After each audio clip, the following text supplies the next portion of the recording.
Good morning, ladies and gentlemen. We are back at the Welcome Snetterton back to 24-hour race. We are in the garage with P2W Racing Car 89. Now, overnight, you were doing really well. You were in first. What's happened since we went off air? Yeah, so we're doing really well, holding first. Got quite a good lap out, to about a 1 lap lead. Then, unfortunately, we had one of our wheels fracture. Safety car. We then dropped back into third now. We're about 8 or 9 laps down, unfortunately, but you know, it is still early on enough where we've still got 7 hours left, right? Anything could still happen. It could, and I know this is your first time here. How are you finding it?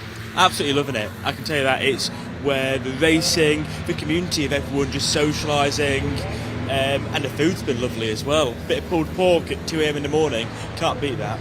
Yeah, that's brilliant. What a great experience. Thank you, Pat. Fantastic.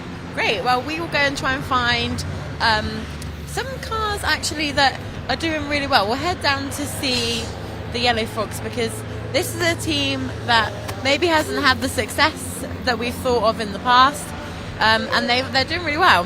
Currently in the GCVs, in first place we have got Team Lion. In second place we've got Car 92, which is Crisis Racing, and in third place Car 89, which is who we have just spoken to there. We'll just have a little update of what's going on in the other bits as well. Let's have a look. So as the morning goes on, we'll kind of see what's unfolded overnight as well, because there's been quite a few changes. I know that Team Rosie Wolf are racing, they've been in multiple times. I think they've changed, they're onto their 4th engine now. We've had quite a few engine changes, some gearbox changes, so we'll go and catch up with the teams as well and see what they've been up to.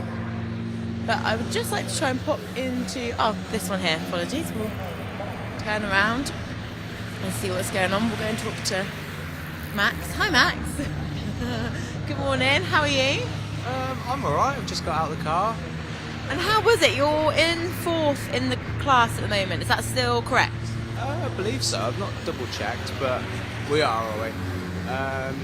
Yeah, I mean, touch wood, the car's going alright.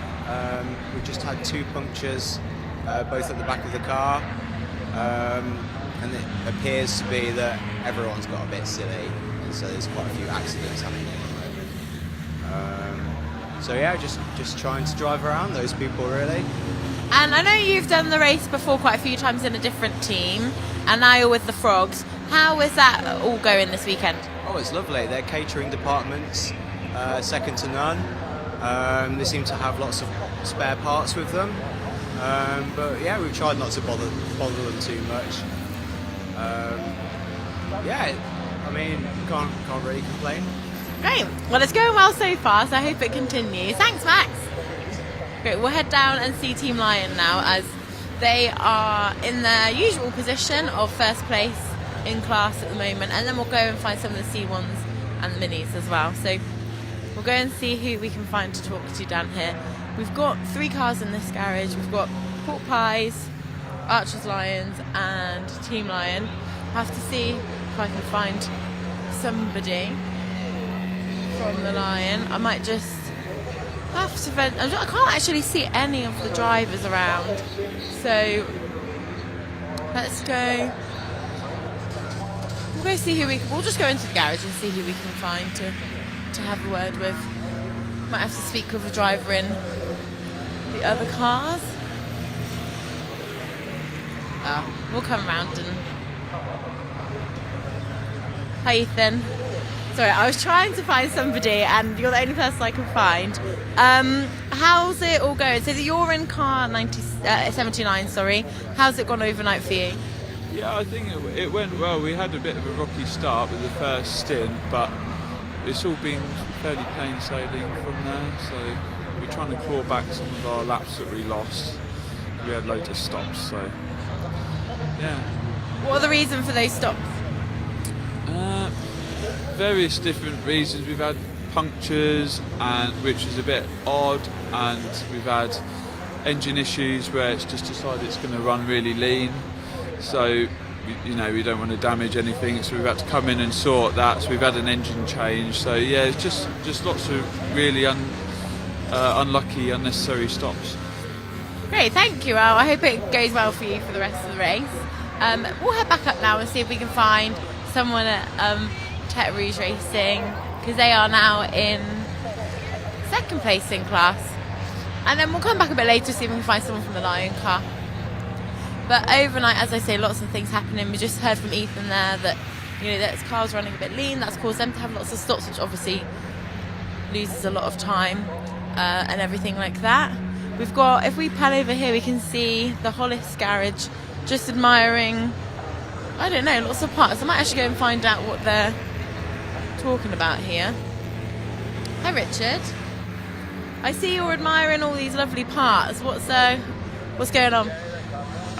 We just had lots of bits fall off or break, but like it's our 24th year of doing it, and we think every year we go, oh well, we know what can happen now, but every year there's something new. So gearbox fell out of the mount, so that took a bit of time to put back in, and then the throttle cable burnt on the exhaust, and then we misdiagnosed that and changed the carb, which we didn't need to do, so that wasted a bit of time, and then the exhaust sheared, so we need to weld that up. So those are little things that you don't really want to be doing at 4 o'clock in the morning with no sleep, or still haven't had any sleep yet. So Stephen, the Racy Wolford car.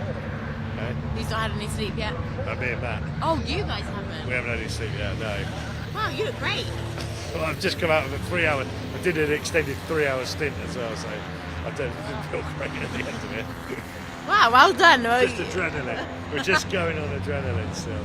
Great. Well, The I hope. car's running again now, so back down to we were as high as 8th, and we're back down to 12th, I think now. But that's where we started. So Yeah, well, actually, when I came back earlier, Matt was like, "Well, we're back up to 12 now." So, yeah, wow, that'll be a great result. Yeah. Thanks, Richard. Fantastic. Okay, so let's continue on our quest to go and find someone from the second place TCV in the Tech Rouge team. So again, this is a championship event. So we've got, within the TCV class at least, we've got the Bully, who is in car 92, currently running in second. This is important for him for the championship. In third place, we've got Nick Crispin in that car. Again, important for him for the championship. And then I believe Twin Snails, with the current championship leader, they are running in 15th. So not great for Seb's championship hopes, but there's still another event happening at Alton Park in October with the TCVs. So there's still time to get points for everybody then. The championship is very, very close at the moment.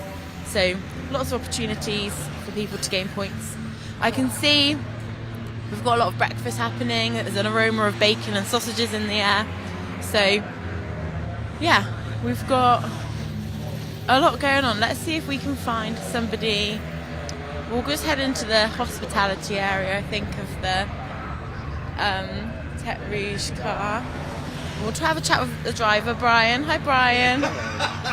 I know, yeah, you're always overjoyed to see me, I know. Yes. You're currently running in second. How's it all going? It was okay at first. First hour the car was fine, and it went off a bit. And C1 hit me up the back, and I nearly put it in the barrier. So it's a miracle we're still going.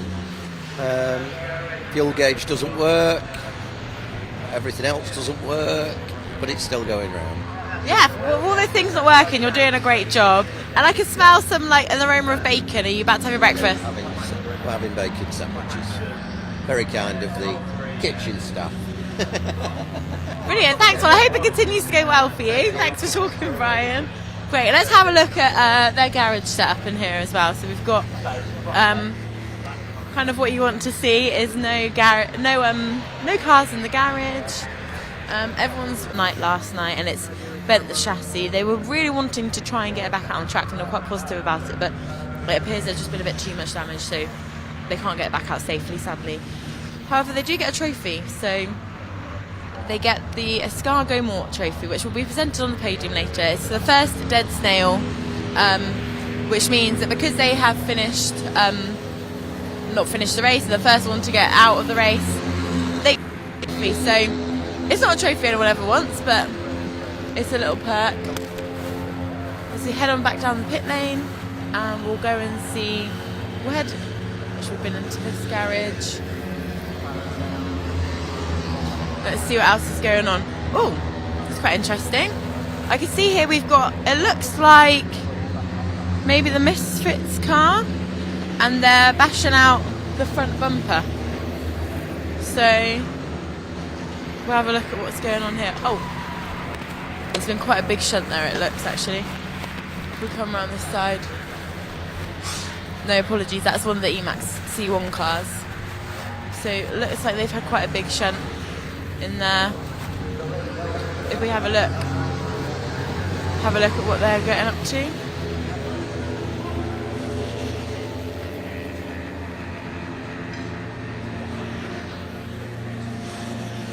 So it looks like everyone is quite busy in there, so we'll continue to head on down and see.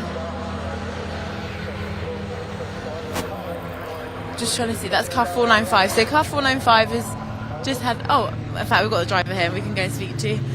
What's happened?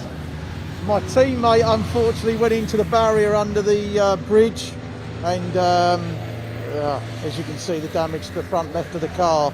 So the team have just managed to put a new radiator on it. They had to cut the bonnet open, and hopefully we'll be back out again. Yeah, it looks like it could be back out again, and you're obviously ready to go. Where were you running before this? And will that affect your race? Are they quite close behind you? I think with the 3-lap penalty that you get, I think we're 8 laps in front. We're probably going to be 5th or 6th at the moment, but we've still got 7 hours, haven't we? Exactly, Anything can happen. Yeah, evidently anything can happen. So I hope it goes well for you. Well done.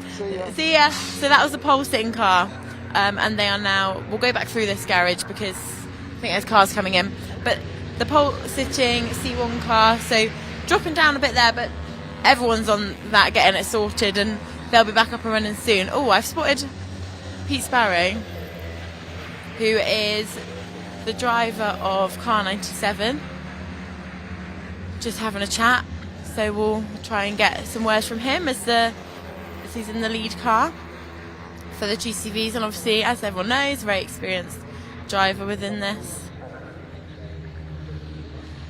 Hi Pete. I know. Yeah, everyone else will run. We were trying to find a driver from your car, and we found you. So how's it all gone overnight? Because you weren't first all through the night, and now you are. What? Say again. In the night, car 89 was kind of in the lead, and overnight they've had things. So, how have you managed to regain the lead? Well, because they had a wheel fall to pieces.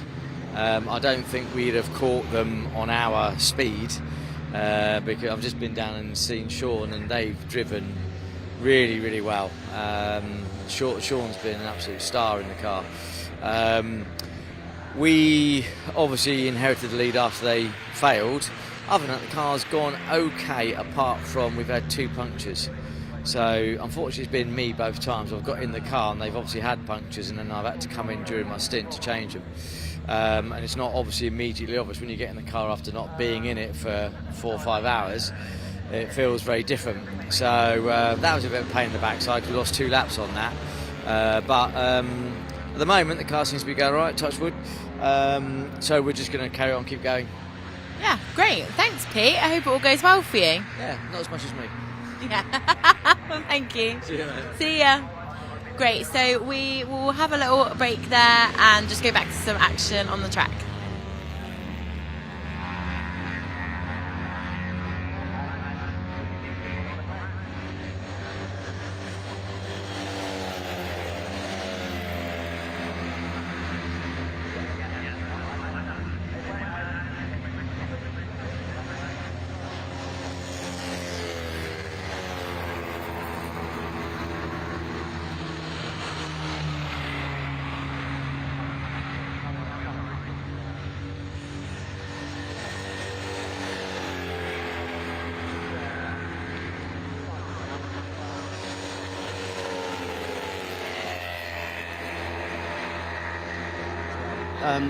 It was just my mistake. Lift off oversteer going under the bridge. It's been doing it all race. You've been catching it. Yeah, we like this. I've been a hero lap after lap. But on this one, I genuinely don't know what was different. And tried to steer out of it as normal, and didn't want to come round. And there was quite a long time looking at the barrier getting bigger and bigger, and bang.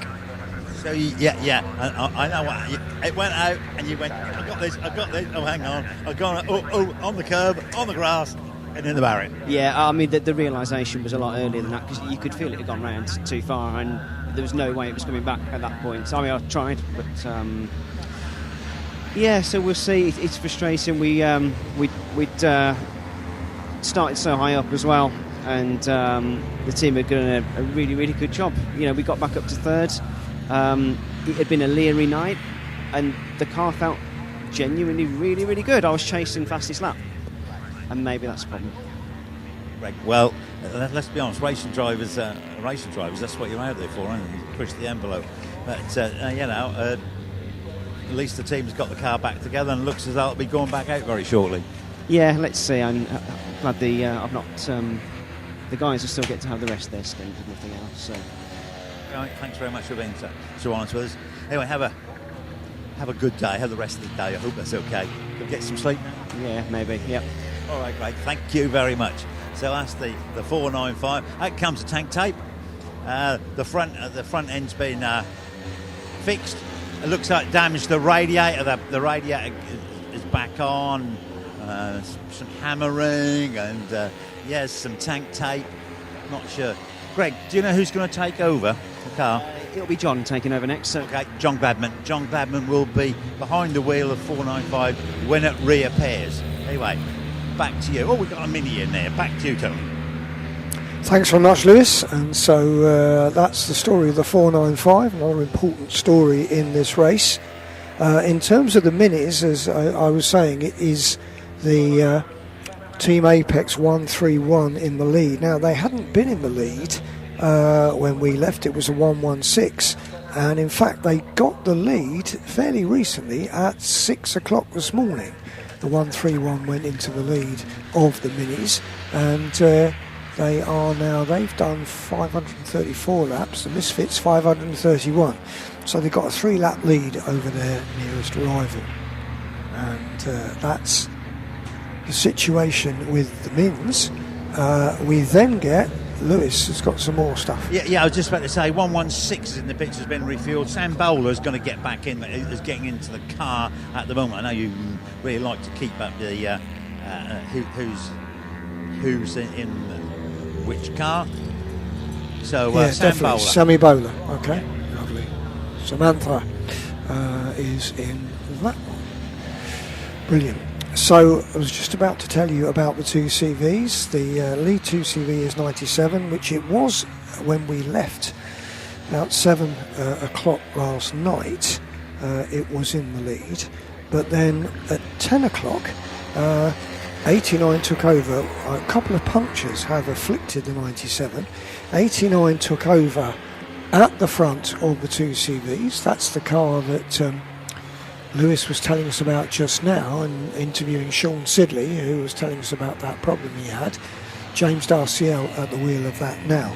That dropped off of the lead, and 97 got it back, and that was very recently. That was at 6:30 this morning. The 97 re-inherited the lead of the 2CVs. Lewis. Right, and in the lead car, the lead 2CV car, David O'Keefe is behind the wheel, and Saeed, forgot his other name right at the top of my head, is in the Bailoui. Bailoui, that's it. It's the 79 car. Okay, Saeed in the 79. Right, we were just talking to him, weren't we, over a cup of tea? Yeah. Okay, back with us shortly. Okay, so 10th position and leading the 2CVs is the 97, the 2CV Team Lion. That's Pete Sparrow, Gary Adnett and David O'Keefe. David O'Keefe at the wheel of that at the moment. They have done 531 laps. They've got a 2-lap advantage over the 92, which is 11th overall, second in 2CV. That's Crisis at Tertre Rouge. That car crewed by Nick Rhodes, Ian Gibbon, Andrew Bull and Brian Heary. So another very potent combination in that car, and they are in 11th place overall. Now 12th, with a penalty for something, is the 89. I presume that's a tow-back penalty for the 89, the P2W Motorsport car. That's the one that Lewis was talking to. That's the one crewed by Sean Sedley, Nick Crispin and James Darciel, with James in it at the moment. They are in 12th position. So Crisis at Tete Rouge are 11th, 92. 12th, it's 89, so they're third in the 2CV section. Fourth in the 2CVs is number 17, which is Yellow Frog. That's crewed by Max Wire, Giles Owen and Roland So we're in the Pryor. garage with car 13, currently running Fourth fifth in in the class. 2C How's it all gone overnight for you? We've had various small problems that were left over from the state the car was in the past few years. So Chris has done a huge amount of work to completely rebuild the car, and also Pete Sparrow as well. His team worked on dampers and suspension arms, got them all sorted. So it's a totally different car, hence why it's competitive and why it's surviving, touch wood.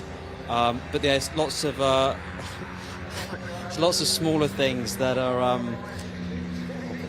are cropping up. So the chassis is a Froome type chassis. It's twisting so much that it ripped all the rivets out. You know, things that you wouldn't normally anticipate for. So, but we've been working through them and reacting to them, getting them sorted, and the drivers are enjoying it.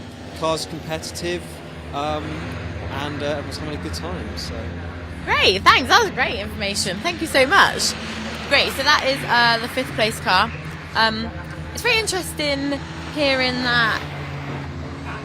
Just kind of if anything different happens with the chassis that people can't predict, and it causes those kind of issues. But I mean, issues aren't been too bad because they are still running in fifth. So that's really great news. We'll head back down this way and see who we can find to have a little chat to. The pit lane's getting a little bit more full. Who have we got in? That's the Blueberry Muffins garage just there. We can't really see too many people. The garage door closed of car 48, sadly. And we'll see if we can see how anyone in really is getting on, because we spoke to them last night. Hello. Yeah, we'll go and have a little chat with Team Really, see how they're getting on. Thank you. Hello. How's it all gone for you since we last spoke? Are we live here? Live now, yeah. Well, why'd you keep picking on me? Because you just got a face for camera. Oh, thank you. You say that my wife's here. Shut up.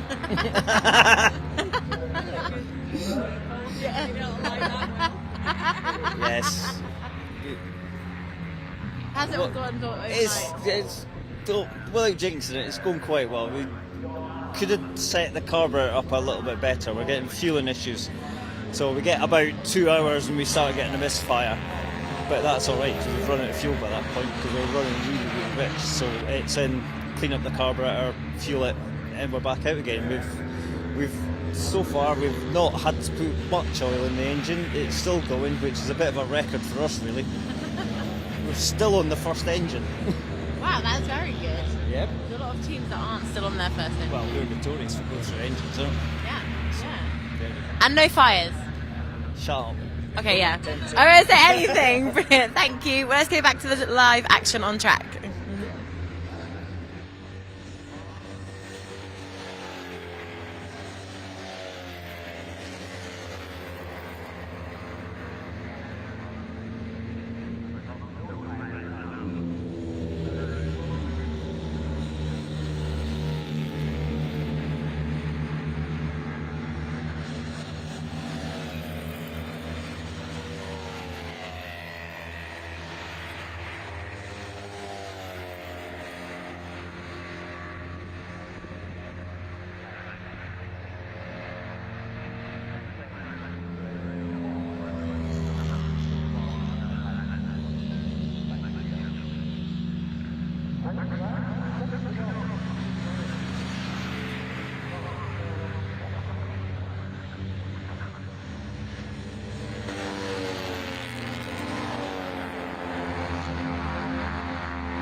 was still the 495 in the lead. But they had been swapping for a bit, and then the 495 just sort of eked about 10 seconds out. Lewis, what you got? Well, yeah, I'm down here with Hollis Motorsport with Charlotte Kennard, who's the team manager. Good morning, Charlotte. Long night? Yes, very long night. I haven't slept yet. You're not supposed in a 24-hour race, you know. Currently, who's in the car at the moment? It's Glenn Burtonshaw. So, yeah. Stressful evening, stressful night? We started off quite well, and then, a couple of stressful moments. Our gearbox shifted forwards off the mount at one point, so we had to fix that. And then we also had a problem with the throttle cable as well, and so that was quite a long stop, about an hour, to try and fix that. Oh, dear. So, minor problems. No, you haven't changed an engine or anything? We did towards the beginning. You were quite truthful. you were just talking about the minor problems. But yes, on gearbox mounts, that's unusual. Yes, so Patrick Mason was in the car at the time, and he just felt it shunt a bit, and came in and the whole thing had come off the mount, so we had to make sure it was in the right place. And that's quite a difficult job getting to the gearbox, isn't it? Yeah, it took about half an hour, that stop, so it wasn't too bad.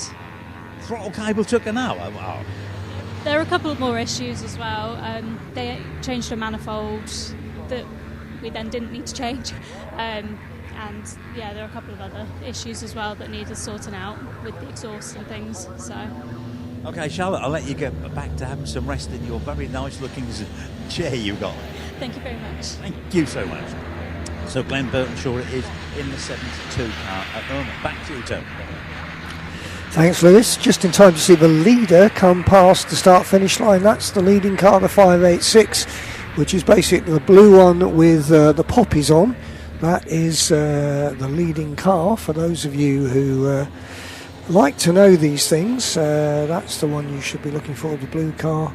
I'm going to write that down. Blue.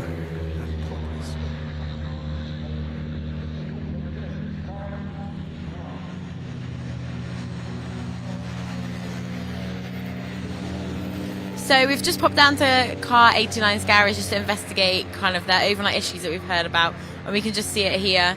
That, I mean, I don't know how much explaining this really needs, but we can just see that that's kind of where the wheel completely did fall off. Something this team is renowned for in other ways, but that's great. We'll just chat to Sean, who was in the car when it happened. So you were in the lead like when this happened in class, and then how did you notice this was going on when you were in the car? I didn't really have any, well, it didn't really give me any notice. Coming down the pit straight, overtook a couple of cars, turned in about, I think it was about 79 mile an hour on turning, and then it just literally just fell off, completely fell off. Wheel went in the air about 20 foot and ended up about 50 metres down the road. Wow, how did you get the wheel back? Like, where was it? It was in the grass. I walked down and picked it up and put it in the boot. So, I was a bit annoyed because obviously we were doing really well and lapping really well, and we were just having we've had good stints all the way through, so it's been a bit gutting to be fair. So. Well, third is not a bad position to be in, and it is frustrating, but you're still lapping well, is that correct? Yeah, still lapping well, car's still quick, still plenty of time to go, so you just never know what's going to happen here, so just see how it goes. Yeah, I never know for anybody, but thank you, Sean. So it's kind of in the evening, no one really kind of, or at any point until you've crossed, someone celebrates where they are in the race. It's great to be in first, but you never know what's going to happen. We might have a chat with Rosie Wolford Racing, and I'll just try and get someone to come and chat to me. Squadron leader. Hello. Hello. Last isn't your usual position in this race. What's kind of gone on?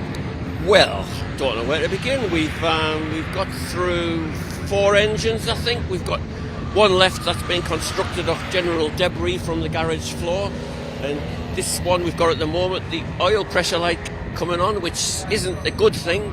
The front suspension arm collapsed. All sorts of things. But we added another wire. We've got more wires now than we started with. We've got Nick managed to put some wires in. I'm sure he'd like to tell it. No, he wouldn't.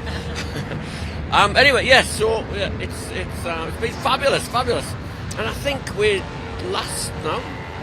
Yeah, you are. Yeah. So it's just if you're in last, how do you have the motivation to keep going? Well, we're getting drink at the end of this, aren't we? Yeah. It'll just be a bigger party, more tales to tell. That's all. Yeah, it's boring winning. Yes, of course it is. Yes, it's really boring winning. Cool. Thank you. Have a good race. We'll just have to see if we can catch Seb as well.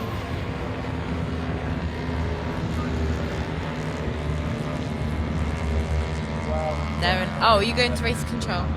No. Oh, okay. How's it all going for you? Terribly. Why? Things are breaking. Very upset.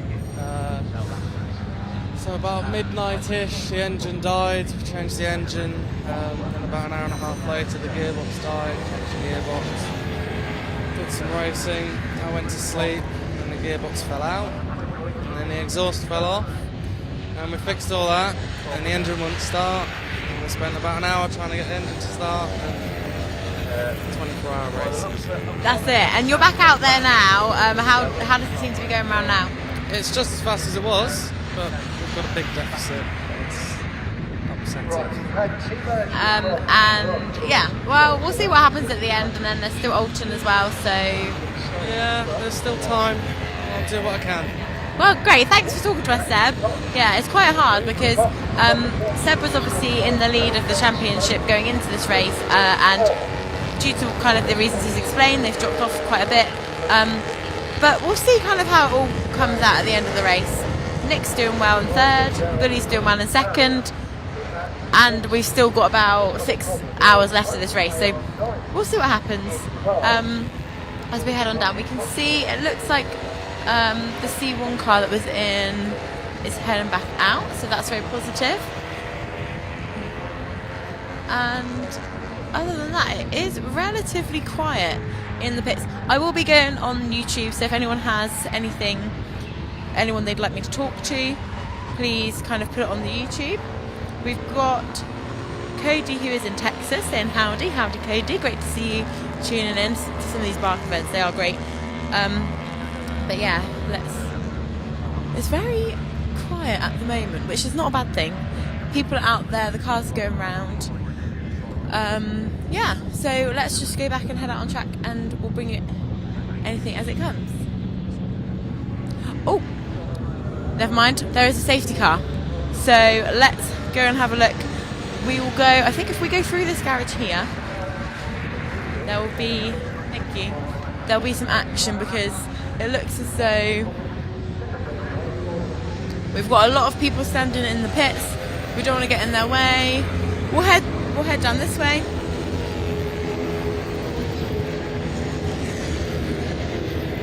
And we will see we've got a C1 car on their way in at the moment. Looks like we've got the Apex mini car drivers also ready to get in. So that is the C1 386 car has just pulled in. Looks like they're just taking advantage of the safety car there. If anyone as well knows why the safety car is caused, I'm going to try and have a look on here as well.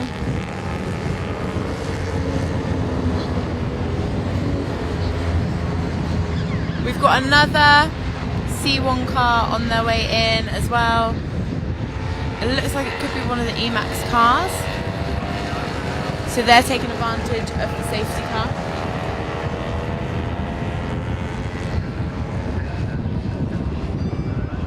It looks as though it's the Muffin car that is driven by Tom Perry at the moment, and they're the car that is behind the reason for the safety car. So we'll head down there in just a moment and go find out what's happened. We'll have a chat with Tom and see what's going on. It'll take a while for them to be recovered. We're not too sure what the problem is. It sounds as though the safety car's around the back of the track, so we'll see the action. But if we head down the pit lane a bit further until the cars come in, and we will see kind of what's going on.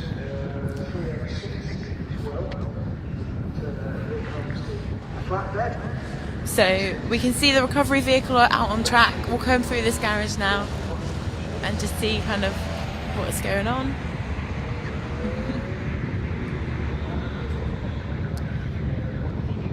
So it sounds like Tom Perry is watching the race and he's out of the car safely. So we'll try and find out what's happened there. But we still have lots of cars behind the train and we'll see which ones are going to come in as we make our way back down.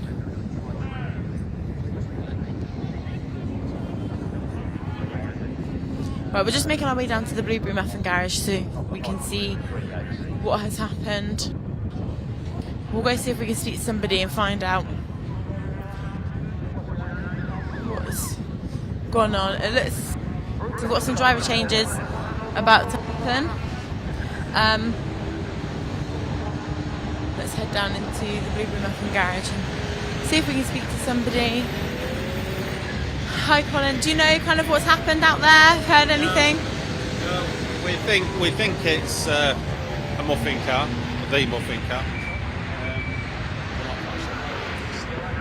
We're just trying to have a look, see if we can find anything on track as well, aren't we, to see what's going on. So yeah, we'll bring that as soon as we've got it. Sorry, we're just trying to see if anybody knows or has had any interaction. So we'll go back out the front again and see if we can see any.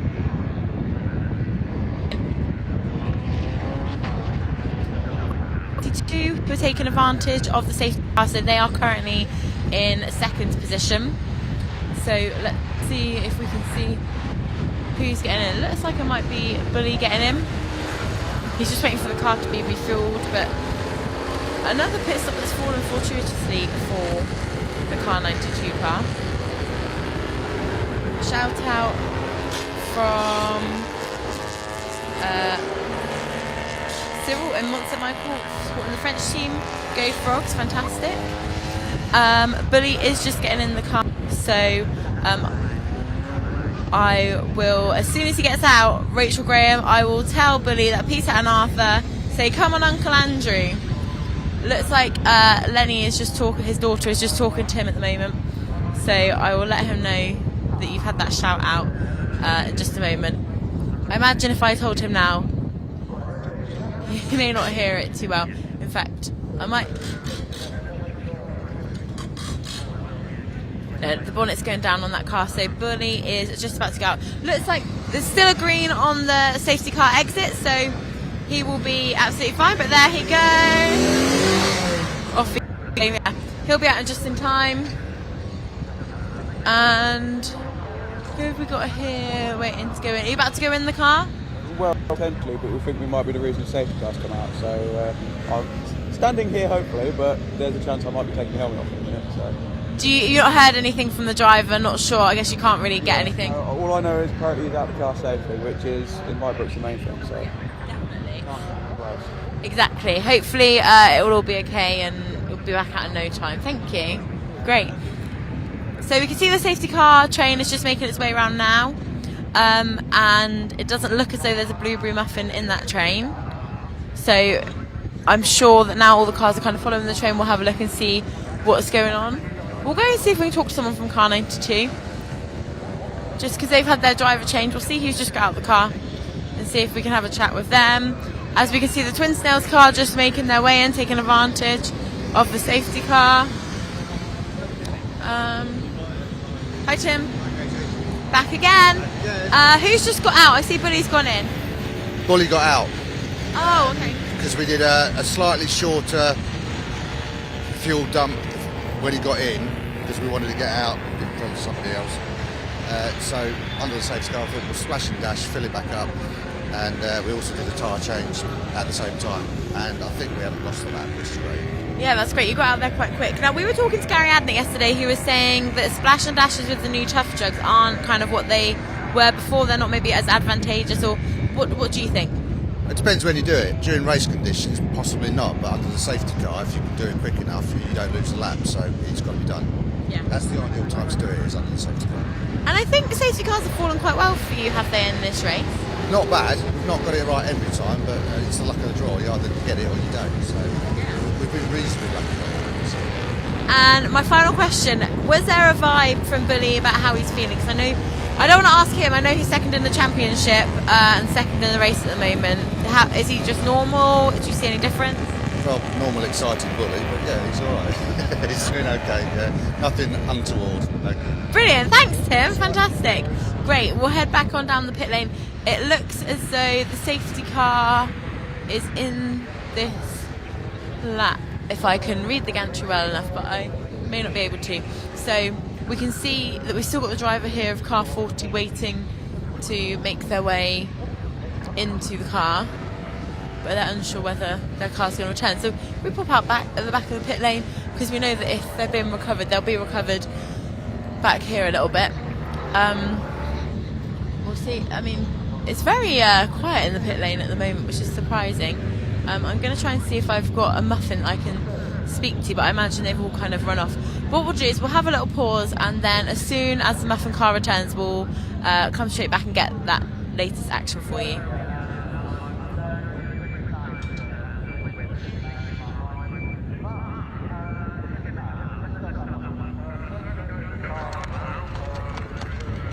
Up to date. And just when we were getting up to date, of course, we had the yellow flag, which means a lot of cars have come in, maybe not always scheduled, and therefore there's been some driver changes as well. So I've changed felt tip pen colour, very important, and so I can keep my eye on who is driving what. Basically, it's still the 586 in the lead under the safety car at the moment. 486 is second, and then the 343 is third. And 343, Oliver Smith is in that car, as far as we know at the moment. Lewis. Tony, yeah, I'm down here in Twin Snails. I'm with team manager Mark Ryman. Mark.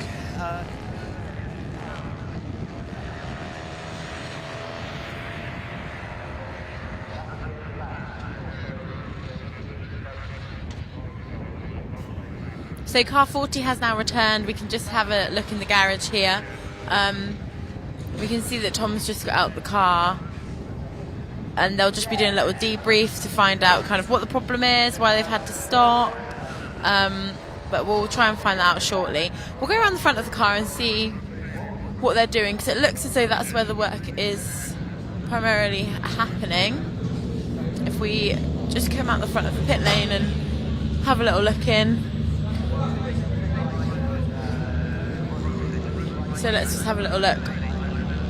I'll let you go in and have a look, but there doesn't. In a moment, I'll try and chat to somebody and see kind of what the problem is, but it looks as though they're just kind of taking bits apart at the moment.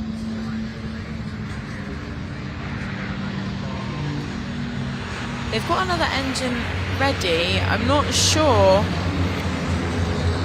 if it is going to be an engine change. We've got car 41 who's on their way back out in just a moment, but we will just have a look and see what's going on. I'll try and... Yeah, it looks like the engine will be coming out. They're taking the... So if we move backwards out the way... So what they do for an engine change is the whole, you can see that the two front wings and everything just attaches by itself. It was kind of designed to make engine changes a bit quicker for GCV racing. So now they'll just be loosening all the relevant kind of bolts, getting everything detached, and they'll discard the engine and put it to the side, and the next engine will coming through. I mean, if we think this car has just got back in, let's say 1 minute ago, and I imagine that this will be in and back out on track in the next 10 minutes or so. It's really, really quick engine change, so whilst it's a minor inconvenience to have to change the engine, it's actually not too time consuming. Something like the gearbox takes a lot of time, but if it's the engine, it's not too time consuming. everyone is really busy in this garage at the moment, just kind of talking about what's happened and obviously getting on with making changes. So as soon as we can talk to somebody, we will, but we don't want to get in the way whilst this is all going on.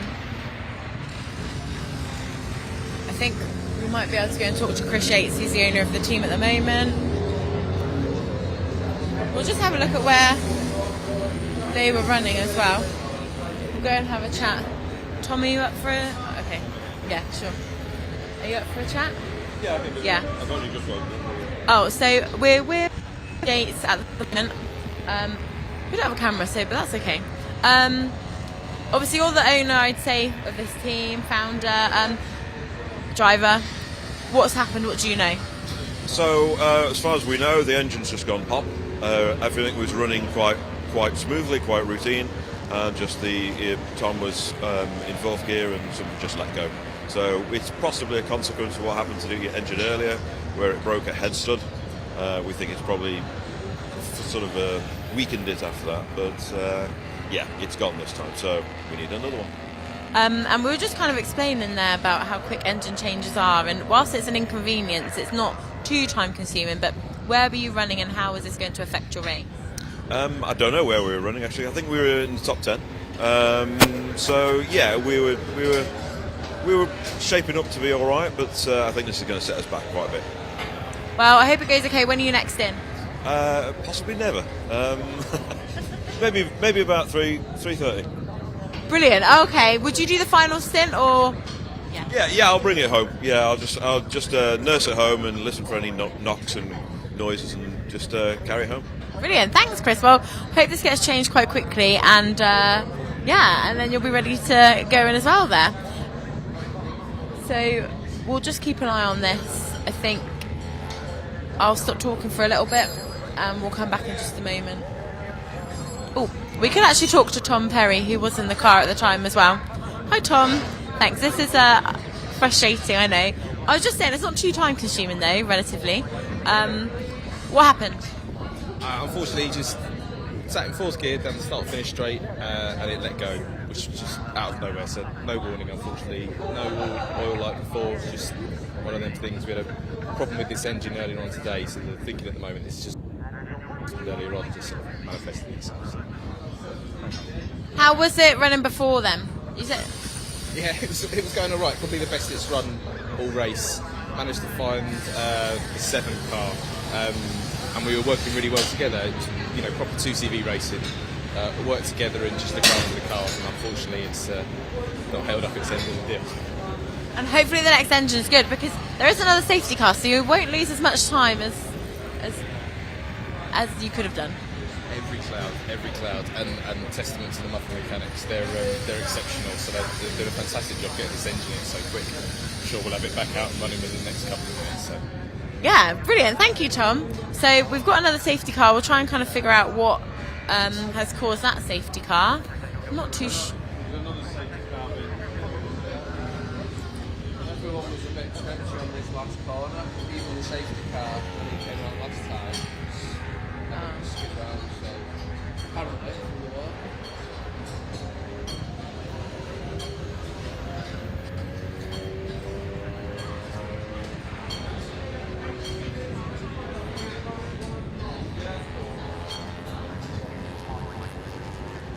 I think he just lost back end on restart, so just got him backwards. Bit of damage. Lads will sort it out. I'm more concerned about him though. So where threw it off up at first corner? Yeah, I think it was first corner. Yeah, turn one, yeah. So who are we to blame? Who got to point the finger to? One of them sideways. Oh, you're not telling. Get it back on track.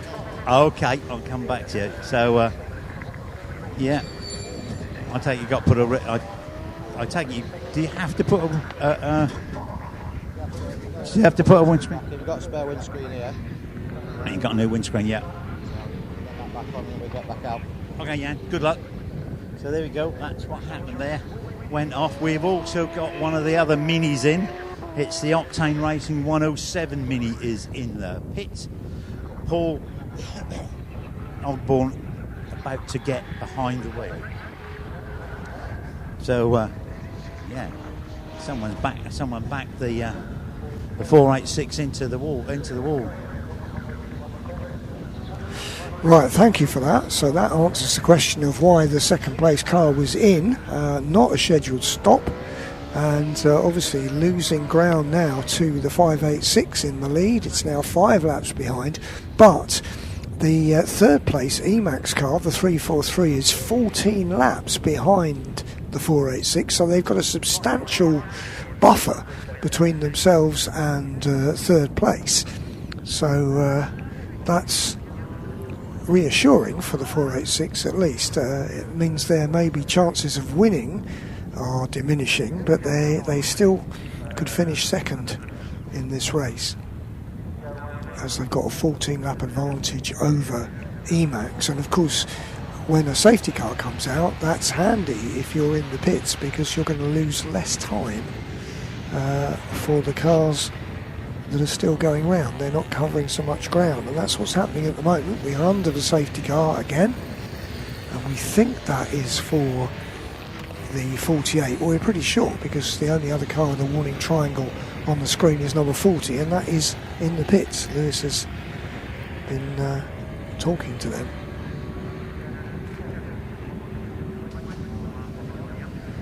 Right, yeah, I'm down here with James, with Stanley again. James, we keep bumping into each other. You're in you're one of the crew of 586. You're doing rather well. It's going all right in a bit, but still a long way to go. So yeah, wait to see. Who's currently driving? Andy is out. Andy Molson's out in a minute. So all your drivers had a go? Yes, yeah. One more stint for the remaining 3 of us, or thereabouts, depending how the pit stops go for the remainder of the race. Yeah, well, your rival is currently having some damage put right. So all good news. Well, yes. I mean, not good to see for the teammates this late into the race. It looks like they're going to be able to get them back out relatively soon. So yeah, they're back in the race pretty soon, hopefully. Hey mate, good luck. And just to ask the question, because I've asked everybody else, any dramas during the night, or has it been all quiet? None that I saw when I was here, and I wasn't trying to and failing to sleep. But no, it looks like the drama's happening now. So yeah, it was inevitable at some point, I suppose, in a 24-hour race. So, well, what time did you get out of the car to try and get some sleep? 5 o'clock, I think it was, something like that. Can't sleep before, can't sleep after. Yeah, that's me. I can't nap. So yeah, it's going to be tired later on today. All right, mate. Thanks very much. Thank you, Lewis. Cheers now. And we've got the Hollis Motorsport car back in again. Looks like to say Paul Ogman's now been strapped into the 107 Octane Racing Mini. Yeah, I think the Hollis car, we know the Hollis car, haven't we? I think they're taking advantage of the pace car to try and get to the bottom of a misfire. Right. Tony, I'm ever so sorry. So we've done 1, 2. Who's the third car? Did we do the third C1? Third C1 is 343, and let me see what I've got for that. 343. Ollie Smith. Yeah, Ollie Smith. That's the black coloured car. Yeah, so we're okay. We're okay on that. We've done all 3 minis, haven't we? The top. We've done all the 3 minis. Yeah, got the minis. We've done 1, 2. Who's the third C1 car? Sorry, it's club car. The third club car is... sorry, my apologies. Yeah, go on, yeah. We got Team Lion first, we got Crisis second, and it's the P2W Motorsport car, That's 89. Right. Yeah, so we've done the top 3 for everybody. Yeah. Who else do we need? Oh, Muffins are back. Looks as though Muffins are back. They have done another engine change, or an engine change. I can see Shirley Hennessy there with the bonnet. Shirley's one of the drivers. I'm not sure I've seen her. I did see her go out, I think. Yeah. Has been everything's going great with the Muffins. Anyway, anyone else you need me to... Well, there's a few we don't know. If we start from the beginning, it's like the car number 7, the Rosie Racing. Mind you, that's way down the order. I don't know who's at the wheel of that at the moment. What garage are you nearest now? 19, but some of Right. the garage numbers are changed, which they always do. 43 is now back in, and Blue Muffin's back in as well. Sorry, not Blue Muffin, Blue Frog. But you want to know where Rosie is? Sorry. Yeah, they should be garage 18.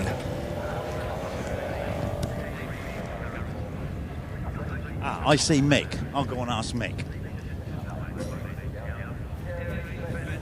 We'll see if what we can find. Here's Mick's story. See if we can have a chat. Good morning, Mick. Good morning. And who's behind the wheel at the moment of Rosie? Julie's behind the wheel at the moment. Julie is going fantastic. Oh no, I shouldn't say that. No, I'm saying nothing. No. It's been a trying event. It's been fabulous. It's been entertaining. Nobody's got bored. It's just exactly what you want. And we've added more wires. Yeah, it's magic. Well, it be that way, can't it? It can, and we saved a massive amount of money on a fuel bill. We haven't used it. So, how many engines changes have you had? We've 4 engines. Yeah, 4 engines at the moment. We've got one at the back there, made from the debris from the garage floor. Well, you got the top man with you anyway. Steve should know how to put an engine together. Yeah, he was in bed. It's been staggered. Nick built that one up there.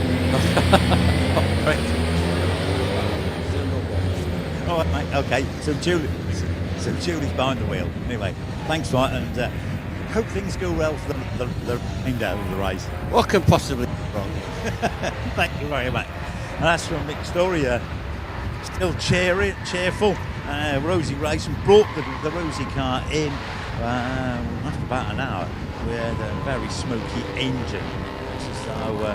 So and it hasn't got any better since. So that's number 7. Who else do we need to do, Tony?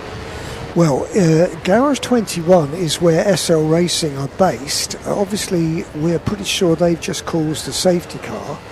You could maybe nose around there. The other one is Garage 20, Regimental. I'm not sure who's in Regimental, number 82.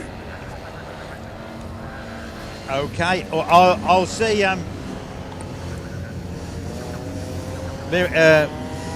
The muffins are the blueberry muffins are just going out, and SL Racing will turn up anyway, so we'll find out. So who? Regimental Racing, Reggie. Yeah, big garage 20. That's it. That's not sure it is, because 20. I keep changing the garages. 20 is Dillygaff or P2W. Push to pass. Right. Apparently, it's a play on. On something. I'm not sure. Well, I'll tell you what it was. Do you remember last year where one of the cars was there was some bump drive?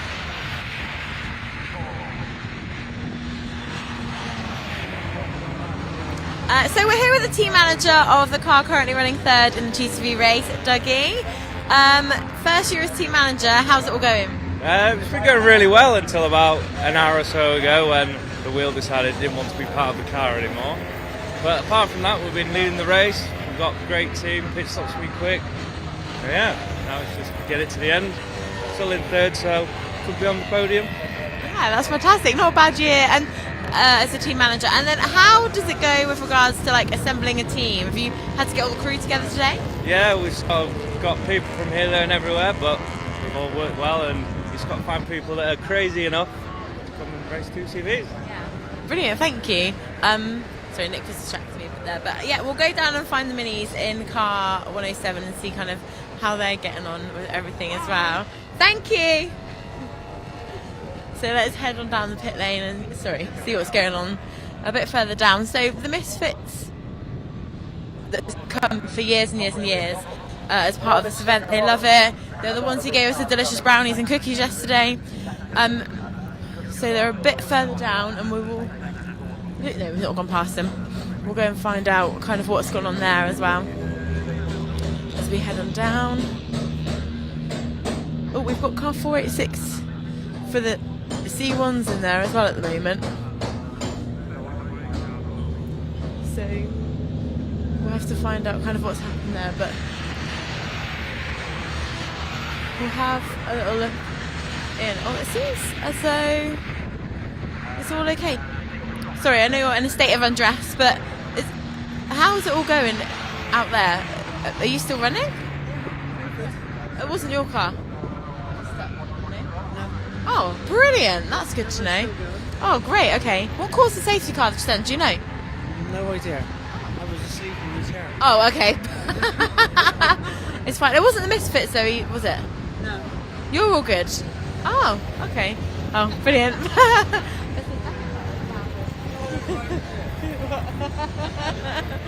Brilliant. It's all fun and games. Well, we'll go and have a look. We'll pop the camera in here and see kind of what's going on in the C1 garage. It's car 486.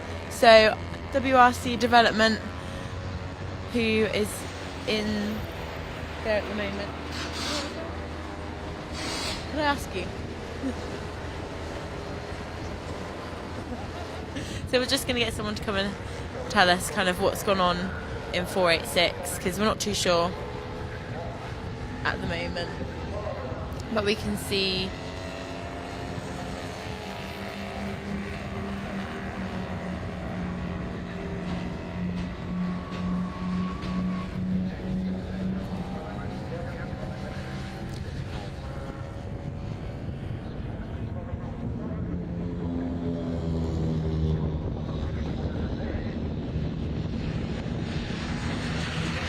I'll ask. Be back in a second.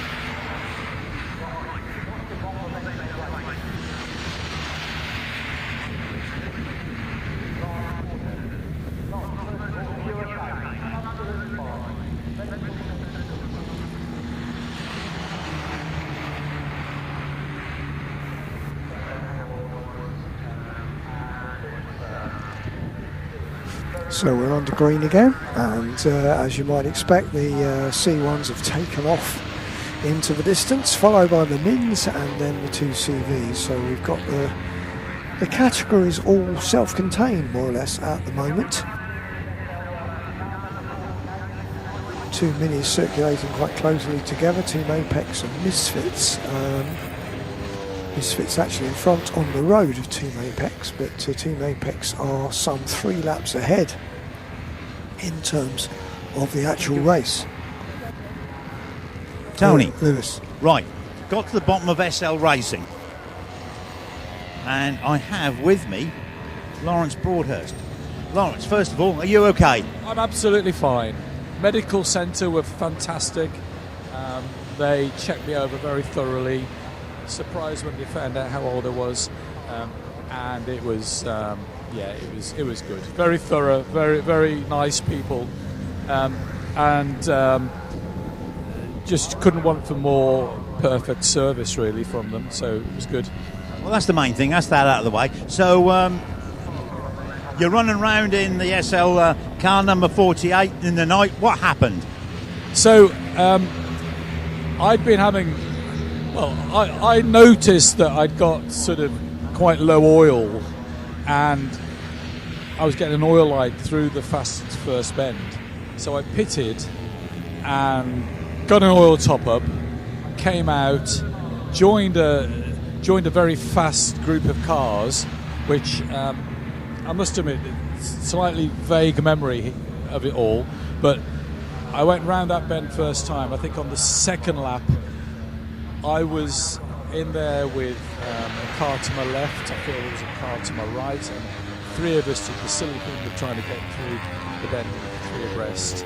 And I recall a car on my right coming through, which I sort of moved over slightly to make room for, and the car on my left I hadn't cleared as I thought I had. So he hit me, or I hit him, or we made contact, and the 2 of us pirouetted off into the right, and I hit the barrier on the right, probably not much below cornering speed, so maybe 70 miles an hour. I turned the car enough so it wasn't a full front impact, but still substantial damage to the car. And I found out why we all have to wear a hands device, because I haven't got a very sore neck at all. It would be awful if I'd not had that hands on. It all worked, and all the safety stuff on the car was fantastic, and it's absolutely fine. But the chassis is pretty well written off, so we haven't fully decided where we're going yet.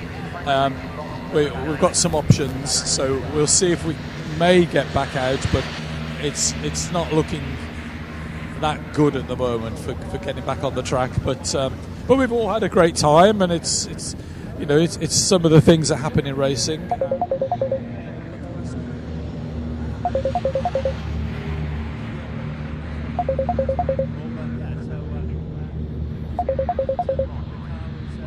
Well, in the garage at the moment, the doors are shut.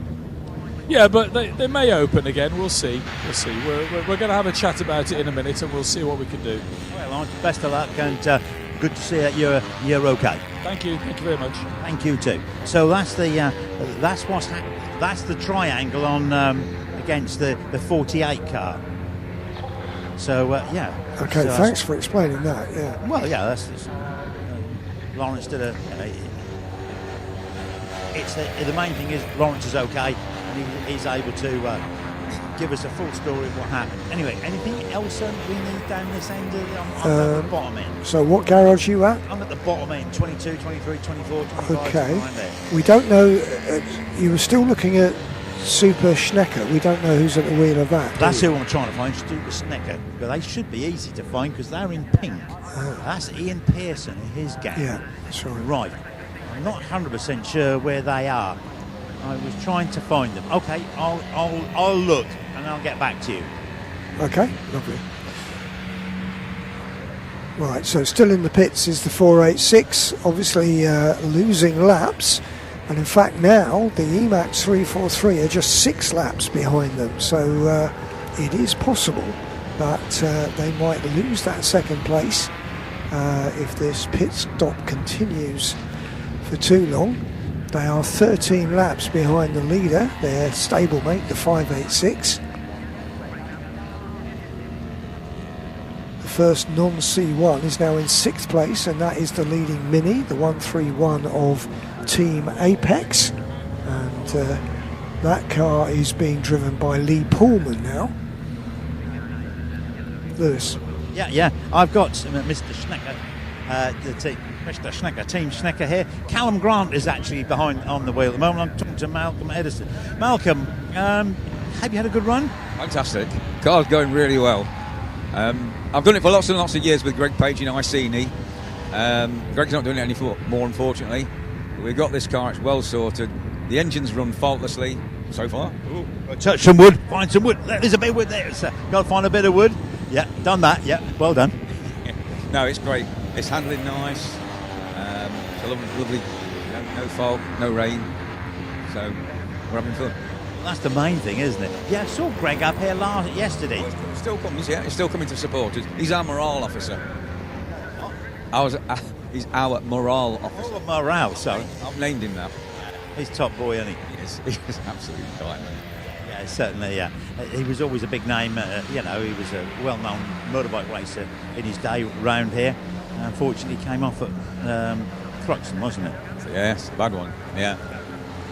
But now he's still going strong, the man. I think he's up to driving, but he basically ran the team. He almost sort of built the car with a little bit of help. So it was all Greg. And it takes a lot to put these cars together, engines, suspensions. It takes a lot to put a car together. It takes a lot of organising. It takes a lot of everything, isn't it? I mean, it's a huge operation just to get it. And everybody's key to it going smoothly. The guy on the pit wall, the guys and girls in the back there, cooking the grub and everything like that. We run on our stomachs. But no, it's a really good team. I only knew one of the team before I came here today, and I'd only talked to, this was Ian Pearson, I only talked to Ian for 10 minutes at Alton Park, and he knew I'd done this. He said, "Do you fancy coming and giving us a hand?" I said, "Yeah." Didn't have to be asked twice. All right, Malcolm, anyway, well done. You got another session to go? Possibly about 11, probably about 12ish, noon, maybe a little bit after. Yeah, okay, Callum's in the car in the moment. Stuart CMLS is going to get in. He's all ready. He's revved up. Am I after Stuart? I'm not sure if I'm after Stuart or not, but Yeah, about the times you said, it probably would be. Anyway, good luck anyway. Thank you very much. Thank you very much. So there it is. That's the information we've got from the Team Schenken. Anybody else we need to talk to or about? Tell me. I'm going to have a look. Tony's not there, so I'll carry on. Sorry, Lewis, what are you trying to get on there? Just just reaching for the call box. Yeah, never mind. I'll have a look to see what's going on, and it looks like 486. The rear bumper's off, but the good thing of it is the tailgate is on. We're now looking to put some tail lights together. So look, was not too bad. Anybody else? Give me a minute. If you chat for a while, I need to have a word with somebody. Right, 386 have just come in for a stop and go penalty, probably for track limits, I imagine. That's the WRC Development's third car. Basically, Emax have got 4 cars, WRC have got 3. That one's down in 9th position. As I was saying, the highest placed non-C1 is now in 6th place, which is the Team Apex Mini, with Lee Pullman at the wheel of that car.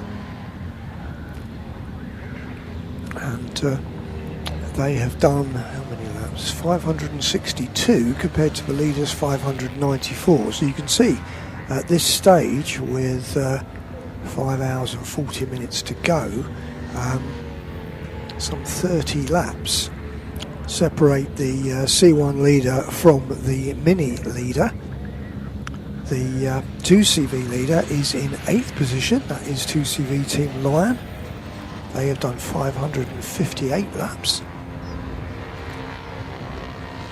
And they're ahead of Crisis at Tete Rouge and P2W Motorsport. Those are the top 3 2CVs. Yellow Frog are 4th. And Team Super Schnecker are 5th. Team ECAS 6th. And in 7th it's the Archers Lion 2CV racing team, which is the second Lion Team Lion entry, which is in 7th place, 16th overall. That's one of the interesting things as this race carries on. You can see the 2CVs moving further and further up the overall order, because they do tend to be reliable, and also, of course, they are eminently repairable, and repairable normally quite quickly. We can see the time it's taken for the 486, the C1, to have a new screen fitted and everything. It had a massive advantage over 3rd place. That is now down to just 3 laps.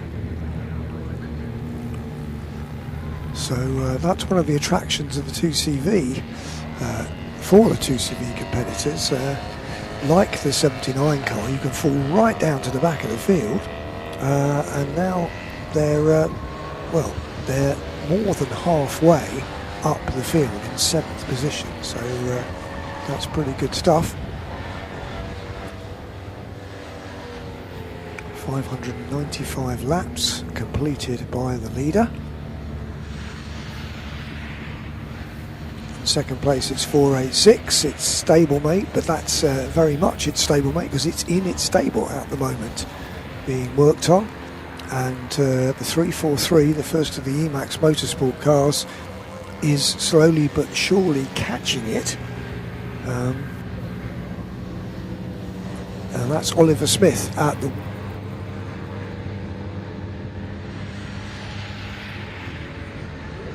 So we're just down at the C1 garage of car 486, and we can just see it in getting its back bumper back on now. After that, a safety car which was caused by the 40 Blueberry Muffins, this car just kind of had a moment, went off into the barrier, and the whole windscreen broke, and they managed to drive back to the pits, which is fantastic. So they haven't received a penalty, but they've had to kind of take the whole back end out and put that back on. But we can see the final parts all coming together. The car currently, I think, is still 2nd in class, which is really great news. And hopefully they'll get back out on track, not lose too many positions. they've lost a bit of time being in the pits, but we can just see they've still got a 2-lap advantage on the third place C1, third place overall car. So if they can get this car back out relatively quickly, then they won't have lost too much time. They had a 10-gap lead on their way before this all happened, so they have lost that, but it's not been too disastrous. I guess we'll see how the car runs once it's back out on track, and see what happens. But yeah, let's keep an eye on this car as it gets started up and get back to some of the live action.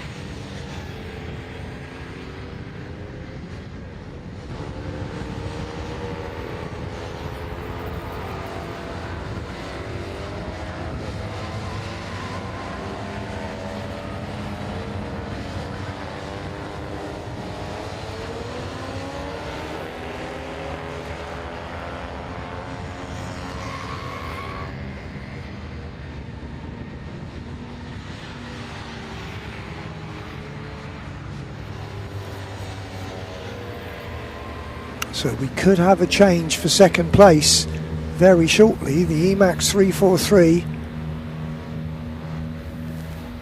with Oliver Smith at the wheel is poised to take over second place, while the 486 WRC car is in the pits. And of course this is one of the other variables with an endurance race of this length. Accident damage, mechanical problems all come into the reckoning. So we're almost at lap 600. When we get there, I'll give you a run through the order so that you'll know definitively where everybody is.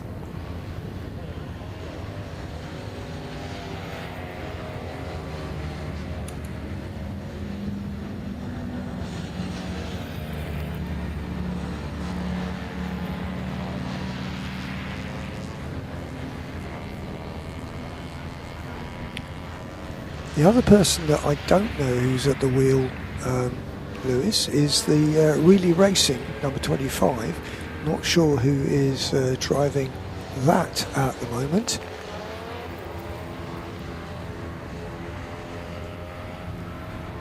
But out goes the 486, still in second place. The one we're looking for now is the 343, and that Emax car is one of the black cars, the 343. They've got a couple of black cars with just different coloured highlights on them.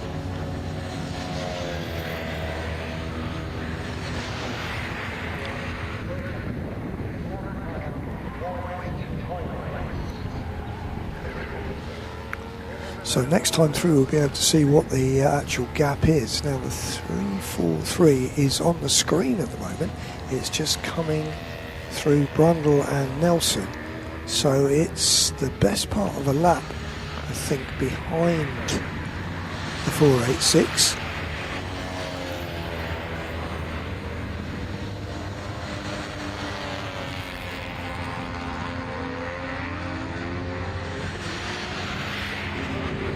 So we're here with Robin, who owns the C1 Racing Club, and obviously the 2CVs love you guys being a part of this event, and I know it's something you do all the time, but that was quite exciting what just happened. Can you talk us through the second place car and what's happened there? Exciting, unfortunate, whatever you want to call it, really. Yeah, 486 had an incident going in turn one, went into the wall backwards, so got recovered, needed repair work.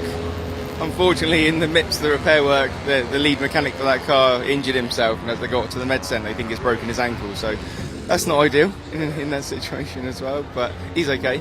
And yeah, they luckily had a bit of a buffer, so it's still B2 at the moment, although it's now on for an actual race for that position, so it makes it a bit more exciting in that respect. So it's a 24-hour race, so you just never know what's going to happen. Yeah, anything can happen, and and it's good that everybody is okay. Hopefully your mechanic is okay. Driver's actually just come back now, so he's fine. He went to check him off, normal procedural stuff. The med team here are brilliant, they're fantastic. All the team and staff, marshals, everyone, they're so good with the safety side, so we can't thank those guys enough for what they do. Yeah, thank you. And obviously you guys do a lot of endurance racing as part of your club, and the TCVs, I know, love having the C1s here. And how do you find this whole weekend? It's brilliant. We obviously do our own one at Silverstone earlier in the year, and that's for us as a team. It's very stressful, and as the teams, it's really competitive because they're all the same. So, there's 50 plus C1s, and it's very competitive and it's very stressful for everyone there. And it's nice to come here. It's still a competitive race, really competitive race, but it kind of feels a bit like a holiday because the 2CV guys are so nice and friendly, and they're all so chill. And it's just a much nicer, relaxed weekend. And we really encourage more C1 teams to do it because it helps bolster the grid, which keeps this event alive as well. So yeah, we love this weekend. It's brilliant. It's loads of fun. Brilliant. Thanks, Robin. We'll go back to the action on the track.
So we're just here with James, who's just got out of car 345 from the Emacs team. So currently running in 4th position. Safety cars haven't really gone in your favour, but how is it out there? I've had a lot of fun this morning, actually. It's been a bit frustrating overnight. We've got cars great through the corners, but it's really struggling on the straights, so can get up behind.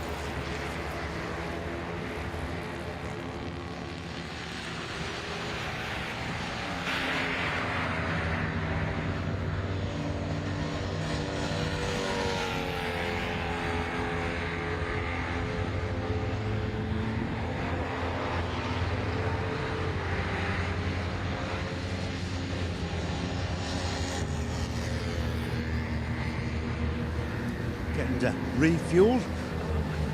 I'm watching the live streaming on YouTube and BARC.tv, and we've got some excellent stuff from 24/7 TV. And currently on the screen, just saw Murray. A couple of the C1s, 3 C1s battling it out on track. And I can see Katie interviewing someone as well. But like we say, we've got 1, 2, 3, 4, 5 of the C1s at the top of the chart. Then we've got the 2 minis, and then we've got the Team Line 2CV, followed by the 6 of the C1s, and then Crisis Tech Rouge bringing up making out the top 10. So at the moment, it's WRC developments. The 586 car got 19 laps. It's about 38 minutes. If you sort of, well, not quite, because they reckon you can do 142s. So it's not quite. It's 1 3/4, isn't it? So it's not quite. Somewhere around about a 30-minute advantage, which is significant, I have to say. Then there is very, very little. Well, there's only 1 minute 36, which is around about a lap between the 486 and the 343. Yeah, it is 1 lap. There's a lap difference. And 5 laps back, we have the 463 and 345. It's gone out after some repairs. 1, 2, 3, 4, 5. 2 minis and 3 2CVs have just negotiated Richard's Corner, which has been the scene of a couple of hairy moments. We heard from Lawrence Broadhurst, who crashed the SL car early hours this morning and done significant damage, as he's rightly testified to earlier on to me in the pit lane. Thankfully he's okay, and also it is where P2W, or the what was called Dillygaff for many years, the team, the 2CVs had a wheel fail. It's actually the centre. The centre fail. If you have a look, it is actually in Scourge 20. So if you want to take a look and you're on site, come down. I'm sure it's been shown on the TV, but literally the wheel centre, literally around where the wheel studs happened, just completely broke away. And as we found out, the studs were still on. The nuts were still on the studs. The wheel failure. And I have seen 1 or 2 extra wheels being changed as a precaution up and down the pit lane. Anyway, Tony's back with us, and I'll go back to the pit lane. Okay, thanks, Lewis. And yeah, I took you through the top 10 at lap 600. So hopefully that clears up where everyone is. We've got a few cars now that are out of position, if you like, working their way back up the charts after various problems. And because we've still got the the discrepancy that you do get in these races between teammates. I mean, Lewis was pointing out yesterday how many of the top teams have got a pretty balanced driver lineups, so that there's not much discrepancy between driver and driver. But sometimes you do get, particularly with less experienced teams, you do get quite a gap between the fastest and the slowest drivers in each team. Tony, if I can come in there, sometimes that's it's nighttime driving as well, isn't it? Some people are much more apt. Some of the drivers are much more apt at night driving than they are the others. So it is about managing your driver roster, isn't it? Yeah, it certainly is. And you have to think about where you're going to lose the least amount of time, and obviously there are maximum time limits for drivers. So it's a 3-hour maximum stint time, isn't it, for any driver? But apart from that, it is then, I suppose, down to a question of, equality, whether you're going to try and give each driver more or less the same amount of seat time.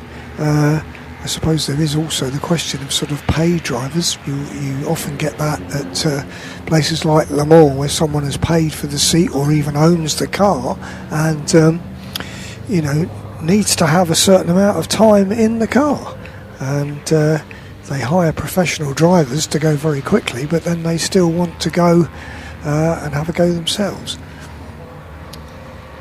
But this is a much more, I think, egalitarian type of racing, where everyone tends to get more or less the same amount of time. Tony, aren't the rules in the World Sports Car Championship where the bronze rated driver or the lowest rated driver has to do so many minutes stroke hours? That's a Le Mans. There is a minute. Right. I believe there is. You can't drive more than. I think there's a maximum number of hours you can drive here as well. Yeah. Which I actually not 100% sure. Not going to ask Pete Sparrow, who would probably know, because he's actually asleep at the moment. Oh, right. So, and I can't see anyone else from the team at the moment. I'm down at Lion as usual. I'm having a cup of tea. Oh, right. Back to you. Good. Okay, when you've finished your cup of tea, what we do need to know, we need to know who's driving some of the C1s, like the leading car, 586. Not sure about who is at the wheel of that. And the second place, 486. So both of those are WRC Developments cars. They're in garage 11 and 12.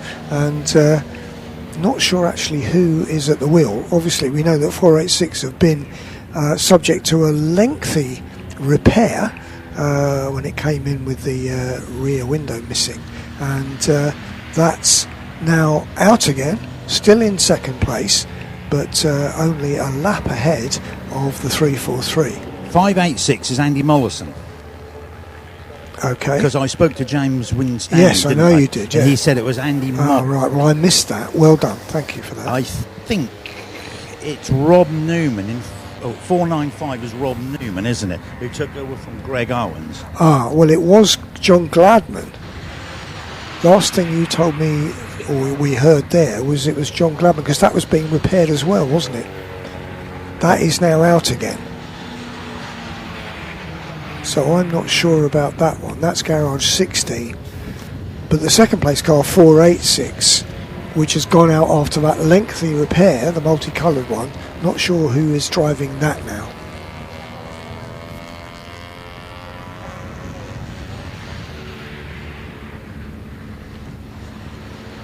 And an interesting sight on the screen, the Misfits car, 107, the Mini, being hotly pursued by the 89 P2W Motorsport, and not really getting away, particularly around the twisty bits. The 2CV is right there with it as they come through Murray's.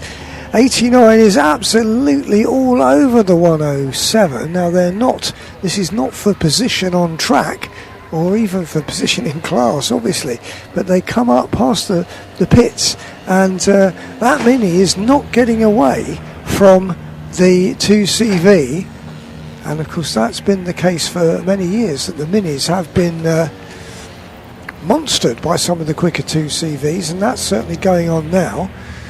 The race leader still running around in tandem with the recovering 495 car, which is 11th overall. Those two are hitting roughly the same pace, but the leader is the one who has made the fastest lap of the race so far, a 1:42.213.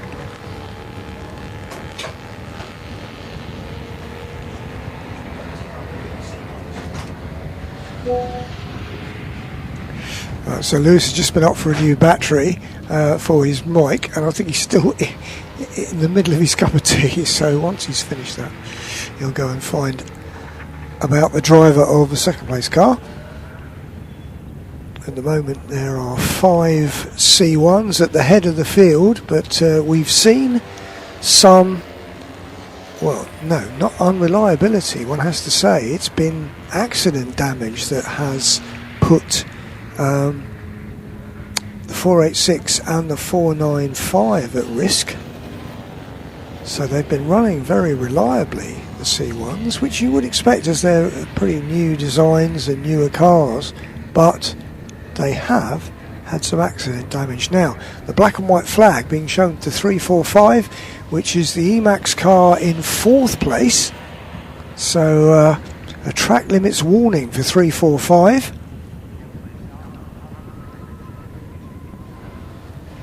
So at this point I look at the screen, the important thing is the difference column on the TSL timing screen, if you're able to see that.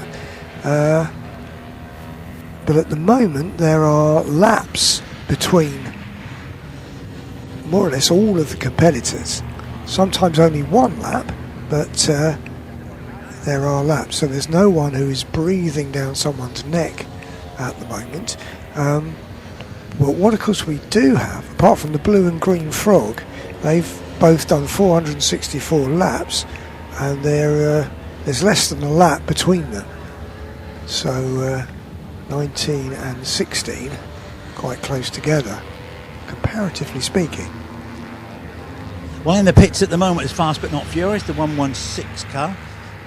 Oh yeah, someone is putting some fuel in the car. Not 100% sure who's going to get in the car. Right, Sammy Bowler was in it. Yeah, Sammy was in. Who's going to get in the car now?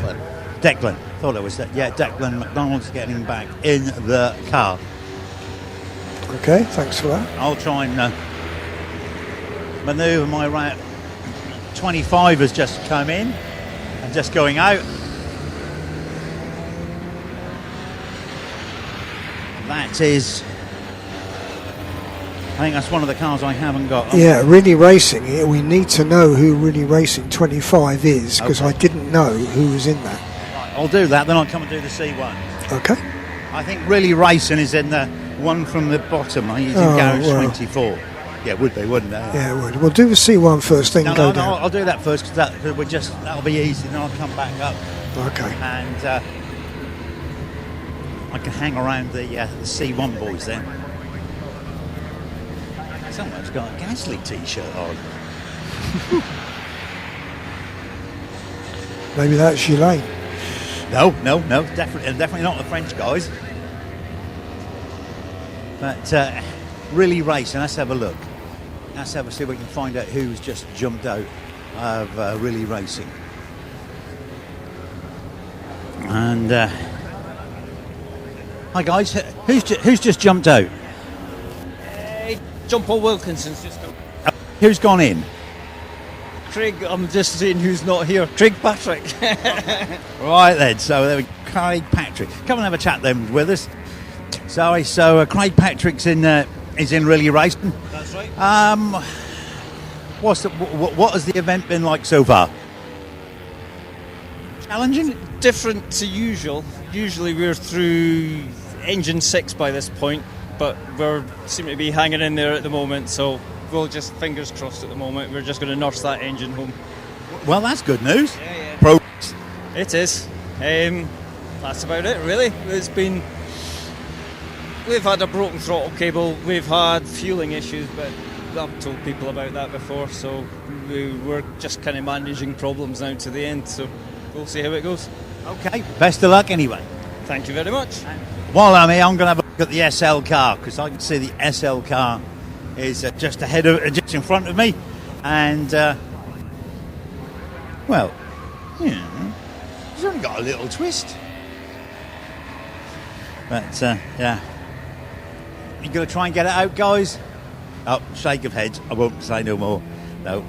So the front end is completely off the XL Racing 48 car, but it's deemed no further progress.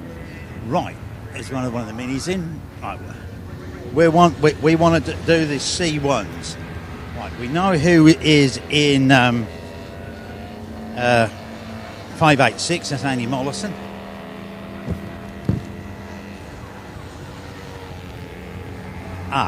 Another thing, just to keep you all informed, is that there is a weighbridge at the end of the pits there, and some of the cars are being weighed during the event, so someone can't run underway. Right, we are here at we're here at EMAX.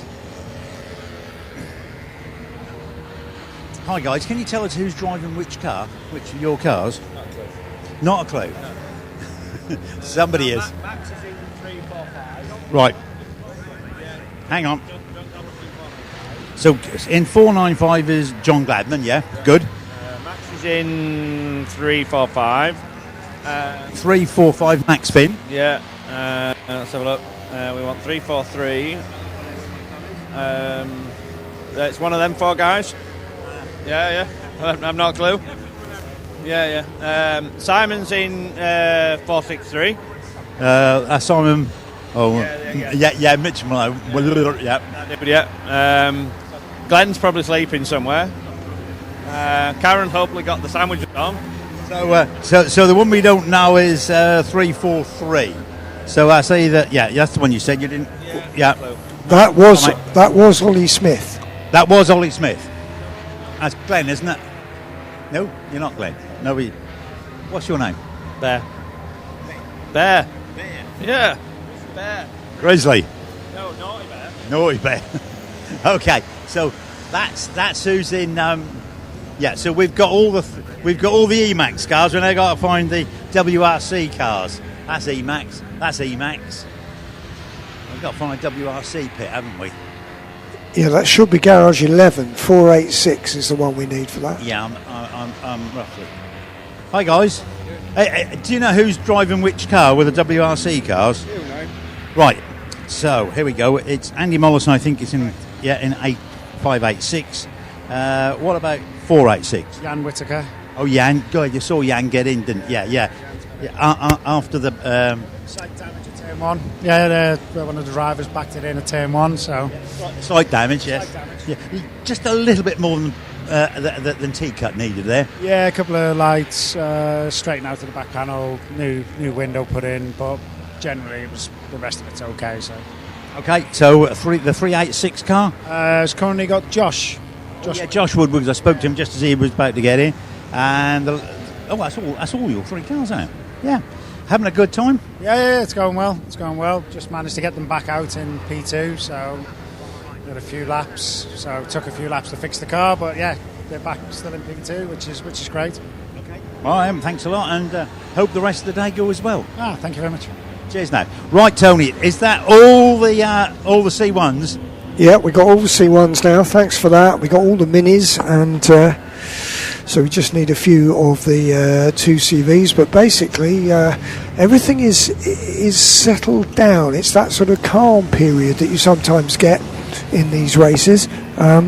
So what we're not waiting for, but what will be the thing to throw this all into confusion will either be an accident, which obviously, fingers crossed, we don't want, or some sort of mechanical problem. Right, Regimental has just done a driver change. I think this is Regimental. I'm not 100% sure. Regimental, guys? Right, here. Well, there we go. Right, who's just got out in the car? Darren's just gone out. nothing to report really. We're struggling on as we were, so no saving. Very much. Right, so it's Darren Pauling. Yeah, just in. thanks for that. Yeah, he's just gone in for Liam. I Yeah. take it they must be related. Let's have words. Let's have words if we. Let's have words with the. What's the relationship between the Paulings? The Paulings, father and son. Oh, who's? Son, father's in now. Oh, Dad's in. Oh, we got Lad here. Hiya. So yeah, Liam, you're giving Dad a decent car. I don't know about that. I didn't blow the engine this time, so I think that's a good sign. But yeah, it's going well. It's going well. Yeah, I can. Well, that engine that's got dead on it. Manifold cleaning. Car. What's the other? Oh. Good 24 hours so far. Yeah, you look like you're back to fire another engine up on the stand. Boy, I tell you, this is about getting your hands dirty, isn't it? If you're in the. But yeah, we start to question a few things, but now the sun's out, it's all right. Okay, Liam. Anyway, so have you enjoyed yourself? Yeah, absolutely. Glad to be finished though, I'll be honest. It's been a long night. Good to talk to you. Thank you. There we go. That's regimental. And nobody in the. There is. No. Actually, I've got a funny feeling there might be some action at the top of the pit lane. I'll get back to you. Yeah, in terms of a screen, the only person in the pits at the moment is the 16 Green Frog. Their garage number 3. So that's the grey-green machine. And I wasn't sure who was driving that, so that'll be useful if you eventually, when you get up there, can find that out. That's the only pit visitor. So at the moment, of the 28 cars that started, we've still got 27 officially running. The only one that we know is out is the 48 car. Lewis talked to Lawrence Broadhurst, who had a crash during the night, was checked out at the medical centre, everything was fine, but the car has been deemed to be too damaged to continue. So that 48 car is definitely out of the race. And if you look at the lap board, the car in front of it, which is the Rosie Walford Racing number 7, has done 462 laps, whereas that SL Racing car has only done 194. So I think we can see the writings on the wall for that one. They were considering whether they might get it out again, but have decided now that they can't. So that car, we know, has been retired. We've not had any official word, but we're fairly sure that is a retirement. So 27 cars still motoring, or still being refettled in some cases. Some with the eye next to them on the screen means that they've had a penalty, normally a toe-back penalty, which is 3 laps basically, that they are fined or given as a result of toe-backs.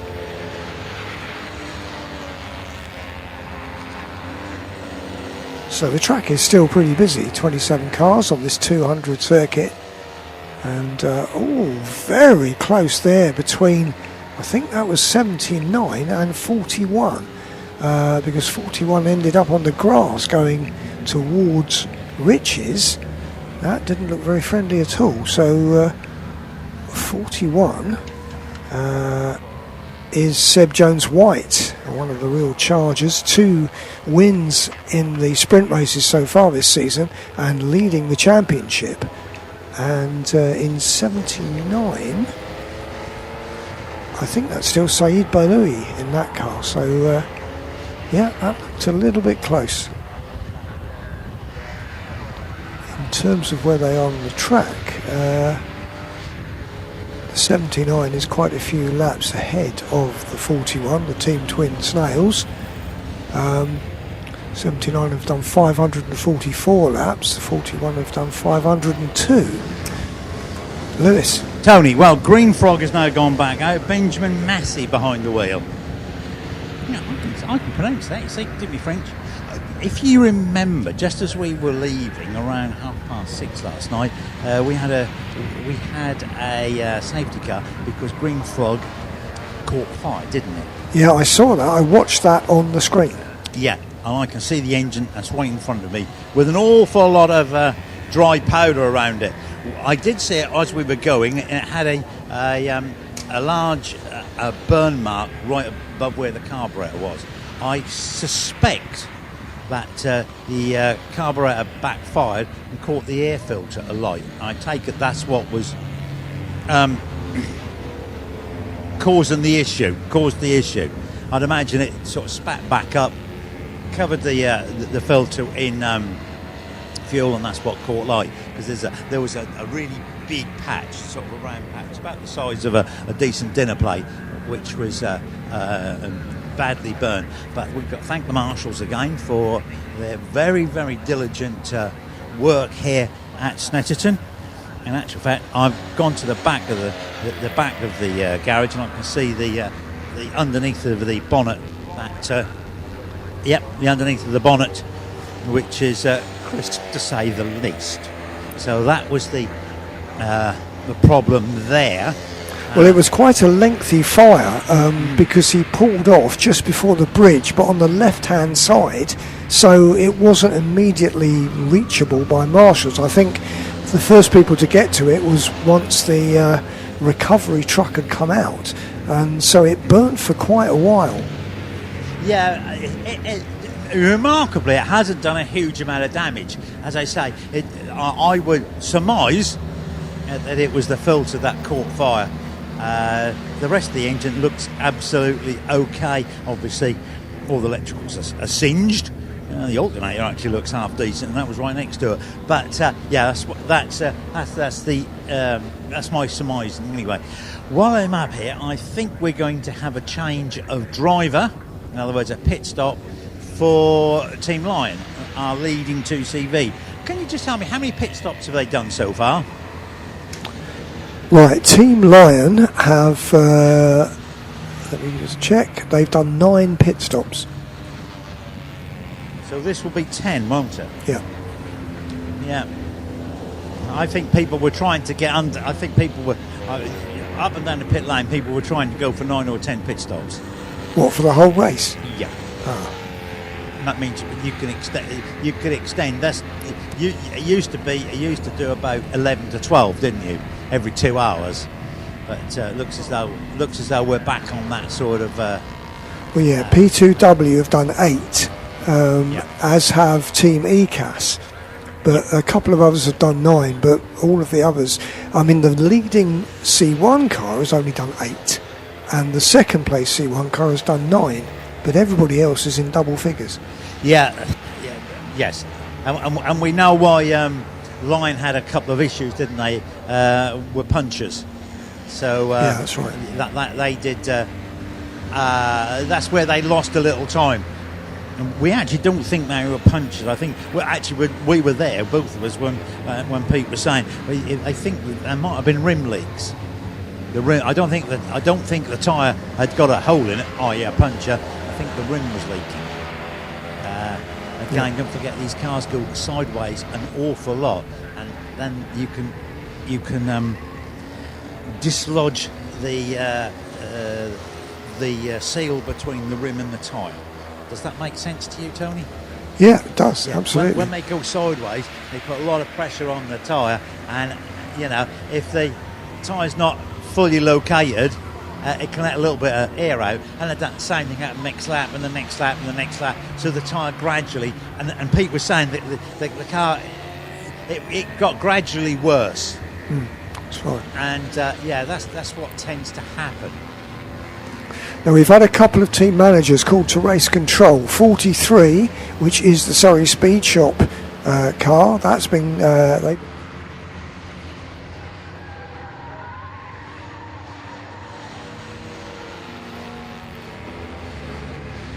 So we're just in the garage of car 97 now. We can see we've got Gary Adnett just there waiting to get into the car.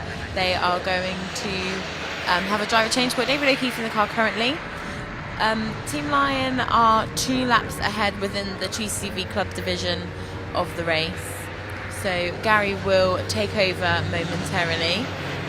We can have a look at their setup kind of while we're waiting, and we can see that, you know, they've got all the telemetries that they need just up here. So we've got just some information showing us that they are, I think, 2 laps ahead of Crisis, Tech Rouge, Car 92, who are in second in the GCV class, and then behind them you've got P2W Motorsport, who are 4 laps behind Tech Rouge. So a decent lead, but we were talking to people earlier, and it could be kind of similar to what happened last night. If a safety car comes out in the wrong spot, that can cost you a lap. So then that takes them down to a 1 lap advantage. It looks like the car's just gone past, they're not coming in quite yet. You know, so it takes a couple of maybe safety cars coming out not to your advantage, and that can cost you that deficit. So 2 laps isn't that big a gap in the whole grand scheme of things. But if we have a look there, we can see that car 79 has come in. I think we've got Saeed, who is sat in the car at the moment. He's a driver who is getting out. I believe he might be going back in. We've got Sam Archer as well. He's one of the drivers. He's refueling the car. But it looks as though we've also got, just behind this, car 97 has come in as well. So that's David O'Keefe. Gary Adnett will be taking over. So we'll go and kind of have a look at that car. So yeah, we can have a look.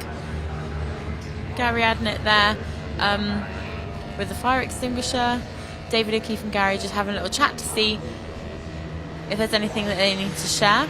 And we'll try and get a word from David O'Keefe in just a moment. But right now we'll just have a look at what's going on with this driver change.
Thank you. Thanks very much. That's David O'Keefe just jumped out of the lead 2CV car, and so he's running around with, I think Callum Grant was in.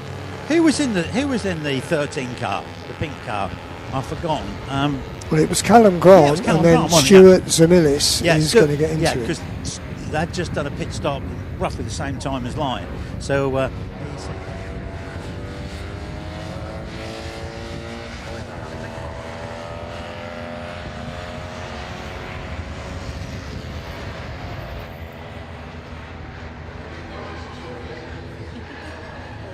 So we're just with David O'Keefe, who's got out of car 97, currently the leading 2CV. But we were just talking there, and you're about maybe one lap ahead, but maybe two after they stop again. It seems like quite far, but is that far of an advantage? As you well know, no. Anything can happen, can't it? There's still quite some hours to go, so we just got to keep on it. And obviously, I was running with 13 there. Not quite sure where they are in the game plan, but definitely a quicker car, so that helped me. It's helping them, obviously. So, yeah, busy session, as you can tell. And how's your hand? We see you got a little injury. Okay, that's just Gary attacking me, slamming the door on me. Great teamwork. But yeah, wow. How's the whole race gone for you so far? That's okay. Yeah, I mean, to be fair, we're not the fastest car here. I think there's 3 or 4 cars that are quicker, but you know that reliability comes into play a lot. So we're all about the same driver-wise, so we can only wait and see. Brilliant, thanks David. I hope you nurse your injury okay and might see you back out there. I'll sort it. Thank you. Thank you. Let's go join the action back on the track.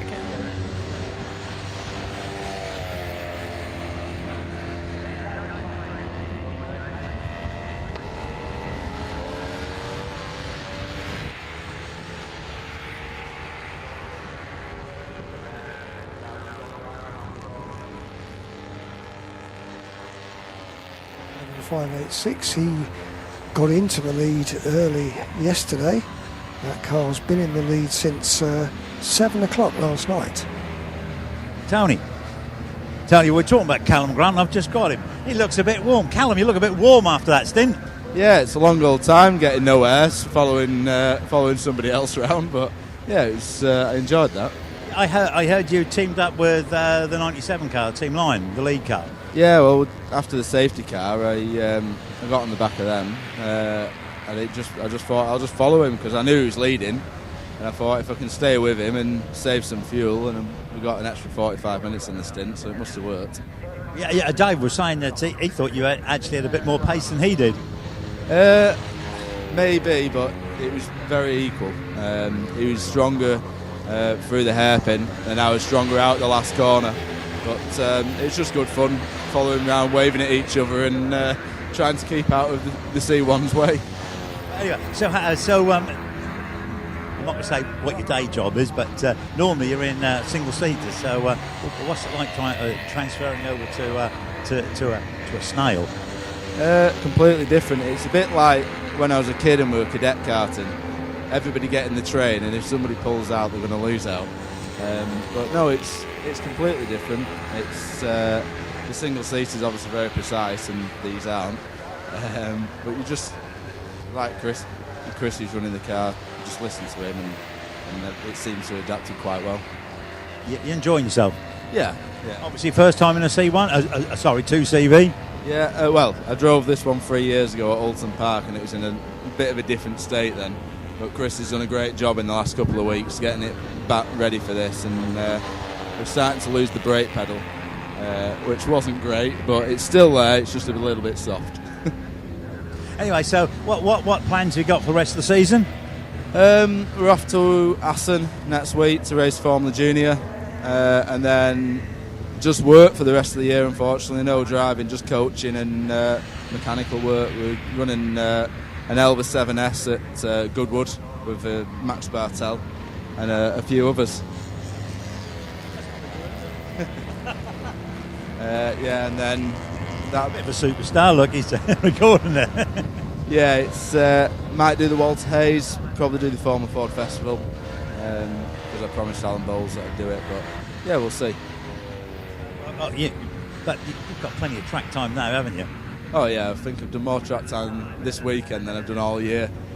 But that's part of the fun of doing this event, isn't it? Or these types of events, you do get quite a bit of track time, and you can work on your lines. And you know, some of the pro drivers pointing at you can help some of the less pro.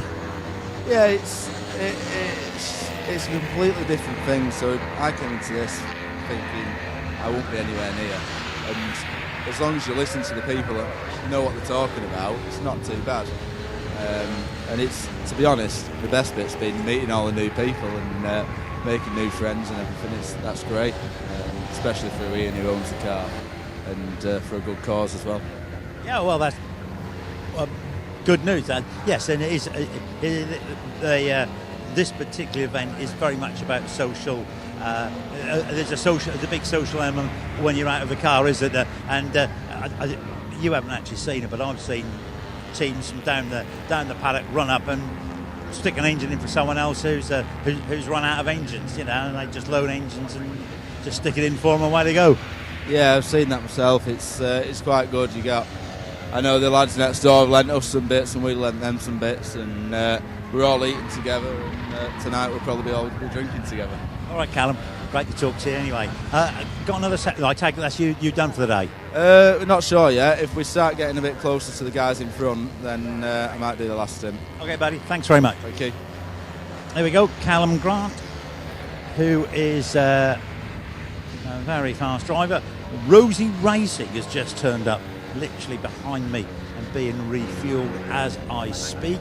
I'm trying to see who's about to jump in. Because it was Julie Walford was in the car. Steve Walford's about to get in. Okay. So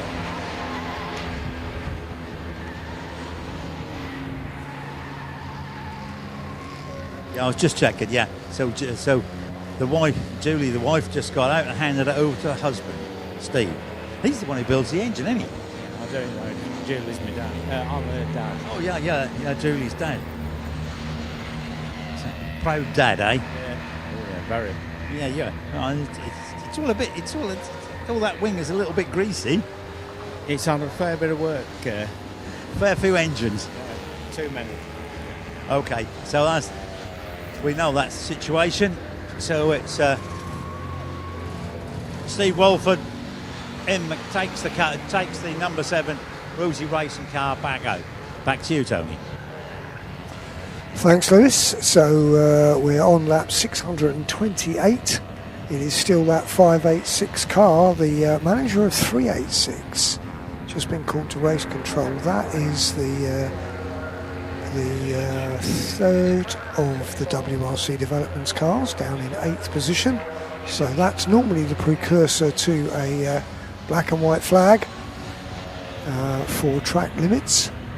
You know, if you get too many of those, then you have to do a stop-go penalty. Eventually a time penalty will come in.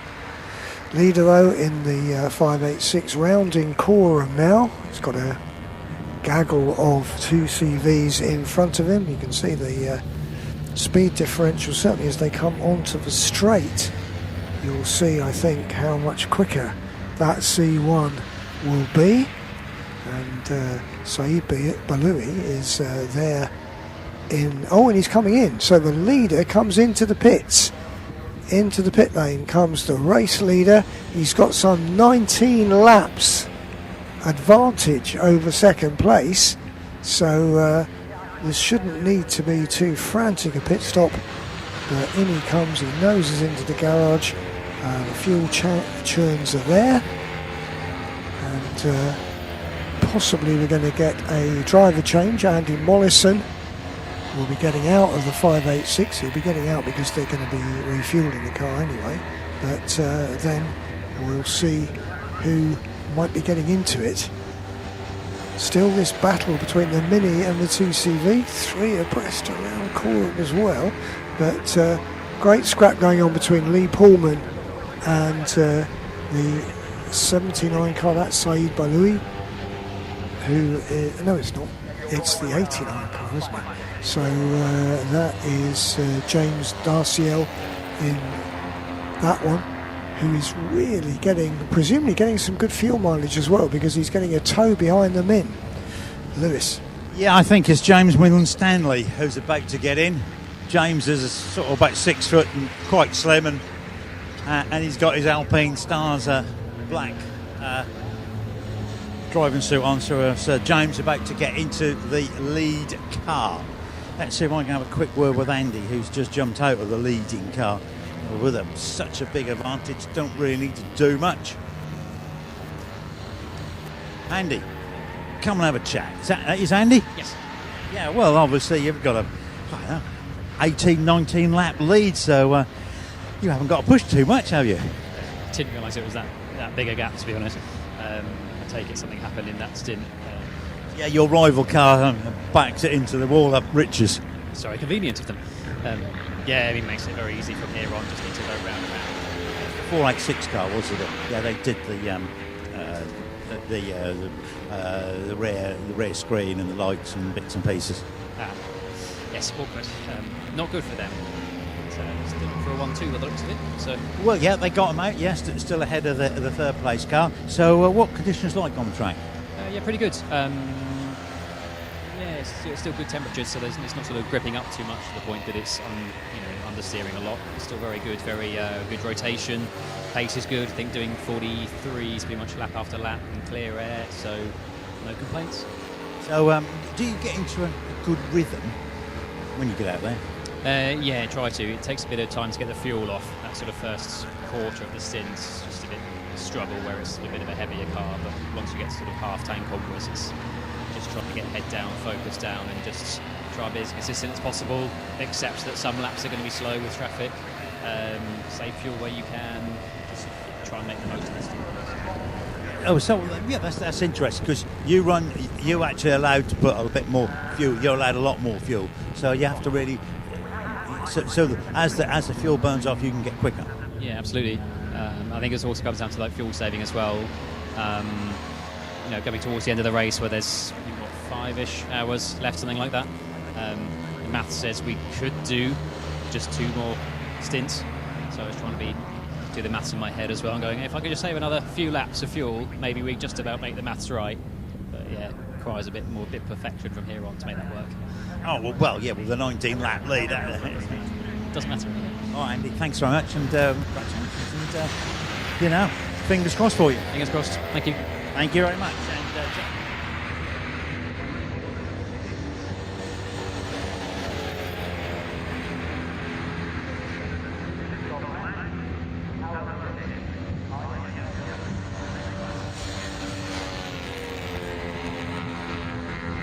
In the garage with currently the car running in P3 in the Citroen TCV class, and we've got car 89 just on the weigh scales. They've been called in at the moment, which every car will be get called in once this race.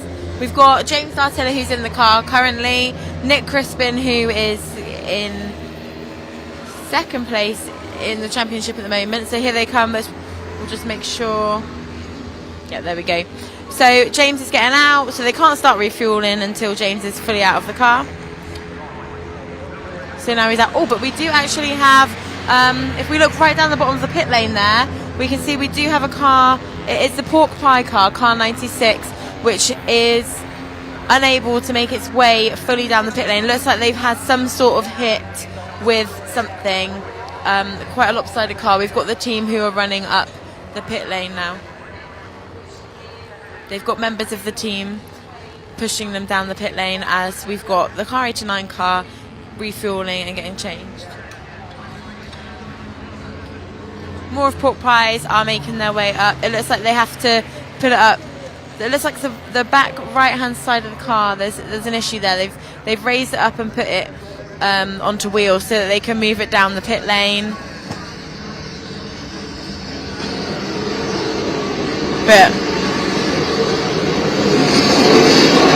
great team. In fact, it looks like that is the whole back wheel that has come off of that car, hence why they have had to raise it up. So whether they've just lost a wheel or hit something, we'll go and find out in just a moment. And for now, whilst they're diagnosing that, we'll just come back to this driver change with James. Let's go and have a little chat with him. Hi, James. I just don't want it to get in the way. So that looked like a pretty okay session for you. How was it? Yeah, that was good fun, actually. Yeah, I was up there with David, stood behind David for a bit, and then I tried to get in front of him. He was just a bit quicker than me in the corners. We had the power on the straight. Lost a toe with him. And I got stuck behind that green Mini, which was really good fun. Don't know how long I was with him for. But that probably my best lap times behind that car, so happy days. Yeah, that was brilliant. And then we've got Nick going in the car. We've got about 4 hours left, so Nick, I presume, will do about 2, but what's the plan for the end of the race? I have no idea. I would have thought Nick's finishing the race, but I'm assuming Sean's going to finish it. So, yeah, I don't know where we are. Third? Yeah, so well done. We're going to go down and see what the pork pie is because there's an issue there, but thank you, James. So James Startiller there, just come out of car 89. He's really happy. He's happy with his lap times. He's happy with how that session went. He got to run around with some, the Mini, which is fantastic for the GCVs because then get a great toe and it just really helps increase their lap time. And then he's also been able to go around with car 97 when David O'Keefe was in the car because, again, a fast car who they can help each other and improve each other's lap times. But we'll go and have a look and see what's happened with car 96. We can see at the bottom of the pit lane that they've got kind of the wing off and we've got people working on that car.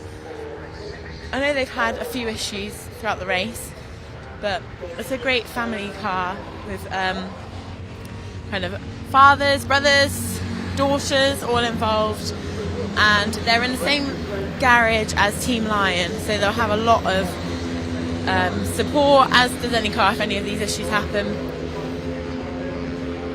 So we'll go and have a look, but it definitely looks like a wheel had come off, so we'll try and find out what's happened here. We'll just walk past the garage and see if there's anyone on the other side who can let us know what's happened. It looks like Sam might be able to let us know. So we can see at the back here they're just jacking it up. I'll try and find out maybe what's happened there.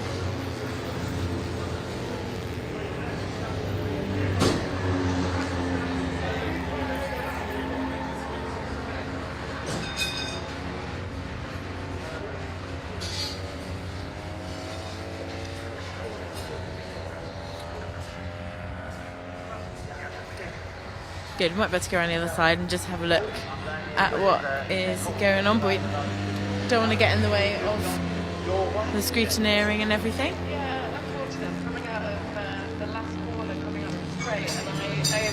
Whilst we're just waiting to speak with the driver, we will just keep our eyes and see kind of what's going on with this car. Be back in just a moment. Up the pit lane into the garage.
Dillygaff broke one, didn't they? And went off, broke one. You want to see it? It was a real mess. So the one or two wheels have been. That seemed to be the thing this year is the wheels. So not necessarily all your fault. Join the wheel club then. Yeah, no, we've had all electrical issues, engine issues. Now we've got a wheel issue. So I think you cover off quite a few bases during the 24 hours, don't you? Are you going to finish your stint? I'm not sure. I'll speak to the next driver and see where we are. I've still got a fair bit of fuel left, but we're kind of in for the finish now rather than the win. So we'll have a talk with the drivers and see what we want to do. Okay, Jen, I'll let you get some refresh yourself and some drink. Okay, thanks very much for your chat. And on the TV at the moment, they are showing that car, 96.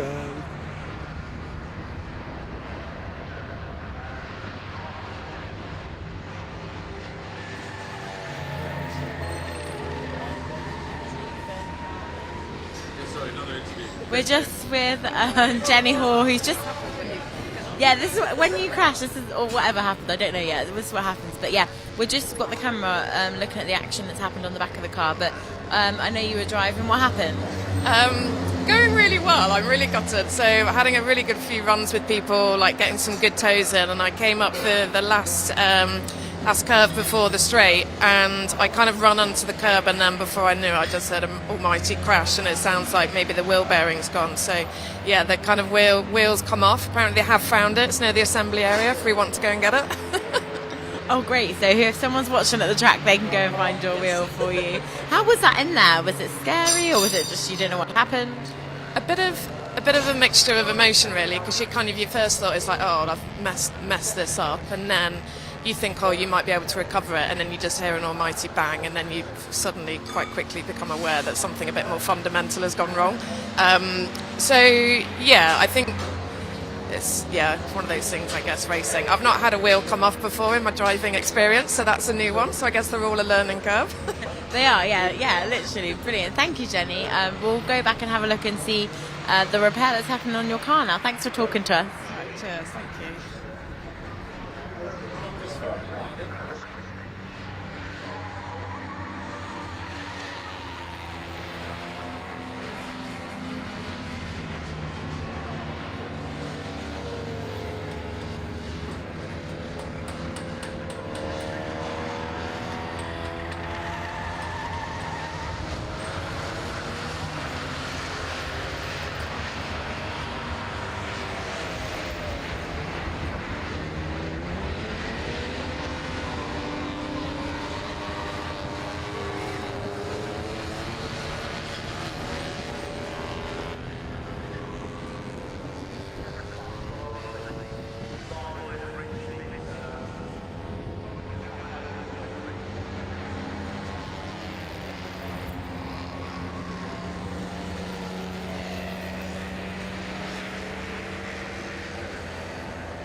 He's 1 lap behind, 1 lap and a third. The other thing that's germane to this, Lewis, is actually the last lap time. 2CV Team Lion did a 1:54. Crisis also did a 1:54. Crisis were 0.2 of a second quicker. So obviously if you're only making up 0.2 of a second each lap, it's going to take you a long time to make up that lap time. But Crisis at the moment are just a little bit quicker than the 2CV Team Lion that they're pursuing.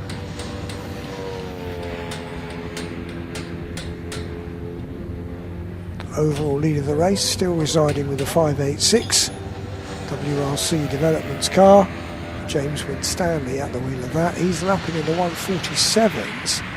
They seem to have eased off a bit actually, because the next 3 cars on the board, many laps behind, they're all lapping in the 145s. So it looks like James Winstanley is starting to take it a bit easy. They've got 4 hours and 20 minutes of this race to go. Means 81% of the race has been covered, but perhaps it's time, and they're secure enough just to ease things back a little by a couple of seconds, just not be ragging the car to its absolute limits, just in the interests of prolonging the life of everything.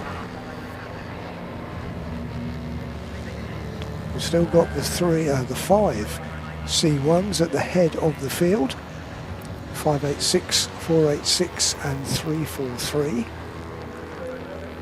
We've then got 2 minis in 6th and 7th. 107 behind 131, and an important one, the 386 has just come into the pits. Now the 386 is in 8th position and it's going into its pits. The red car, the red 386, which is the 3rd of the WRC Developments cars, into the pits. Tony, yeah, no, they've echeloned the car. Right, the rules gets a bit complicated. Each of the classes run to their own set of rules, and the rules for the C1s is that to refuel the cars, they have to echelon them. This is a regulation which has been put in, makes a lot of sense. We did have a big accident here some years ago, and since then everyone's echelon. But for those of you that are wondering what that means, because it's not a normal Norfolk word, it means they go in at an angle. They go in at a sort of 45-degree angle. Yeah, it's what the GT boys do, isn't it? Yeah, that's right. So they've echeloned the cars. And the 486 is in as well from 2nd position. Right. So now that means we could be looking at a change, because there's only 1 lap between 2nd and 3rd. So we're looking out now for the 343 Emax car, because that could be in a position to move up very shortly, and that's Ollie Smith at the wheel of that car. Okay, right. So Rob Chalmers is going in the car, that 386 car. Yeah. So he's going to get it again. There's a lot of refueling going on. I have to run around behind. Who's getting in the 486? I don't know. We'll ask him. Hi there. What's your name, sir? Jake. Oh, hello, Jake Johnson. So you're going to get in the car. Just about to get in, yeah. Ready to go. Getting yourself geared up? Yeah, mentally we're there. So, let's see what the next 2 hours brings. Okay, Jake. Good. Have a good one. Have a good session. Right. I was just looking at the tracker on the TSL, and Crisis is not that far behind, is it? Crisis is only, like you say, it's less than a third, isn't it? Yeah, a third of a lap, and a lap and a third. Yeah. Yeah. So there's we've still got quite a lot to play for. Right, Octane Racing has just come into the pits as well, just as I'm standing here at the moment, and I'm not sure who. Second place Mini is in 107, the Misfits.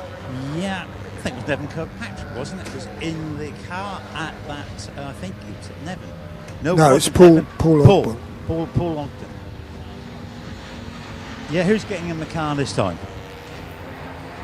Well, you got to tell me. Neville's getting in. So Paul Ogburn has jumped out, and Nevin Kirkpatrick is about to jump in. Right, we've got one of the two CVs just being called in to the weighbridge, and that's Yellow Frog. Are Yellow Frog fourth? Yes, they are at the moment, Yellow Frog, and it was Giles Owen at the wheel of that.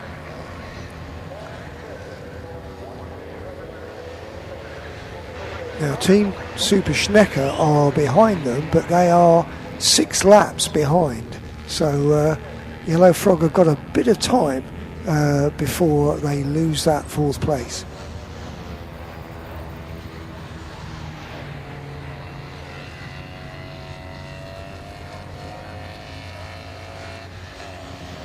And we've had a change for second because Emax Motorsport, the 343 car, which has got Ollie Smith at the wheel, that's moved up into second.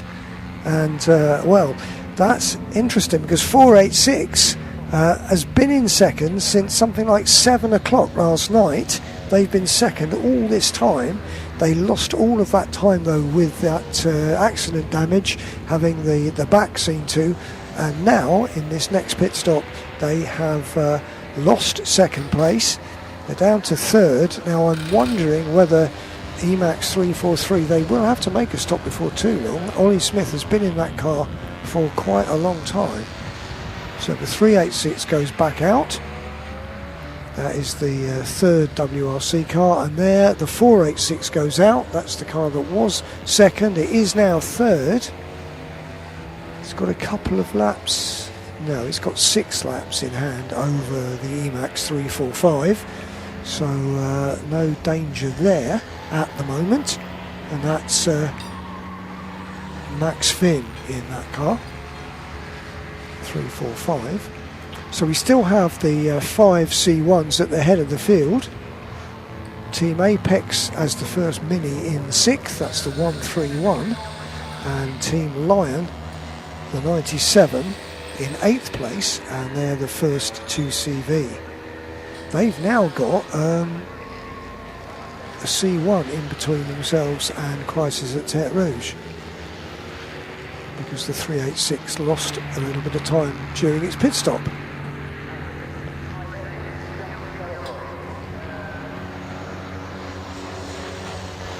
So things being shuffled up by that pit stop. 4 1/4 hours of this race left to run.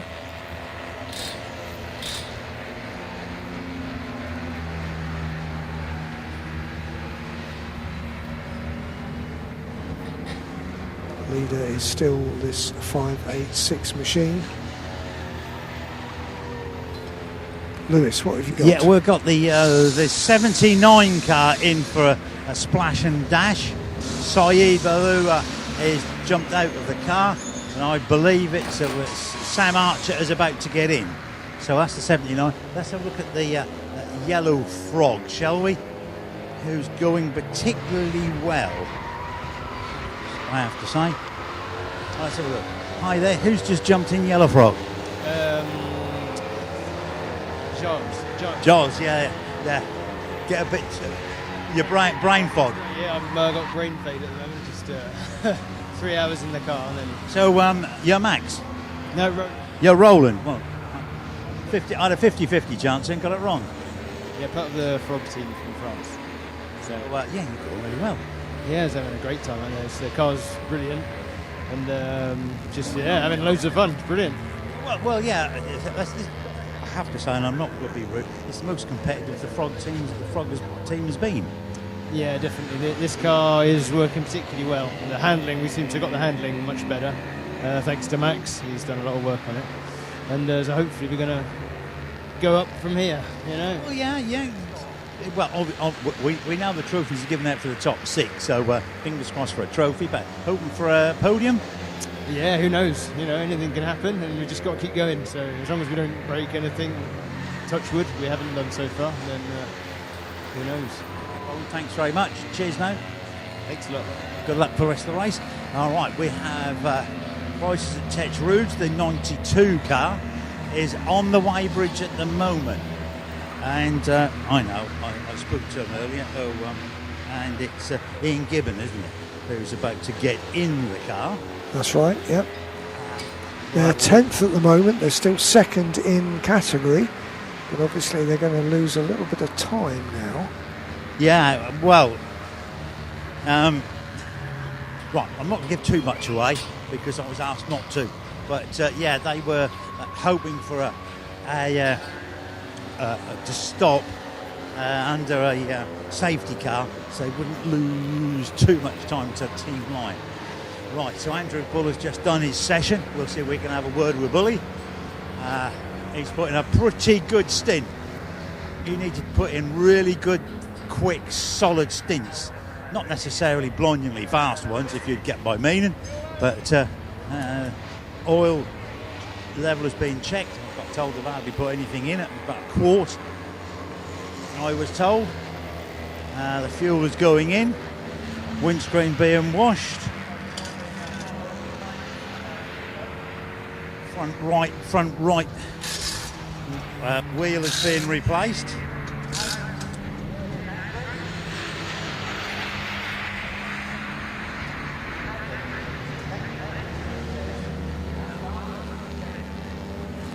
And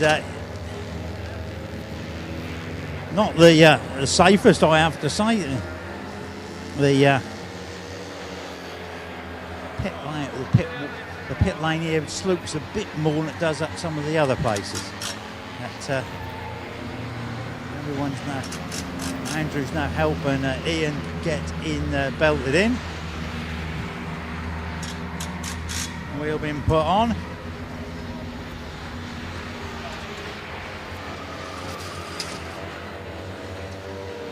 Wheel nuts being torqued up. Does help in not overstraining the studs. And there it is, Ian Gibson out. Here's Andrew, just got out the second place Citroen. Andrew, good session there. Fast but steady. Don't want to do anything stupid, but you were closing in on the line card. We got you down to about a lap and a third. I've been out there 3 hours nearly, and you're telling me we're still in second place? Trying pretty hard there. I had a great stint with Seb in the 41 car, but he just didn't quite hang on when the Mini came through us, and I sat on back of the fluorescent yellow Mini, which was great fun for a while, until a bit of traffic caused me to drop off. Car's not quite as good as it was yesterday, but it's 20 hours in or whatever it is now, so the brakes are a bit long and the tyres wanted changing, so yeah, the 3 hours was quite good fun. So yeah, done your best. Tried very hard. Yeah, but you've got to put pressure on them, haven't you? Well, you've got to keep chasing it because anything can happen. There's still like 3 sprint seasons worth of racing to go, so. Yeah, fingers crossed that you have a good ending. It still feels very strong at the bottom end. It's not quite revving like it used to do, but I think some of that's probably the wind. So early upshifts and preserving the car for the end and see what happens. Andrew, thanks for the update and best of luck for the rest of the race. Thanks, mate. Cheers. Yeah, I'll let him go and get some refreshment. He looks as though he really does deserve that.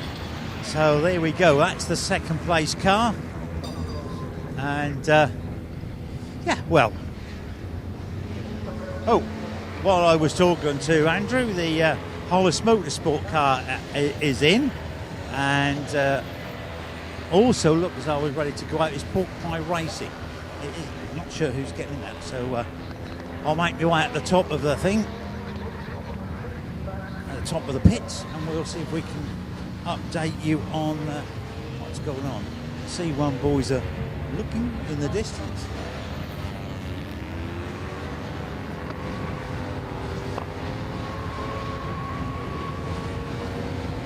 There's Emax Motorsport, which is provides 3 of the C1s and WRC the other 3. Right. Yeah, it's Emax 4 actually. They got 4 of them, and WRC have got 3. Yeah, WRC in the lead still, 586. They've done 644 laps. They have an 18-lap advantage over the Emax 343, which have now got a 1-lap advantage over the WRC 486 after WRC's latest pit stop. But I think Emax 343 owes us a pit stop before too long. Yeah, Hollis Motorsport just in front of me. They're changing one of the front right, and the 72 car. I'm not sure who it is getting in. Who's getting in the car at the moment? Patrick Mason. Patrick Mason is taking on the duties for Hollis, and certainly it's not Jen in the 96 car, the Pork Pie Racing car, so I can see her standing there. We'll have a quick word with Jen. I'm back again, Jen. Who's took over the seat? John Harmer's gone back out again, so yeah, we think we'll probably get another couple of drivers in, so John and then my dad Chris will go hopefully to the finish. Oh well, so that should be it then. Yeah, hopefully get it to the finish line. Are you going wheel hunting? Apparently someone has kindly brought it back for us, and I've been presented with a photo of the incident as well, so I have some memory keepsakes for my first wheel loss. Anyway, no harm done. No, exactly. Yeah, all good, all fixed up, out we go. Okay, Jen, thanks very much. So John Harmer out in the 96. They are a long way back, of course, now 24th position in the race. Hollis Motorsport just ahead of them in 23rd with the 72 car, and that's Patrick Mason replacing Glenn Burtonshaw. Glenn Burtonshaw, who has raced in all sorts of things, including Legends, was once a very prolific Legends racer. There's Glenn.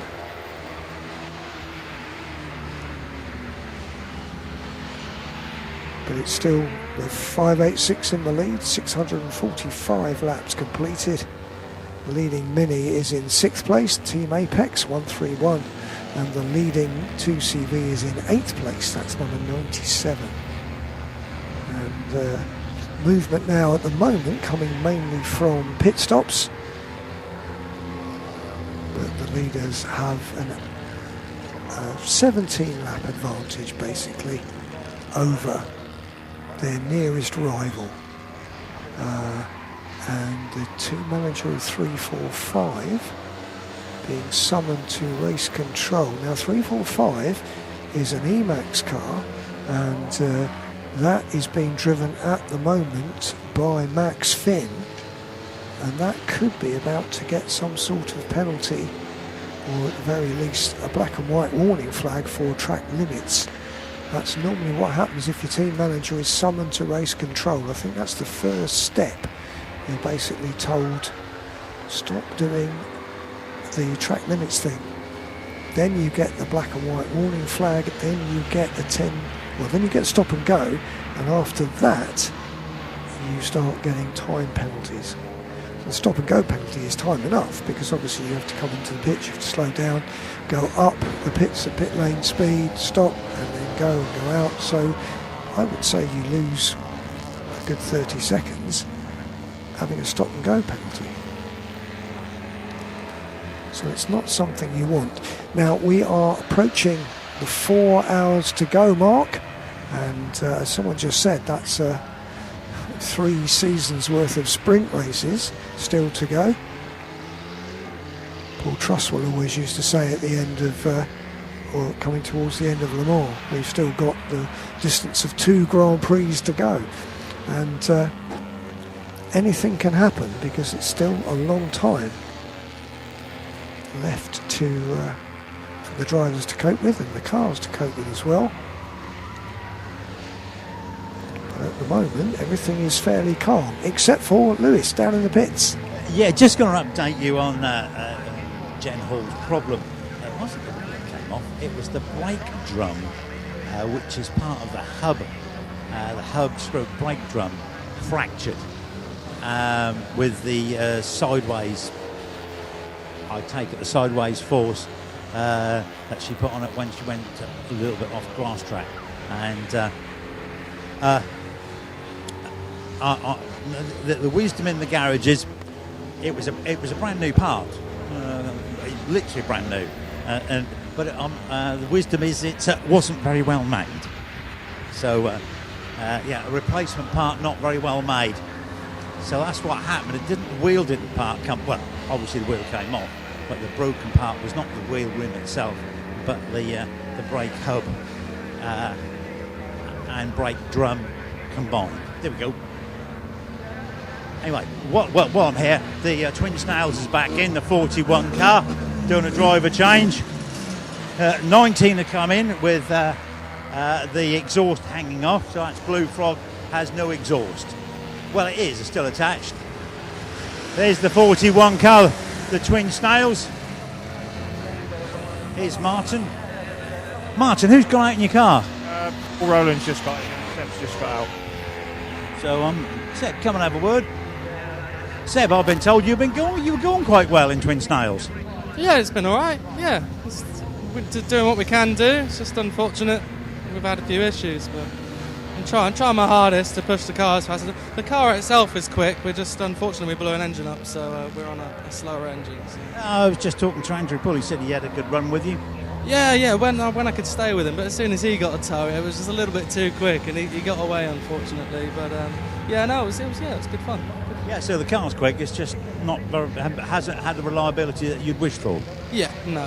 Unfortunately, that's the essence of a 24-hour, isn't it? Is hoping that the stars align and that everything goes right, and it rarely does. And unfortunately, we've had a few issues. So. Yeah, but you've shown the pace of the car. The car's shown good pace all weekend, so well done for that. Yeah. There's nothing wrong with this car. If you've got a beefy engine in it, it'll be absolutely fine. There's nothing wrong with it. What you need next year? A beefy engine. Yeah, that's it. Whatever. Well done. Thanks, mate. So a beefy engine required down here. Right, Blue Frog back up the top end. I'll hand back to you, Tony, while I go and have a look at Blue Frog. Okay, thanks for that, Lewis. Blue Frog, who Ghislaine Brisset was at the wheel of that, so that might be a change now. Either Richard Plyer or Roy Eastwood getting into that one. But it does seem to me that particularly the minis are getting more bothered now by the 2CVs. As the race goes on, you see on the TV screen, you see minis with 2CVs crawling all over them. And they're going around Coram as the race leader, who is picking his way through a gaggle of 2CVs, the head of which in fact is a mini.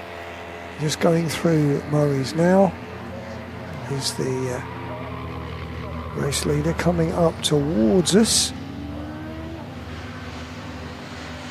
Here we are, crossing the line now, the 586. Blue with the poppies, heading now in a group, the blue lights flashing at Riches. It's mandatory now that circuits in the UK use the light boxes first and then supplement them with the flags. So there are a few situations where you need a flag and a light box, but most of the time you use the light box. I paused because 345 has got a 1 minute stop and go penalty. Now the penalties are beginning to build up, and this is what happens. If you keep transgressing track limits, you will eventually get a time penalty, a 1 minute stop and go penalty. Now that is serious, because the time it takes you to get into the pits and out again, that's a good minute and a half, I would suggest. So 345 are in 4th place. They are 2 laps ahead of the 463, which is their teammate, but they possibly might lose that 4th position. So 345, Max Finn at the wheel of that car is now getting a 1 minute stop and go penalty. That, I think, is the first lengthy stop and go penalty we've had.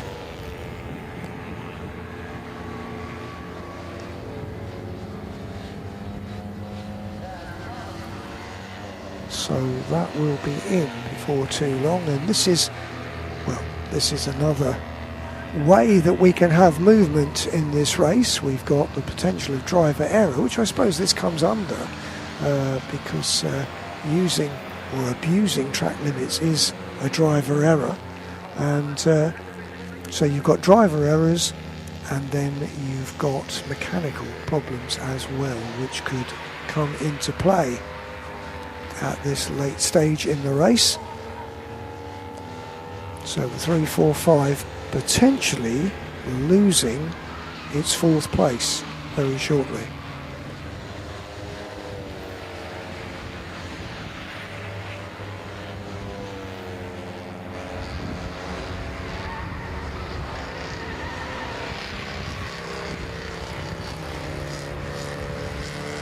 The rather beaten up 495 Citroen is currently being refueled. Was that John Gladman in that? Which I think it probably was. Alice? No, it is Alice. Yeah, there we go. Hello, Alice. Have you been asleep today? Yes. You got some sleep in? Yeah, I did.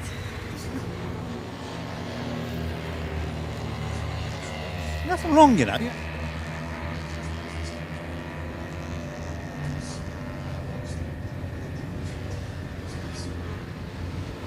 Anyway, Alice is here. She's just graduated from Wolverhampton University on the motorsport course with one of my friend's daughters. And you're awaiting a decision on a very, very good job, aren't you, my dear? We won't say where, but I'm going to keep my fingers crossed. When will you know? At the start of September. Oh, hope it all go well. Anyway, I know who that is getting in the car. That's Paul O'Reilly getting in the car, and Alice is nodding her head. She's a little bit nervy, a bit shy. Shouldn't be. So Paul O'Reilly's getting in the 495 car.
So just had a visit from Katie Story out in the commentary box. She's been doing the interviews on the live stream on BARC TV.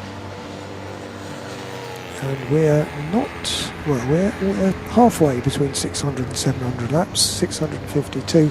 We've got this 1 minute stop and go penalty for 345, which might lose it fourth place possibly.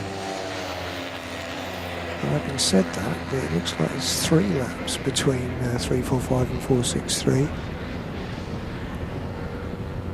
No, it's now 2 laps now they've gone past. So, yep, they're going to lose a bit of time with this 1 minute stop and go penalty. The 345, Max Finn will need to come in, and his teammate, which is at the moment Simon Mickelmeyer in 463, will get closer to him. Whether he'll get right up onto the back of him, we'll see. Still got the Mini in 6th, Team Apex leading the Mins, and Lee Pullman driving that car. And then in 8th, the 2CV Team Lion leading the 2CVs, and that car being driven by Gary Adnett, a very, very experienced 2CV racer, and that's the point about 97. You've got Pete Sparrow, Gary Adnett, David O'Keefe, all three of them absolutely huge experience in 2CVs. And it's come in, the 345's come in, and it's coming all the way down the pit lane for its 1 minute stop and go. So Max Finn bringing the 345 in. That is the black car with the orange highlights. The orange... no, that was confused because he went straight out. He thought that was a stop and go. Maybe he thought the 1 minute was just the name of the firm that run it. But no, he was meant to stop for 1 minute and he didn't. He just stopped and went. And the poor marshal was standing there with his hand out going, "Oh, excuse me," and he went off. Lewis, what have you got? Well, yeah, that was rather confusing, but I take it he's going to have to do another one. Richard Plyer has just gone out in Blue Frog. They've reattached the exhaust, which came in being trailed behind, actually alongside, Blue Frog with Gilzane aboard the car. So Blue Frog back out with Richard aboard in the driving seat. Yeah, that's better. But unfortunately, you can't find another way to say Ghislaine, can you? And Ghislaine.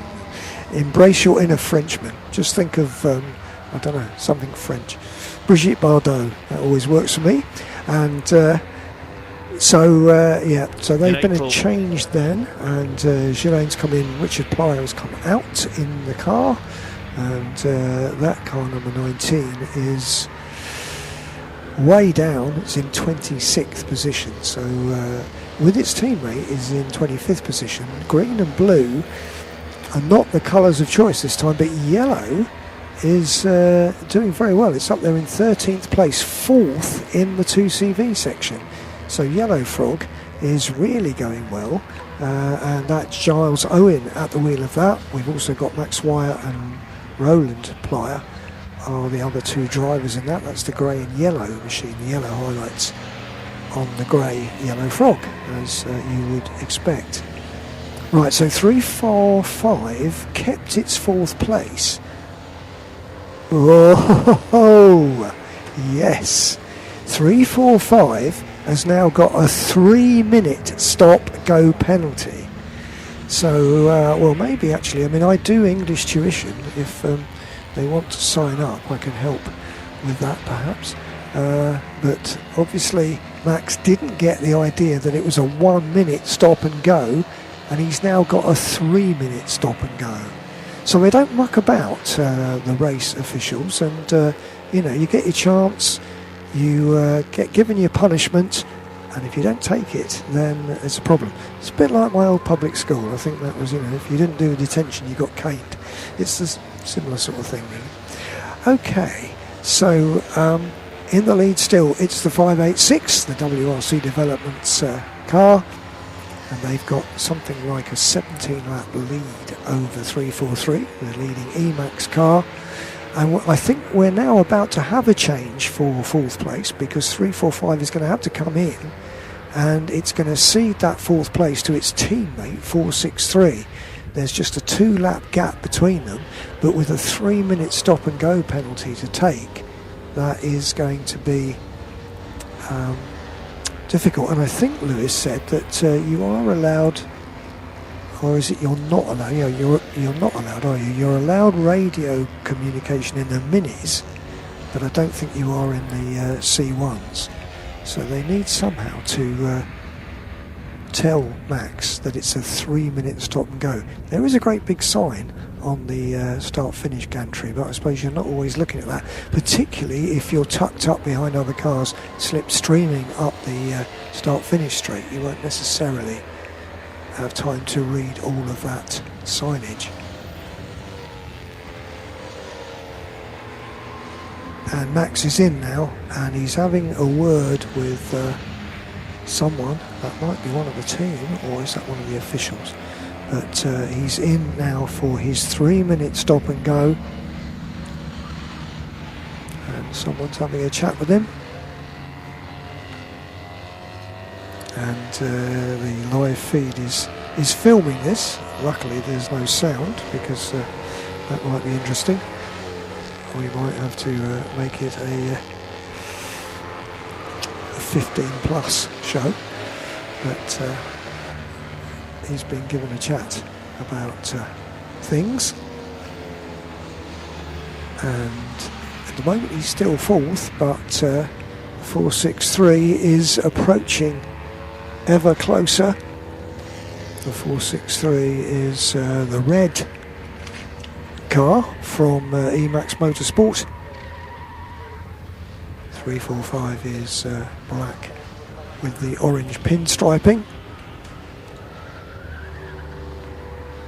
And obviously 3 minutes will seem like an eternity to Max as he sits there.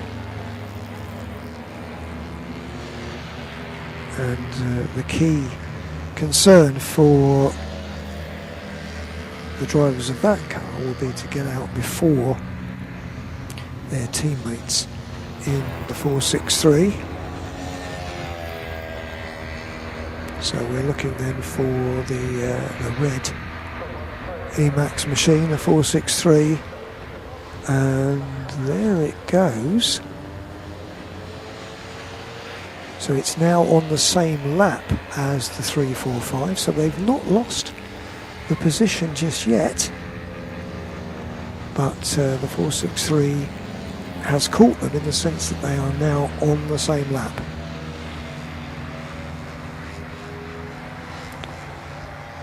And I think that was a team member who'd come up to have a chat with him. And he's now sitting there in splendid isolation, waiting for the marshal to tell him when the 3 minutes is up.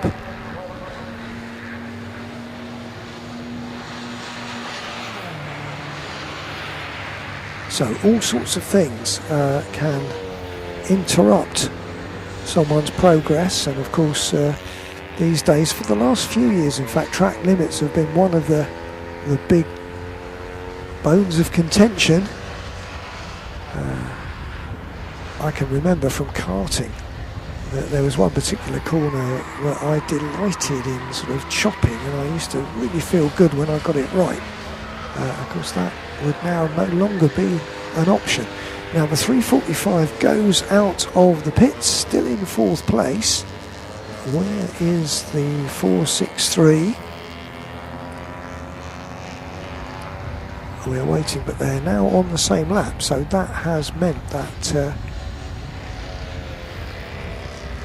things are a lot closer. And the 343 is in the pits, and I did say that I thought we would have a pit stop. Oliver Smith will be handing over to someone else, and he may well lose second place because he was only 1 minute and 21 seconds ahead of the 486. That was the car with the replaced back bits, and I think we may see a change for second place. So quite a lot of changes going on in the top five, these C1s. There goes the 486 going through into second place, which it held before its unfortunate meeting with the barriers at Riches, I think it was.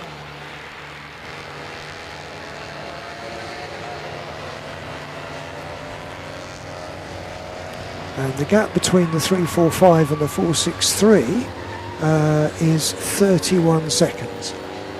So a couple of cars now on the same lap as each other within the top five, but no such trauma afflicting the leader, who has got a massive 18 lap advantage over the second place man, because he did have 17 laps, but Emax have gone into the pits. Lewis? Yeah, I'm down here in the pits with the Emax Motorsport 343 car. I'm just giving Ollie Smith a nudge, who's just jumped out of the car. Just about to jump in the car is Ollie Knight.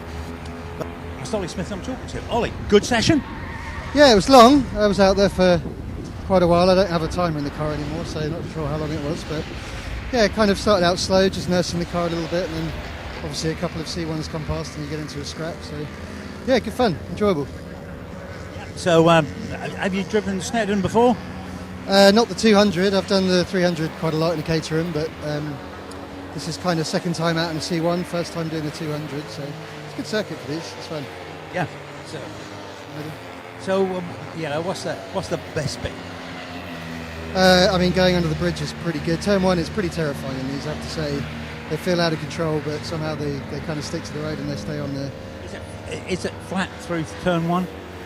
There's a bit of a downshift. You can either kind of go in flat and then lift a bit, or you downshift and then turn it in. But there's a lot of foot to the floor going through there. Yeah. It's a big job, is it? Yeah, big spear job. Yeah, like some of it's hard work, some of it's quite easy in these. You've got a long time to think about stuff on the straights. But yeah, turn 1 is interesting. Under the bridge is pretty interesting. The rest of it is kind of easy going. So good circuit. You get some breaks. All right, Ollie, thanks very much, and good luck for the rest of the day. Thank you very much. There you go. So that's Ollie Smith out and Ollie Knight in the 343 car. Back to you, Tony. Thanks for that, Lewis. And that means that WRC are now first and second again. And then Emax third, fourth and fifth. Now we'll see just how long it takes 343 to fuel up and make the driver changes and everything. As the TV shows us the second place car, the 486, which is, I've got it down as multicoloured. It's got some sort of tiger on the side basically, and very colourful. The 486, the one with the refurbished rear panel. But we'll wait and see when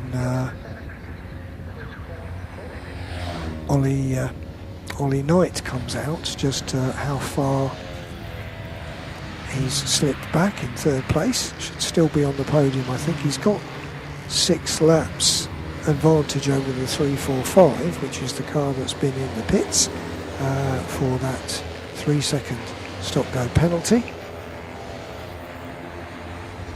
But the 463 car is only 27 seconds behind the 345, and the 463 got Simon Mickelmeyer at the wheel.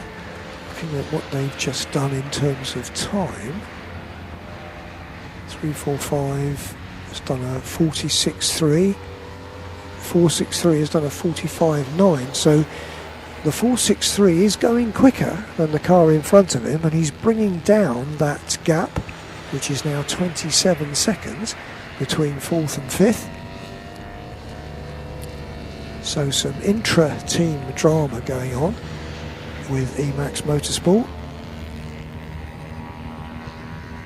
and 343 is has gone out, still in that third place, and we'll see just how long the whole pit stop, the whole lap took 6 minutes 20, so a good 5-minute stop there for the Emax 343 team.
And we've got another Emax car in, the fifth of the C1s, the 463, has come in presumably for its normal pit stop. Simon Mickelmeyer, who was catching the car in front, is now in, and I can't ask Lewis to tell me who is in there because he's up there having a sandwich. So we'll catch up with that later on.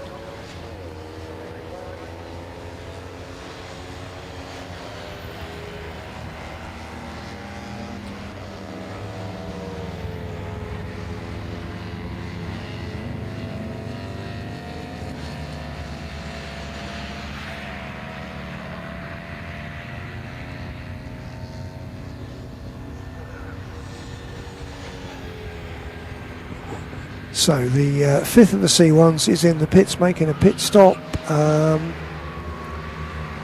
It's got a 5-lap advantage over the first of the minis, the 131 Team Apex, so I don't think we're going to see much of a change there. The 116 Mini is in from 18th position, and also the Team Super Schneck, who are 5th in class, they are in as well. So a few pit stops taking place.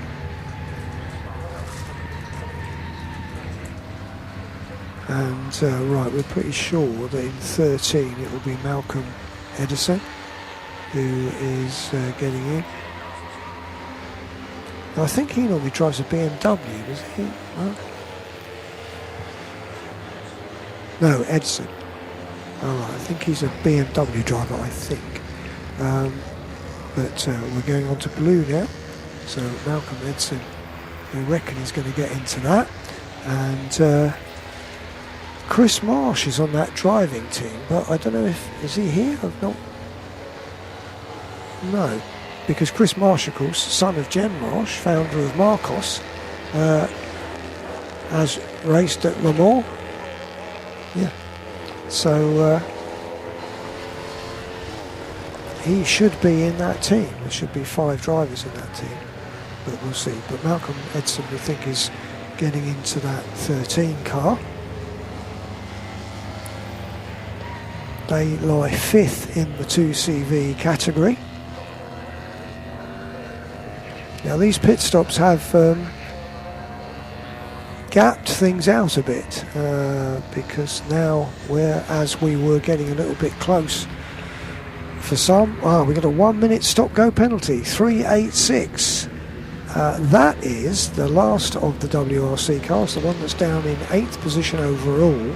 It is 6th out of the 7 C1s, and it's just got a 1 minute stop go penalty.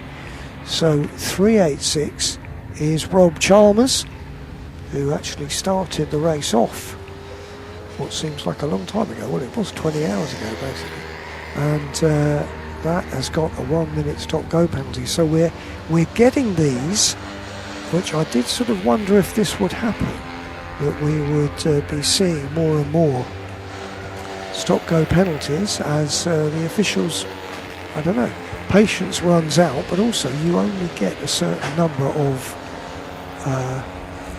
track limit warnings and then you start to get time penalties.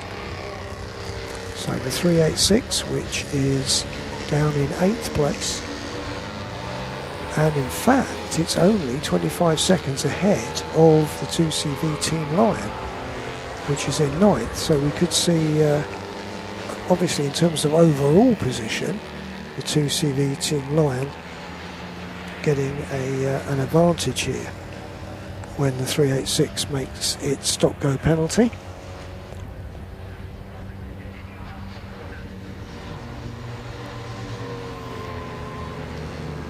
Yeah, back Tony. Yes, I've had a pit stop as well, and the marshals are now taking a proactive role. Put a stop go 1 minute penalty board out, or 2 boards together to inform the driver. Green Frog is in the pits.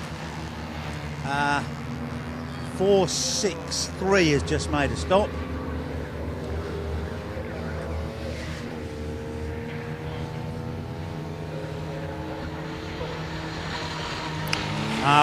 Anyway, I'm going to see. Oh, yeah, we got Blue Frog back in as well. So we've got the two frogs in.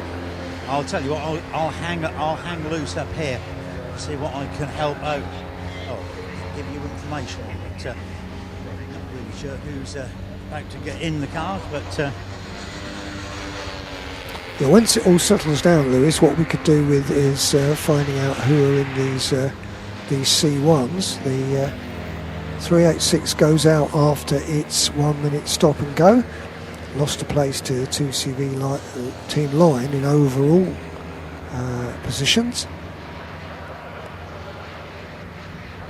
So it must be quite galling for C1 drivers. They've got past a gaggle of 2CVs and then they get a stop go and then they have to get back past them again. But no such problems for the 586. James Winstanley at the wheel of that. Lewis. Yeah, Richard Plyer, wasn't it, who was in the car, or is in the car at the moment. Not sure who's getting into 16. Who's getting in 16? Oh, Francois. Francois is getting in the car. Well, we'll go with that. So that's the situation. We've got to find out about the team Schnickers, haven't we? Someone's just jumped in there. Tony, what was it? I always think we tell you who's in what the C1s. Did you get that highlight right, mate? No, because they've all just been in recently. That's why. So I know James Winstanley is in the lead car, but the others have all. We know Jake Johnson's in the second car, but the three Emax cars have all just been in quite recently. So I think we might have had some driver changes there. Rob Chalmers is in the 386. That's the one who has recently got a penalty, but he's down in 9th place. But it's really the cars in 3rd, 4th and 5th, 343, 345 and 463. Well, 343, that's Ollie Knott. Yeah, we know that one. 345 though, Max Finn is still in that, I think, after that 3 minute one. Yes. And now the other one is 463. Right, Simon Mickelmeyer, he came in, and whether there's been a driver change, because he's made a pit stop. So that's the one I need. When you've got a moment, don't be too rush. But he's garage 15. That's the red one. We've still got this block of C1s in the top 5 positions, followed by the 2 Mins, followed by the first of the 2 CVs, 2CV Team Lion. Then we've got the 386 C1 and the 92 Crisis. Lewis. Yeah, well, I was right. Malcolm Edison's gone out in the car 13, just replacing a broken gear linkage. I'm sure we've done these Citroens before, but we'll go back and ask. I only need the one. I just need 463. 463. Hang on a second.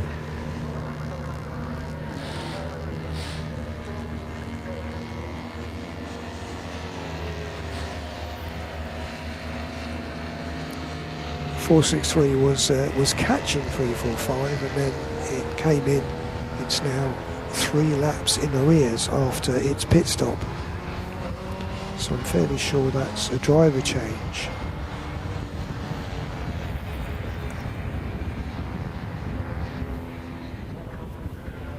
Now on my screen it says 386 a 1 minute stop go penalty, but it's just taken that, so that's done. Yeah, right. I've got an update on 463. It's Ashley Aspin. Okay, Ashley Aspin, thank you very much. So are we okay now? Yeah, I've got all of those now. Thank you. Thank goodness for that. I wouldn't like you to not have all the C1 drivers taken. Thank you. I feel much more secure now. I think it's my autism coming out. Right, so there we go. The 586 still in control of this race, some 18 laps in advantage over its teammate, the 486, and the 586 driven at the moment by James Winstanley, the 486 driven by Jake Johnson. Those are the top 2, both entered by WRC Developments with CB Auto Services. In 3rd place, the first of the Emaxes is 343 This is the car driven by Oliver Knight, and he is some 3 laps in arrears of the second place WRC car. So I know 2 laps now. In fact, now he's crossed the finish line. So most of the competitors, we've got fairly large gaps between them. But obviously with penalties being handed out for track limits and always the potential for driver error and always the potential for mechanical problems, then these positions are not fixed in stone. We've got just under 3.5 hours of the race left to run, and as I said, we've got a block of 5 C1s at the top of the field. Had a few bits of changes with them because of penalties. Then we have the 2 minis, Team Apex leading Misfits, and then the first of the 2 CVs, number 97 in 8th position, a lone C1 in 9th place, and then the second of the 2 CVs, the 92 Crisis at Tete Rouge machine. Now in terms of the mins, 6th and 7th, the leading car, that I do believe is still Lee Pullman in the 131, the Team Apex machine. In the Misfits machine, we know it's now Nevin Kirkpatrick who's back in that.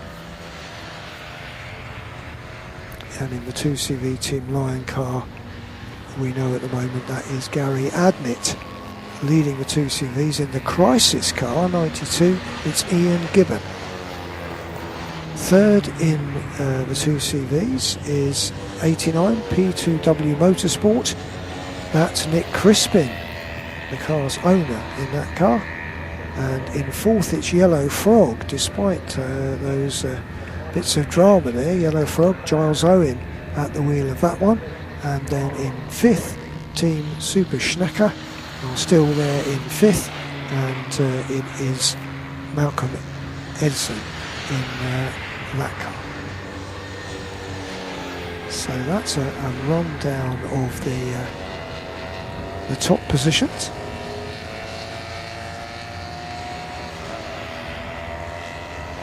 And we'll see possibly about the lap 700 mark. Give you a total rundown of everyone. Sorry, Speed Shop are in the pits with the number 43, and right, I don't know who the driver is for that one. It was Edward Elbro last time I looked, but there might be a change there. The Elbro family are represented in car 43. So whether Ed is getting out of that one, we'll have to see. They are 8th in the 2CV group at the moment.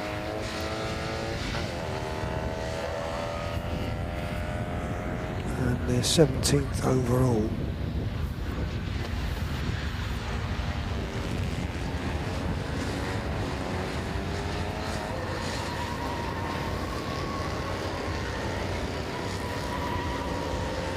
So 85% of the race has been completed. People starting to think about just where they're going to, how they're going to partition up the last few hours of the race. Who's going to do what stint and so on, when the fuel's going to be best put in.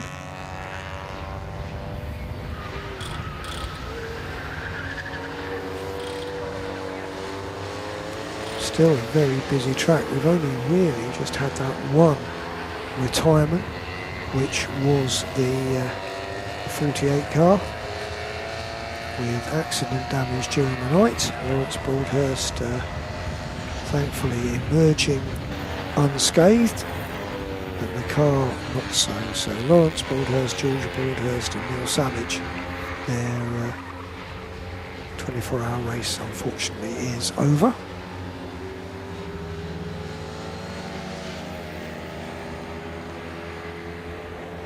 Now the other thing, as far as I remember, is that if you break down in the final hour, you don't get a tow back. That always used to be the case. Whether that's changed, that's something that Lewis will know. Lewis. Sorry, Tony, you asked a question about tailback. No, there's no tailback in the last hour.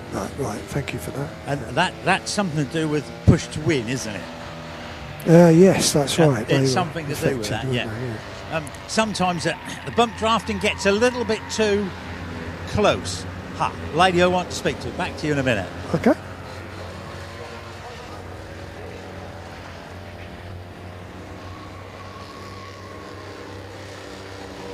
Right, the pit's fairly quiet at the moment, with only the Surrey Speed Shop being in the pits, and that's being shown on TV. They're looking at a wheel on that and seem to be having some problem with the offside front wheel. Seems to be taking a little bit of a time to sort out.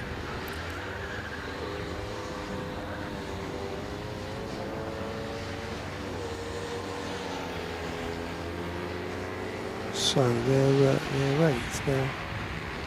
He is behind them. Well, the next car behind them is 17 laps behind. It's the Blueberry Muffins in 19th place. So Surrey Speed Shop at the moment fairly secure in that 8th position.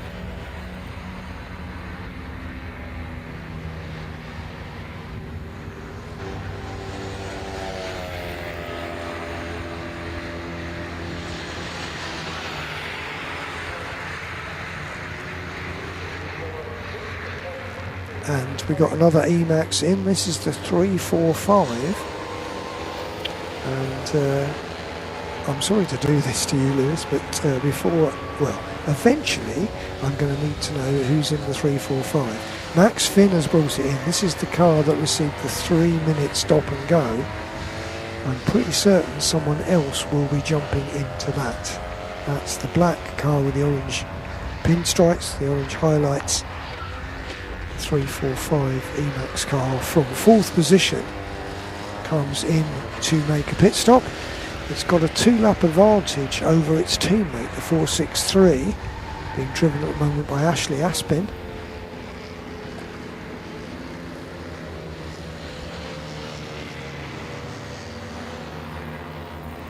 Quickest car out there on that last lap was the car actually in 2nd place, which is the 486, did a 144.8, and that's with Jake Johnson at the wheel.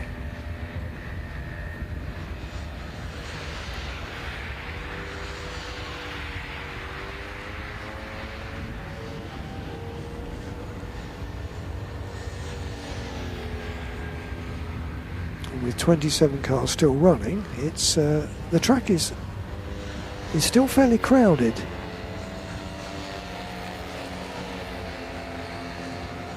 That is one of the advantages of the 200 circuit, keeps everyone fairly close.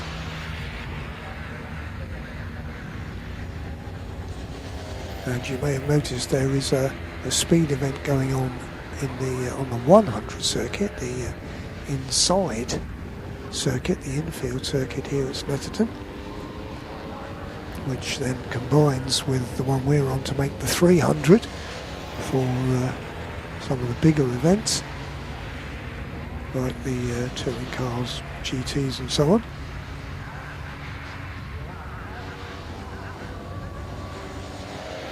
Leader goes through, completing his 673rd lap. Oh, and the 463 team manager has been summoned to race control. That's the car in 5th position. Yeah, 345 in the pits, and oh dear me, they've had good wear out of that. Don't think that'll pass an MOT. The left rear has significantly worn, and definitely got full value out of that tyre. But I don't quite know who's jumped in the car at the moment. 3, 4, 5. Alex Port, James Taylor, Aaron Grizzly and Max Finn are the crew along the way for 3, 4, 5. And Alice, we'll ask Alice. Alice, who's the driver? Taylor. Taylor. So here we go. James Taylor. Yeah. James Taylor. Thanks very much. James Taylor who's just gone and rejoined it. I will just need to go and see the management. So I'll be off here for a short period. Toby, back to you. Okay, 3, 4, 5 goes out of the pits. James Taylor at the wheels. Not the James Taylor who sang "You've Got a Friend" and so on, but a James Taylor goes off in the 3, 4, 5. But as I said, the 463, Ashley Aspin at the wheel at the moment, has been summoned to race control, the team manager. Now, we've been seeing some fairly, not harsh, but fairly large penalties in the sense that not just stop and go runs. So I wonder if this is another one that we're going to see for the 463. It currently lies 5th. The last of that clutch of C1s. 4 laps ahead of the team Apex Mini. Presumably one of the Mini goals would now be to get into the top 5 if it possibly could. Top 5 at the moment are all C1s, of course. But the team Apex Mini 131, Lee Pullman at the wheel. But you've got some good Mini pilots in that team. Tony and Matt Ayres, Elliot Stafford, former Mighty Mini champion. So we'll see just what 131 can deliver. That is the grey car.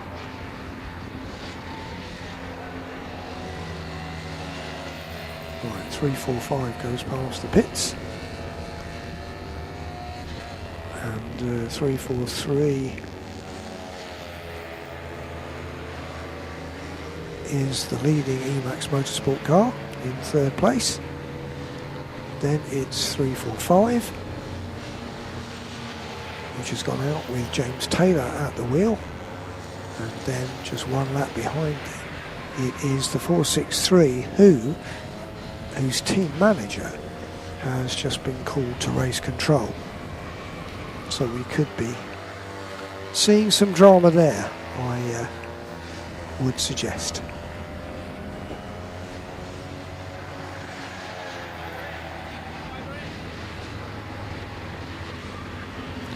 Now we've got a couple of pit visitors. We've got Reedy Racing 25 and the Regimental Racing 82 have come into the pits. 25 being driven by Craig Patrick. That's the multicoloured Reedy Racing machine.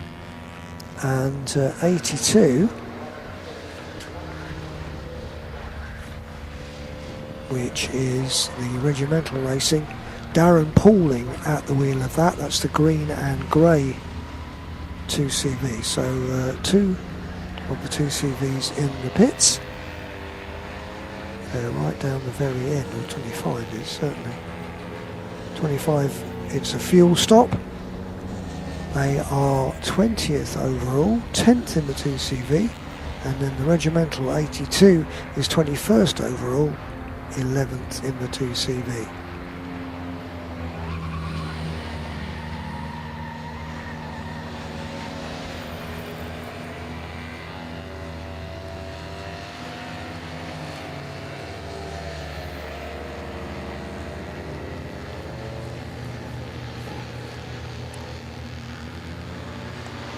And 463 has received a black and white warning flag.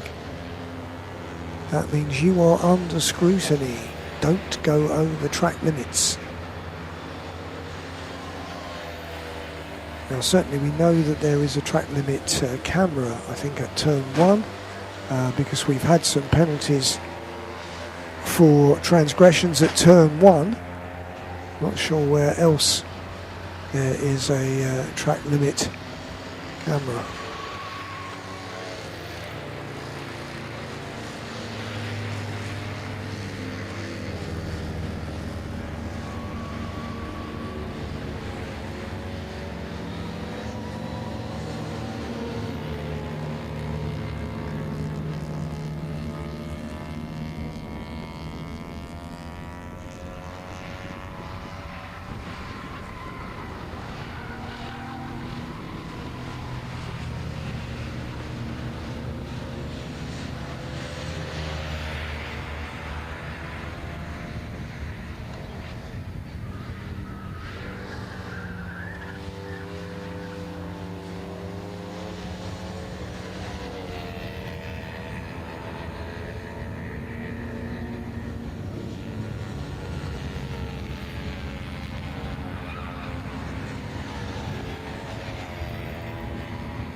So we're not far off the 3 hours to go mark. The leader is just on 678 laps. And it's still 5 C1s at the head of the field, followed by 2 minis, the leading 2 CV. And then we've got a couple more C1s now, filling out the top 10. WRC number 386 and the Emax 495, which led early on. That's now in 10th position. And in 11th, it is the second of the 2 CVs, number 92. 89 is the third 2 CV, P2W Motorsport, followed by Yellow Frog and Team Super Schnecker. They are the top 5 in the 2 CV section.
Right, we seem to have Pork Pie racing back into the pits, number 96.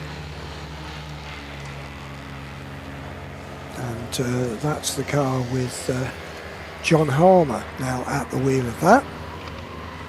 The car that had a broken brake drum, which caused the wheel to fall off when Jenny Hall was at the wheel.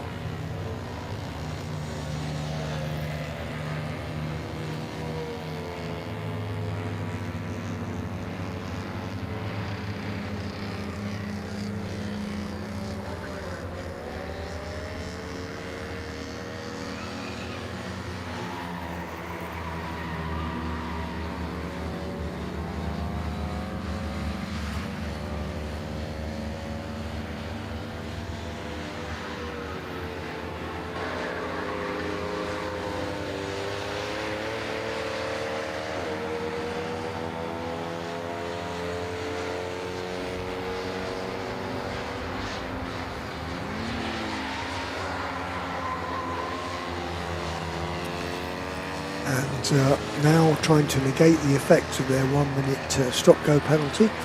386 WRC Developments cars just moved up to 8th place past the 2CV Team Lion. Obviously that doesn't make any difference at all to the overall, to the individual categories, but in terms of overall bragging rights for the race, they've moved up one space. They are still behind the 2 minis, of course. Although that's not, they're 2 laps behind the Misfits. And a further, no, just 1 lap behind the Misfits now. But a further 5 laps behind Team Apex. So presumably what they would like is to finish in a block with their fellow C1 drivers. That would be their goal, I imagine, for the 386. Rob Chalmers at the wheel of that car at the moment.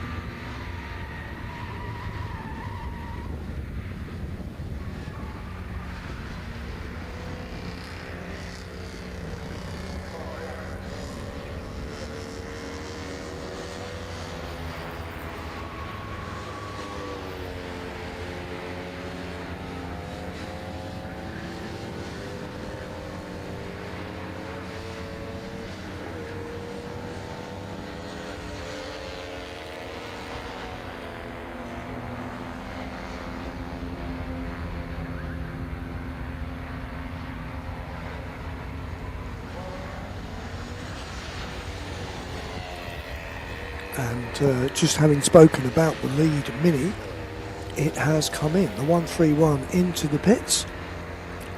Lee Pullman at the wheel of that at the moment.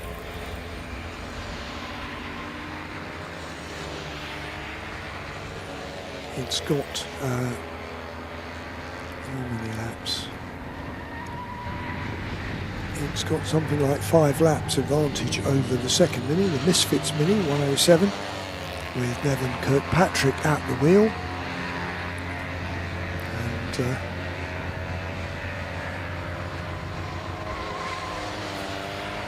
these cars of course don't have to be echeloned, they can just be parked straight in the pit lane, and Jack going underneath the 131. Just behind it is the 43, which has been echeloned. But the Mini bonnet off, and wheels now coming off that car. So it looks like a service and presumably a driver change for the 131, which is the leading Mini, the Apex team. Got a car with the orange roof.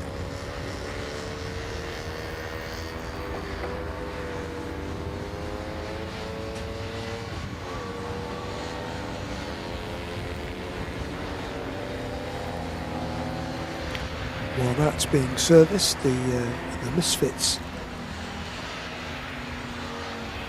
Now, I paused there because Team Apex have actually had 18 visits to the pits, whereas Misfits have only had 13. So Apex have been in the pits quite a lot, but that looks like a fairly standard service, because the 131 is now going back into the race.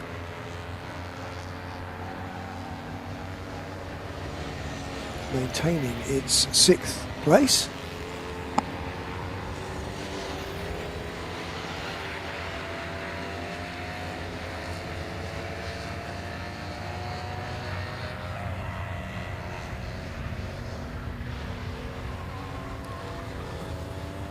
Meanwhile, I'm watching the progress of the 386 C1. Rob Chalmers at the wheel.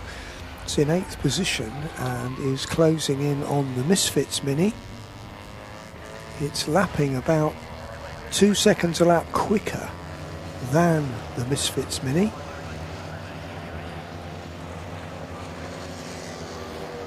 But it's got a whole lap to make up.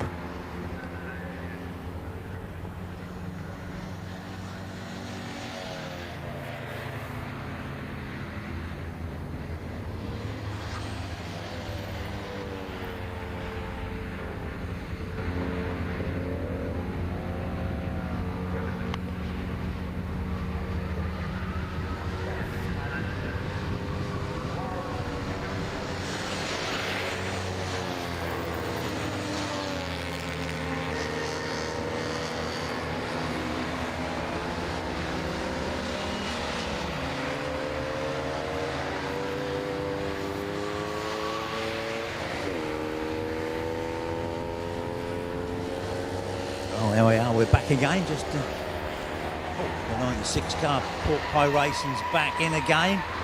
It looks as though it's another engine change. Is that right, John? Sadly, yes. We were just talking about 7 or 8 years ago. We just tooled around with the AFR really rich, no engine changes. Just all we did was put fuel in it and finish 6th, and it's got progressively worse as we tried to sort of run a little bit more finely to the performance margins. I think there's a lesson in there somewhere.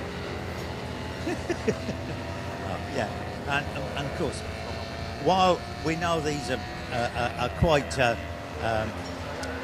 very traditional car, an old car, that's what I'm trying to say, there are quite a lot of sophisticated stuff on them. So you do have lambda sensors, which is the AFR ratio you're talking about, plumbed in, and also transducers, or not transducers, the heat things, what are they called?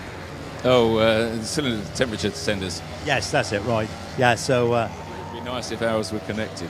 Unfortunately, they're not, so you're sort of driving blind a little bit. So you think maybe next time you'll just richen it up a bit and go for longevity? Well, I mean, it's not the way to win, right? But we've had our best result by doing that, so it's food for thought for sure. Can't you just go halfway between? Yeah, the thing is, though, it varies depending on the time of day and the air temperature and the humidity and what have you. So, yeah, I mean, this, I think, probably topic for the post-mortem. Yeah, without getting into it, yeah, but some of the teams do change the jets, don't they? Yeah, that's true.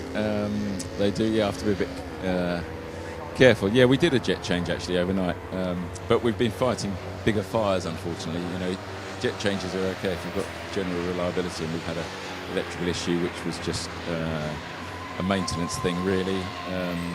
We had a coil change, which was probably a preventative maintenance thing. So we're just we've been fighting fires a little bit, but as we seem to ever be.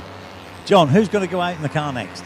So I think, depending on these guys who are doing a really sterling job, we're going to put Chris, the owner, out to do, hopefully, 3 hours if we make the fuel last. Okay, thanks very much, John. Thank you. Thank you. So there we go. Oh, I don't know who just went out then. I was in the garage.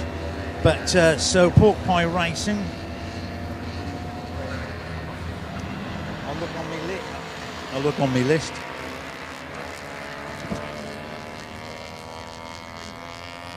Pork Pie Racing, V96 car. Chris Hall. Chris Hall is going out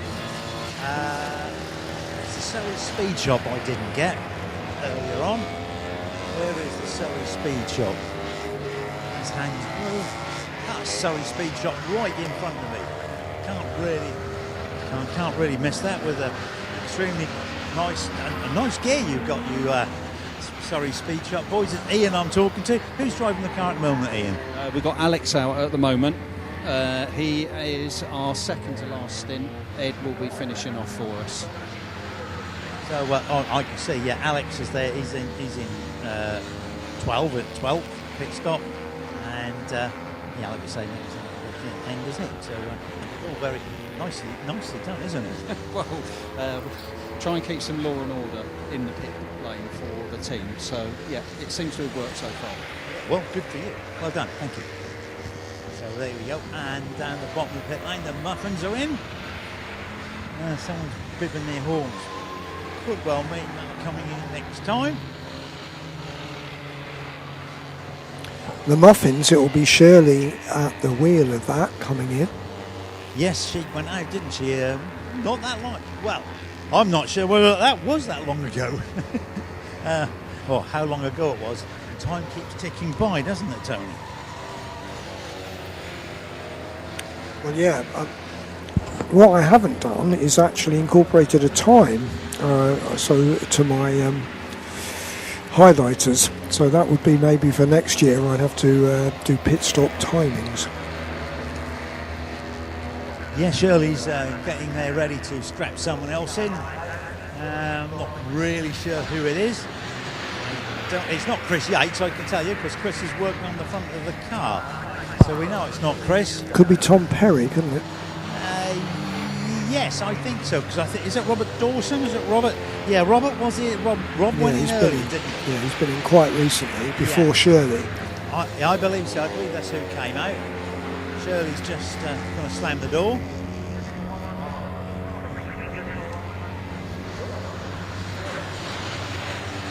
There we go. We'll have a quick word. It's all a bit hectic down here. Shirley, who's going to drive? Tom's going out now. Tom. We kind of worked that out because we know that's Chris because he's over there, and you took over from Rob. Had to be Tom, didn't it? Yeah, I did. We worked out. Thanks a lot. There we go. Yeah. So Tom Perry is who's will take the 40 car back out. Looks like there's some a misfire, says Shirley.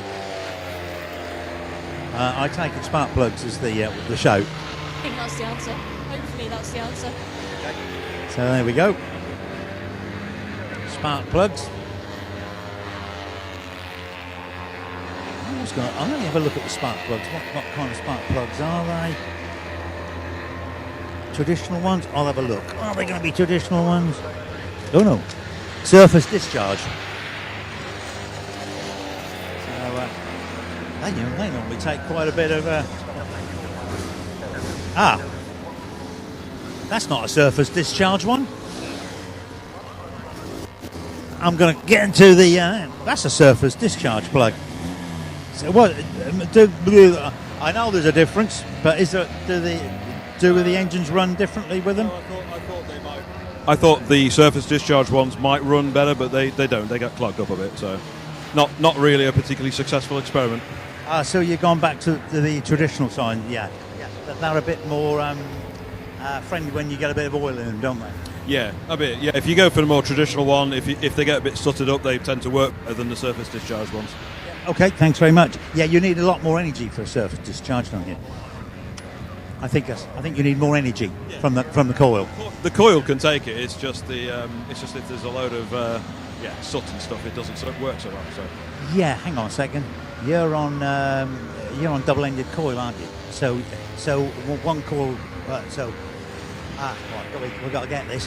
One plug runs positive, one plug runs negative. Yes, it does. I'll give you another couple of words. Wasted spark. Oh, that's wasted spark. Yeah. A fancy term for saying that the spark, the coil fires on every revolution, whether it needs to or not, on that cylinder. Yeah, but also what happens? One plug goes that way and one plug goes that way. Yeah. So you get positive and negatives. So one go from the centre to the outside, and one go from the outside to the centre. No. You sure? Well, maybe on the standard Citroens, but the coil we run delivers the same spark polarity to each side.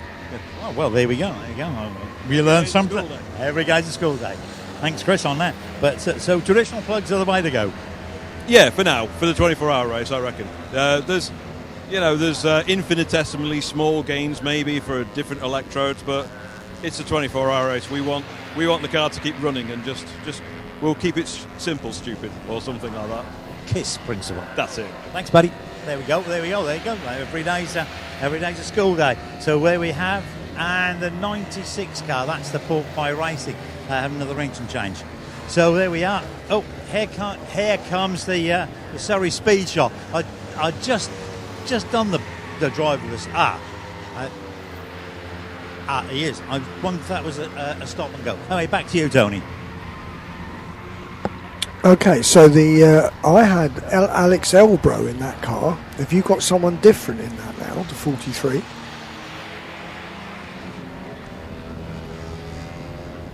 No, because while I was having my lunch break, they came in. So I just spoke to Ian, didn't I? And that was Alex. That was Alex, yeah. No, sorry. 1 second. I think it was. I'll tell you, because there's a border. I'm walking up that way now. Yeah, I'm sure it was Alex, because it was Yes, Edward. it was Alex, yeah. And Ed is going to get in next. Okay. But, obviously, things have changed. What's the time? Do you know what the time is? Yep, it's 11 minutes past 1. Yeah, well, it should be Alex, yeah. Coming up. It looks as though they've obviously got some issues here. What position are they in, by the way? They are 8th in 2CV. Yeah, I think they were 11th last year. They were desperate to get into the top 10 when I spoke to them yesterday, so... Well, they're still there. They've just been overtaken by not Fast but Furious, but obviously that's a Mini, so they've dropped to 18th overall, but they're still 8th in the 2CV section. It looks as though they may well have a transmission problem with maybe with a drive shaft. They're having a wiggle and a fiddle down that end of the car. But yes, I mean, I know you sat in this morning when we were having a cup of tea just before we came on air of Pete Sparrow talking very technically about why some of the engines failed. And as much as these cars are what people think are déjà vus, quite a lot of sophistication and a lot of engineering knowledge to get them to go quick, and B, to keep them in one bit. But it was very, very interesting what Peter was saying. I won't reiterate, I won't go into huge detail, but it was very, very enlightening. Yeah, there's certainly a lot of things to consider when you're planning to race one of these things, and the more thorough your preparation can be, the better chance you've got, particularly in a 24-hour race like this. So it did seem that they were thinking of more or less everything, every part where either weight could be saved or something could be made stronger or could be made more reliable, perhaps sturdier. They would do it. So we are on lap 691. We have got 2 hours and 46 minutes left of the race to run. So we are, if you like, in the closing stages of the race. It's still Alex in the 43 car. Right, yeah, good, thanks. I have that confirmed. Yes. And Pete was saying is that the Twin Snails had one of the conrods break at the little end, and it destroyed the engine. Actually, Mark Reimer showed it to me earlier in the day.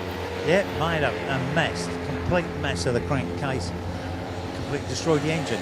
And these cars are getting older and older, and spare parts are getting harder and harder. So, they're going to run out of bits, I think, sometime.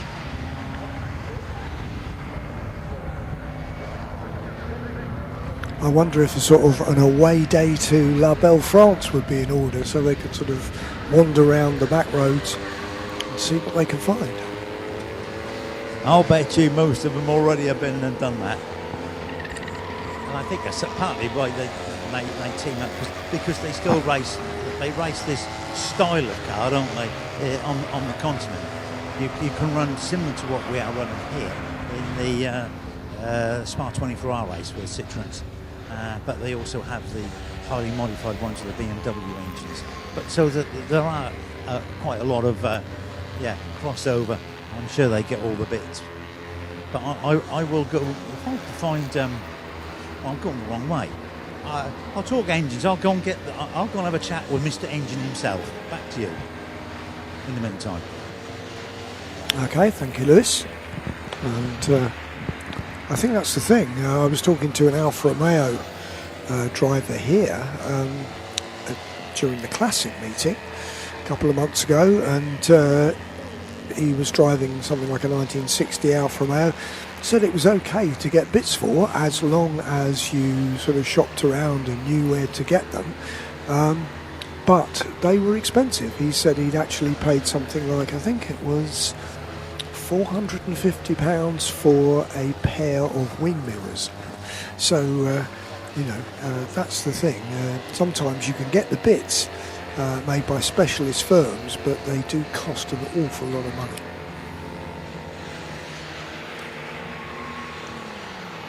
Meanwhile, we've still got this clutch of C1s in the top 5 places, and when we get to lap 700 I'll give you a complete rundown of the positions. But the second of the minis is now in. That's the 107, the Misfits, and that car was being driven by Nevin Kirkpatrick. Nevin, who is the reigning Mighty Mini champion and leads the championship this year as well. So Nevin Kirkpatrick, an absolute ace in Mighty Minis, and he is there in the Mini Grand. Second place, this car, some 5 laps behind Team Apex, but they have now made they're making their pit stop. And I think that means that the 386 WRC Developments C1 is on the same lap now, and will be in a position to usurp that place unless the Misfits make this pit stop rather quickly. Team Lion still in 9th, ahead of the final C1, which was the C1 that led early on yesterday, the 495 Emax car, and that is some 2 laps behind Team Lion.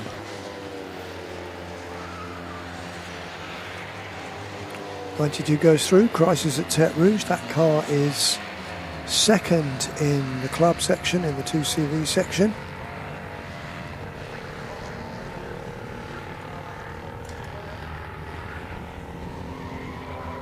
Now looking at the lap times for the 2CVs, Team Lion are doing 154s, Crisis are doing 155s. Lewis? Well, Steve Walford, Mr. Engine Man himself, is actually out in the Rosie racing car at the moment, car number 7. He's the engine man.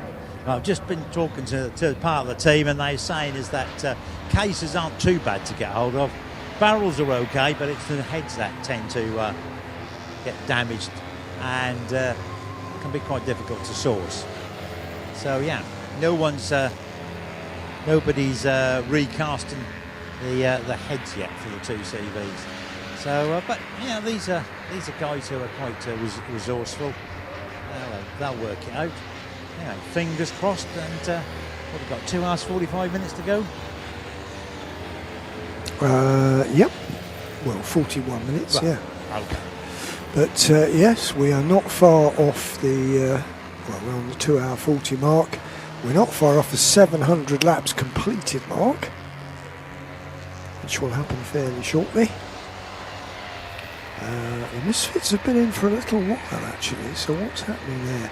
They have now been jumped by 2CV Team Lion and by WRC Developments in the overall order. So this is a long pit stop for the Misfits. I don't know if there's anything untoward happening there. That's the bright yellow 107 machine.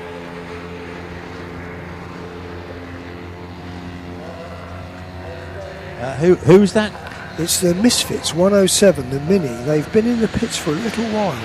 Oh, I haven't seen them, but I have been moving around the back of the pit, so 107. Right. Ah, Yeah, yes. Garage yes, you're 9. Right. Octane Racing, yeah. Okay, I'll come back to you on that. Okay, so they were second in the Minis, and obviously only 3 Minis in this race, but the third one is a long way down after problems yesterday. When we left, the 116 was in the lead of the Mins. That's fast but not furious, and they carried on until something like 1 o'clock in the morning. They dropped to second, and the 107 Misfits we're talking about overtook them, and then at 6 o'clock this morning the lead was taken by Team Apex, who were still in the lead of the Minis, but the 116 dropped down and dropped down to third in class around 2 o'clock this morning. They continue now to run quite strongly. They're 17th overall, obviously third in the mini class, but they are slowly but surely making headway. They're lapping in the 149s.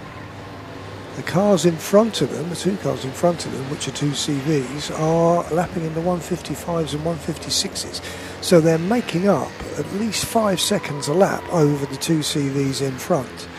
So we could see an improvement in position, except, having said that, there is a 10 lap gap up the road to the 79 Archers Team Lion car.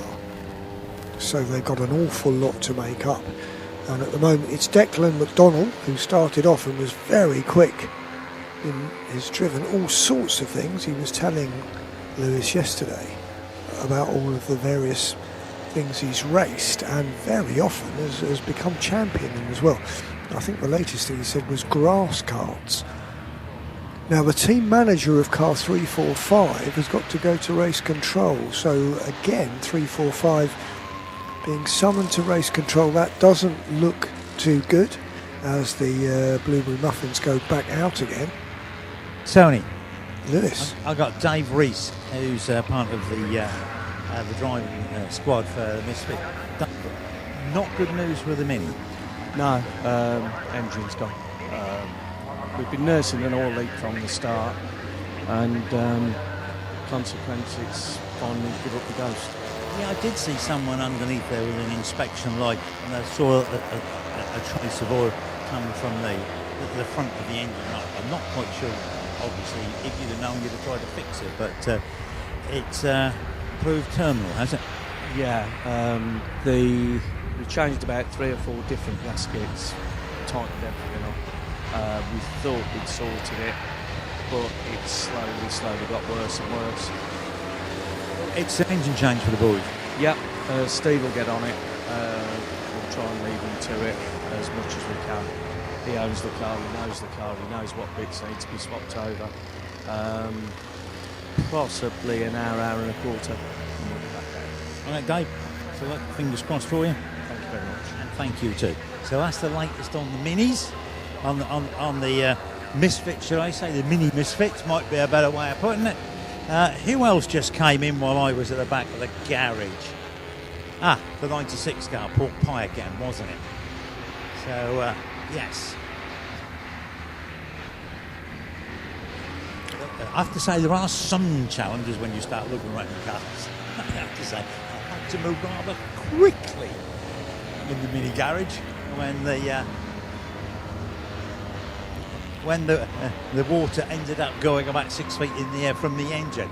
Right, ECAS is in, and just to my luck, it's right at the other end of the pit. Not really sure. What's been the problem? Oh, we've just put a new engine in it, and it did 2 laps.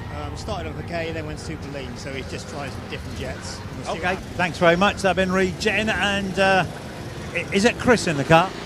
it's John. It's John. John Harmer in the car. Thank you. Well, and right down the bottom we've got ECAS. So while I stride down it, and back to you.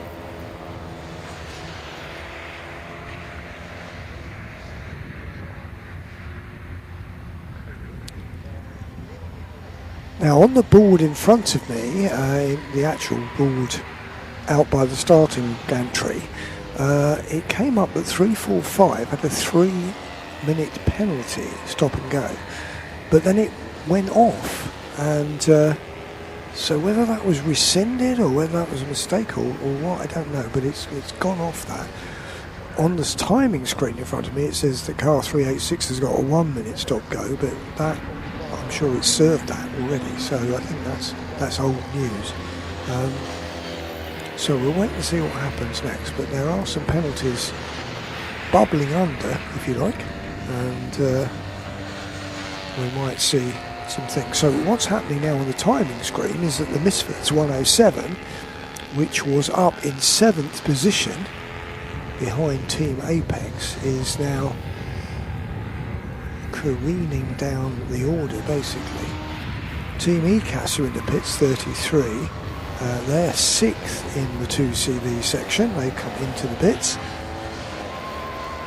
But we've heard from Dave Rees about the Misfits, the engine problems for Wheel 107, and that will slowly but surely fall down the order.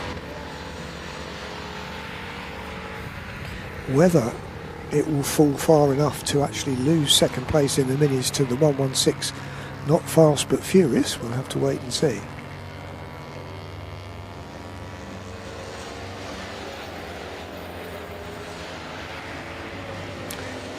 Lewis. It's Martin Sutherland who's getting into the ECAS car. So that's who's in the car at the moment. Had to join in. They're just about to change the front right-hand wheel. There does seem to be quite a lot of wheel change. I think the accident that happened in the middle of the night has focused the minds of some of the teams. Anyway, that's who's getting back in the car. Yeah, because that seemed to be what the Surrey Speed Shop were having a look at, which I saw via the TV camera. The offside front wheel seemed to be causing a bit of a problem. They were looking at that very carefully. So at the moment, just the Misfits and Team ECAS in the pits, although now 345 have come in, and yes, they've got it's flashed up again, 3-minute stop-go track limits, and they're here. The 345 is in the pits for a 3-minute track limits stop, and the 345, that's James Taylor at the wheel of that. That's the car that's already got a 3-minute one with Max Finn at the wheel. So that car, black with the orange pinstripes, has taken a liking to the green bits and the curb rather than the grey bits of tarmac. So a 3-minute stop go for that, and the 463 is now on the same lap as it, and we might see the 463 going past, with Ashley Aspin at the wheel. That is the red number 463. And 386 is in the pits again. And that is the car that's 6th in C1. That's another WRC car. Lewis. Yeah, I'm down here in the ECAS pits with Matthew Harris Smith-Brown. Matthew is a local runner. Comes from whereabouts? South Walsham. About 30 minutes from here. Yeah, well, step this way because I need to get to the aerial up there, to the aerial on here. Wow, Matthew, yeah, I think you're one of the few local runners here. Yeah, I think probably that's right. Yeah, and it's very nice only to have to go a short distance instead of halfway across the country as we mostly do. Yeah, well, yeah. How has the weekend gone for you? I'm touching wood, but it's been really good. The car's going great. We're 6 at the moment. We hope to stay that way. Okay, fingers crossed. So you've had a good run then. Yeah. So anyway, that's good. Are you a regular here at Snetterton with the 24 hour? I've done it since 2012. Well, it is very regular. That's 12 times. This is the 13th. So one of your best runs? Not. I have to be in 4th twice. So probably at Anglesey. But are you swearing again? It's right across the country. The best run here. Yeah. That's a long way across the country, Anglesey, from here, isn't it? Yes, indeed. Yeah. Nice when you get there, but it is a long way. Okay. All right. And Matthew, good luck for the rest of the race. Have you finished? Have you got a final stint, or have you finished? Well, we haven't quite decided. Either Glenn or I will go out last, but we haven't quite decided that. So, best of luck. Thanks a lot. Thank you. So that's our local runner from South Walsham, just the other side of Norwich. Oh, there we go. So the 48 car, the garage door has gone back up, but doesn't look very neat. 386 is in the pit, so we'll go and see what happens at 386 while I walk up there. Back to you, Tony. Thanks, Lewis. 345 has been overtaken by 463, so that's slipped to the bottom of the quintet of C1s at the head of the field. And 386 has come in, so that's now been usurped by 2CV Team Lion, who are now in 7th place overall. So they're going very well in the 97 car. But a message just came up on the big screen saying the team manager of car 586 to race control, please. Now 586 is the leader. We've not seen any messages about the leader yet, and it looks like we could be seeing a problem afflicting them, but they do have some 18 laps of advantage over their teammates, so I'm not sure any penalty could actually take away those 18 laps, so hopefully they'll be alright. Yeah, Tony, it's Kevin Sanford who's going to go out in 386, and after hunting around nearly all weekend, I've actually found him, Ryan Bensley. Hi buddy, how you doing? Not too bad. I don't think you look very hard. I've been in the garage most of the time, but you haven't. You've been asleep. You've been anywhere but in the garage. Incognito, innit? Yeah. So a bit different from the last time you raced here at Snetterton, isn't it? The touring cars. Well, I've done a round before, between then, so we've done the 2-3 hour races with David. No, I mean here at Snet. Yeah, that was here at Snet. Oh well, there we go. Yeah. So I'm a bit of I've done a few laps around here now this year, but yeah, the touring cars are a good experience. Blew me away really. I think we got on pretty well with it, to be fair, so kind of give me the bug for it a little bit, so we just have to see what happens next year maybe, but I love the C1 stuff. This is great fun, no pressure. It's like a motorsport holiday. Yeah, I take it there's a lot of pressure in the touring cars. Yes, obviously it's high level, and you don't want to just show up and be driving around at the back. You want to improve as the weekend goes along, and you're driving against the best drivers in the UK. So you've got to have your wits about you. It's a steep learning curve. There's a lot to learn. The cars are different to anything else you drive, even the TCR that I normally drive. But it's just a mega experience really, and just glad to be back here this weekend as well. And obviously you're one of the crew with Andy Mollison, James Winstanley and David Drinkwater, who are leading the event by quite a decent margin. Yeah, I think we've had a fairly good race so far, so just trying to keep it consistent, stay out of trouble. I always like the 24-hour race. It's a bit grueling though. It's very tiring. Even the drivers managed to get a little bit of sleep. My alarm went off at 3 a.m. and I got in at 11:30, so it was like, oh, here we are then. Back out for 4. But when you're out on track, it's it's fine. It's when that sun's rising, it's glorious. Thank you very much, Ryan. Cheers for that. And back to you, Tony. Thanks, Lewis. Well, we've had a black and white warning flag for the leader, WRC Developments, with CB Auto Services, number 586, and they could be getting a penalty. That's James Winstanley at the wheel of that car. He's lapping in the 145s at the moment. The 463 is lapping in the 144, so that's even quicker. So that's Ashley Aspin in that car. As Team Lion go back out, they've just made a pit stop. And it looks like they're still in 8th place, but we'll have to see overall. But we'll have to see what happens once they get back up to speed. As we've said, the Misfits continue to not exactly plummet, they're sort of slowly sinking down because they're in 11th place. The next car that will get past them is going to be the P2W Motorsport 2CV,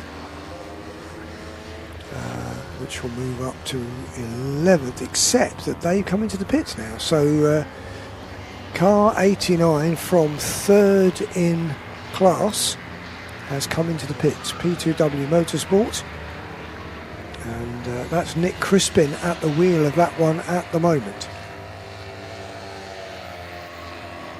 Nick, with 2 wins to his credit in the Sprint Championship so far this season, lies 2nd in the championship behind Sebastian Jones-White.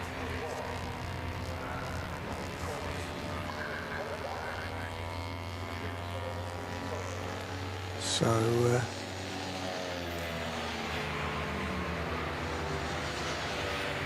as they say in the blurb about him, flip-flop wearing, colourful toe painted Crispin, a popular figure up and down the pit lane. So can he win the championship? He's been runner-up many times, but he's obviously aiming to actually win the championship outright if possible.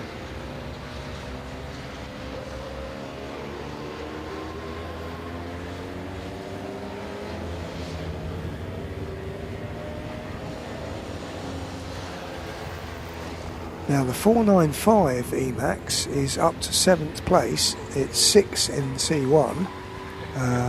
It of course had a tow back because of its problem, accident damage, more or less as just before we came back on air this morning. As I say, when we left last night, it was leading the whole race. And at 2 o'clock in the morning, after a problem, it had got back again to 3rd, but then disaster later on in the morning.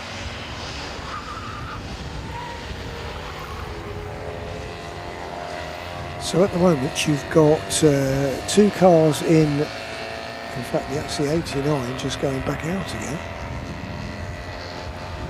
P2W Motorsport.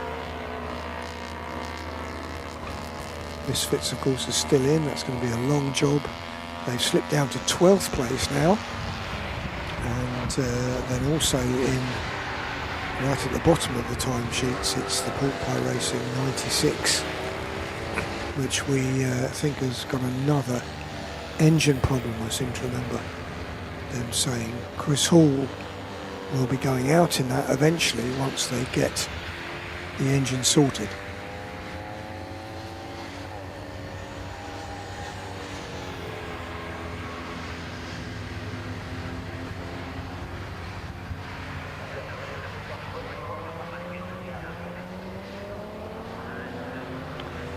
Right, so WRC Developments are closing on Team Lion, the 386 car, closing on the 97. The gap was about 26 seconds.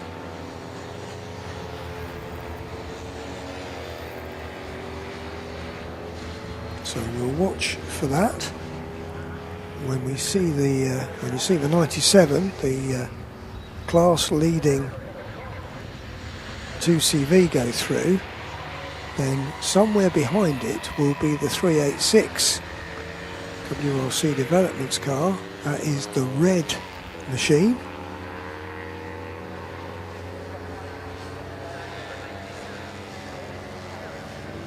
Right, they've been through. Yeah, Tony, we got Green Frog back in the pits for a pit stop, and I was just chatting to Ron off mic. Interesting chat. Anyway, 1 minute doing touring cars, next minute 24 hours. There's 24 hour. Anyway, in between time, Team Lion turned up, didn't they, to the pits? I will see who's got back in the car. Right, thank you for that. Yeah, the Gary Adnett brought it in.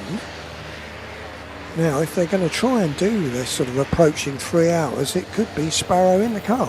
Sparrow is in the car. I'll just go and get Gary. Yeah, I did have a word with Pete before. Here we got Gary, who's just stepped out of the leading 2CV. Gary, good session? A bit warm, hotter than a Vindaloo in that car. Yeah. I take it you've got enough headroom to the driver's room anyway to get Pete to the end. Yeah, I think we're all okay. You know, it's not our first rodeo, is it? You know, we run the same driver order, we do the same stuff. Yeah, I take it's less than 3 hours is what I actually mean. I've no idea when he got out of the... I've not got a watch on.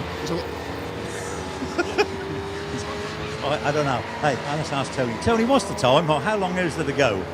We have got 2 hours and 19 minutes to go. 2 hours 19 to go, so it's about 2:25. About 2.5 hours when Pete jumped in, so he's okay. Look, there's a sign of intent from Dave. Look, he's got his kit on and everything, so that'd be a bit of a waste if he has to get that off, wouldn't it? Well, Pete told me he wanted to finish, even with a splash and dash. Who, Peter? Yeah. He actually told me, I want to finish. So he wanted to start and finish? Yeah. Selfish bastards. And he set fastest lap. Pole position. It's getting boring, isn't it? It's just getting boring. Should we talk about something else? But anyway, good job he can't hear you. Yeah. Anyway, good in. Just one thing. 79 has got Ethan Sparrow in it.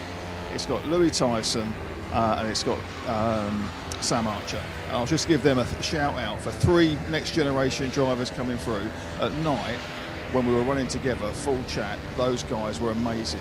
So for their first 24, I think, for some of them in the dark, they deserve a huge congratulations. And if they can get sick, they're all the better.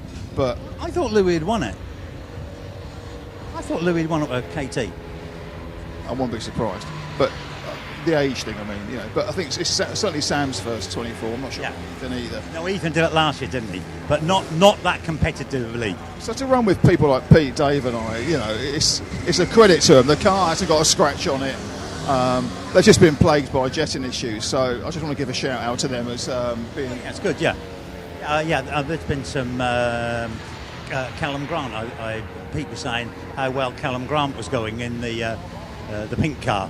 And I've forgotten his name, Seb Jones. Seb White Jones, yeah. Yeah, yes. These are younger guys, aren't they? Who are. It's good to see coming in. Really good to see them coming in because, you know, otherwise it just becomes an old blokes racing club. You know, that's no good for it. Are you talking about David? He's good. You know, people like Dave and Mick Story and the like. Dave's 75, isn't he? Yeah, Lawrence Broadhurst, people like that. It's great to see them keeping going because then they've got their kids racing with them, and it's a family environment, isn't it? It's really good. So, fingers crossed, 2.5 hours to go or less, and so far so good. I'm going to have a shower. Okay, mate. Take care. Thanks very much. There we go. So, we've that's the news for Team Line, who are currently in the lead. Pork Pie Racing's back in again. John Harmer's just took his top off. Somebody else is getting up. Well, while I'm here, I'll see who's getting in the car. John, there you go. Who's got in the car? So Chris is in the car now, and hopefully he's going to take it through to the finish. Okay. We just with that new our last engine was running super lean, so we did a jet change, but it's not running right, so we just changed the carburetor. It's about keeping our last engine serviceable now. All right, John, best of luck. Here we go. We just got to get down here. So it's Chris Hall in the newly carburetted Pork Pie Racing 96. In the pits at the moment is a 586. I believe that's our leader. Is that not right, Tony? Absolutely. Leading car in the pits. I didn't want to interrupt you, Lewis, but... no, I was in full flow, wasn't I? Yeah, exactly. But that's quite an important moment. Yeah, I was talking to Ryan earlier, who's one of the crew. It was James with Stanley, if I remember rightly, who was in the car. That's right. I'm not sure who else. Who's getting in the car now? David Drinkwater. Dave Drinkwater. He's a K-run racer, isn't he? He's a very fast driver, yeah. Well, you've got some real talent in that car. Well, some of it. He's like Ricky Bobby. Yeah, Dave Drink. You're Dave Drinkwater. James and Stanley hasn't been too bad, and Ryan. I've forgotten who the other one is. Who's the other one? Andy Mollison. Andy Morrison. Andy Mollison, very quick as well. 4 very quick drivers in that car. Oh, yeah. And proved it by having, I don't know, 15, 18 lap lead. Out there at the moment, stay out of trouble for the last couple of hours and we'll be okay, won't we, hopefully? We've got about 2:22, about 2 1/4 hours. Excuse me, sorry about it. Can you get to the end on a one tank? No, we'll probably have a splash and dash before the end for the last bit. Okay. Oh, Ryan's finishing, is he? Ah, you're a superstar. He's a touring car man now, is he? Yeah, no. Yeah, well... yeah, he wants the glory, I'm told. Anyway, there we go. So that's what's happening at the 586. Full tank of fuel, a 586, and a new front left tyre going on. And yeah, that's in actually a lot better condition than the one that came off the back of a car recently. And Dave Drinkwater taking the car out. Right, Tony, here we go. Back to you. Yeah, Dave Drinkwater's driven an awful lot of different cars and very, very quick indeed. So it's good if he's going to be in the car. It's going to do nothing but strengthen their position, I'm sure. Obviously, they're losing a few laps now while they're in the pits to their teammate, but they've got a 16-lap advantage over the 486. And there goes the leading car back out again, having completed 707 laps. Dave Drinkwater at the wheel of that one. Ryan Bensley expected to finish the race in it. And still got this group of 5 C1s at the head of the field. Then you've got the Mini, remaining healthy Mini, the Team Apex 131. Then you've got the erstwhile leader, the 495 C1, which has clawed its way back up now to 7th place overall. And then in 8th place you've got the first of the 2 CVs, the 97 2CV Team Line. You've got the final C1 car in 9th, that's the 386, and then in 10th you've got the second 2CV, number 92 Crisis at Tete Rouge. In 11th you've got the third CV, that's 89 P2W Motorsport. In 13th, well 12th is the Misfits Mini, which obviously is in the pits and not going anywhere at the moment. 13th you've got the next 2CV, 4th in 2 CVs, that's Yellow Frog, number 17, and in 14th place overall you've got the number 13, 5th in 2 CV, Team Super Schnecker. And the only car in the pits at the moment is the Misfits. I think the TV is showing us that extremely yellow machine, which is having a new engine fitted basically in an attempt to get it ready and fettled to finish the race. It's now down in 12th position, but still second in the minis because the third mini is down in 17th.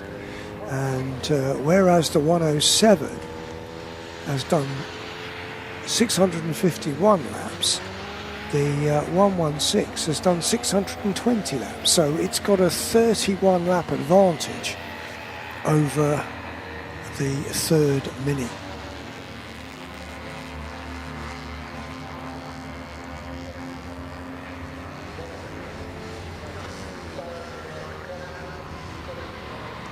'89 comes past us, third in the 2CV Championship, 11th overall. P2W Motorsport. Now, Nick Crispin brought that car in. We didn't have a report, Lewis, on whether they changed the driver. So, not certain who the driver of 89 is. It is still third in class, 11th overall. But that might be something just to inquire if you were passing Garage 22.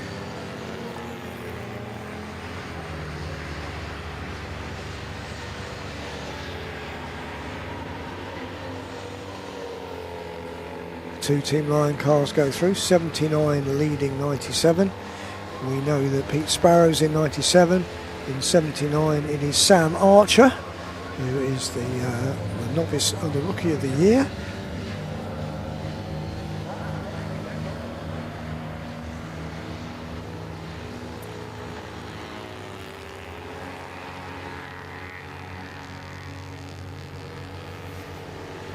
And Yellow Frog slide up past the Misfits, as Misfits are still there in the garage with the engine being fitted. Tony, I'm sorry, I was otherwise engaged. I've got to be honest, I'm having on my final cup of tea because we're going to be, I think, full chat from here to the end, don't you? Yeah, I think it's going to be quite hectic, Lewis, you're right. So, yeah, who was it? I was wondering about who... P2W, isn't it? Yeah. Nick Crispin brought the car in, but I'm not sure whether there was a change. And the third Mini's in now, the 116, not fast but furious. That's Declan McDonald in that car at the moment. That's the white Min.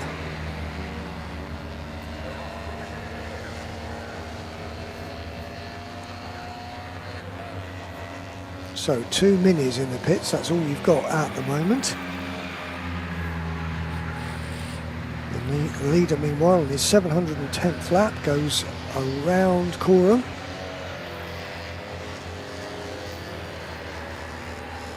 And I think he's got a bit of clear track in front of him for a little while.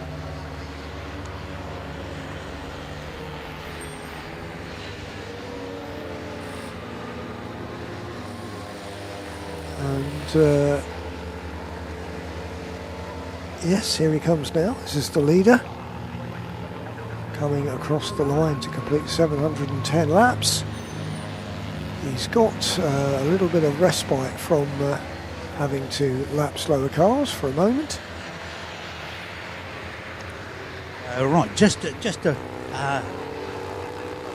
update. I just had a word with Louis Tyson, who's getting ready to do the final stint for the 79 car. He actually did win it. He has won it twice. I did say to Gary Ablett, I knew he won it once with KT, but he won it the KT race and beat him down. So he's won it twice. Right, 486. It's actually looking quite decent. Even it has got a new rear end on it. And let's have a quick look. Is it Ross? Yeah. Okay, Ross is you're getting in. Well, that's a rather silly question when you got your helmet and everything on. Anyway, good luck. So it's Ross Borman who's getting into 486. We are looking for it was Dilly Gaff, isn't it? Was P2W now, isn't it? So I'll get back to you when I found him. Okay, thank you for that.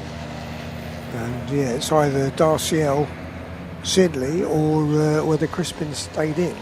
But I imagine maybe Crispin will do the final stint, so he'll probably want to get out now. So the second place car is in. It's only got a lap over the Emax Motorsport 343, so we might see a change there. Obviously, I'm sure WRC would love to have the top 2 positions out of their 3 cars. Their third one is actually the last of the C1s, down in 9th place overall. That is the 386 machine. Yellow Frog are in though, from 12th place. That's 4th in class.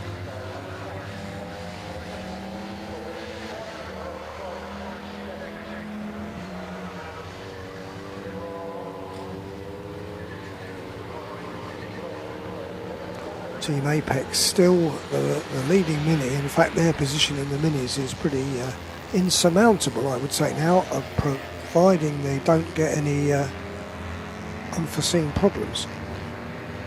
Right, do you want an update on P2W? Yes, please. It's James Darsley, who's actually in the car at the moment, and in about an hour and a quarter's time, Nick Crispin should take over to finish. So they're in a solid third place, aren't they? They are indeed. When I looked a while ago, they were 10 laps behind the leader. Obviously, 3 of those laps are for the tow back, and that was a long one because they went off at Richards. So, and they've gone quite well since. So, you just got to keep clean nose, haven't you? Well, they're 6 laps behind Crisis in second, who are 2 laps behind Team Lion. So, something like 8 laps behind Team Lion. Okay, 8 laps, that's not too bad. Anyway, get back to shortly. Okay. Right, you've got Yellow Frog in the pits now, and in fact I think they've just gone out, Yellow Frog, so that seems to have been a fairly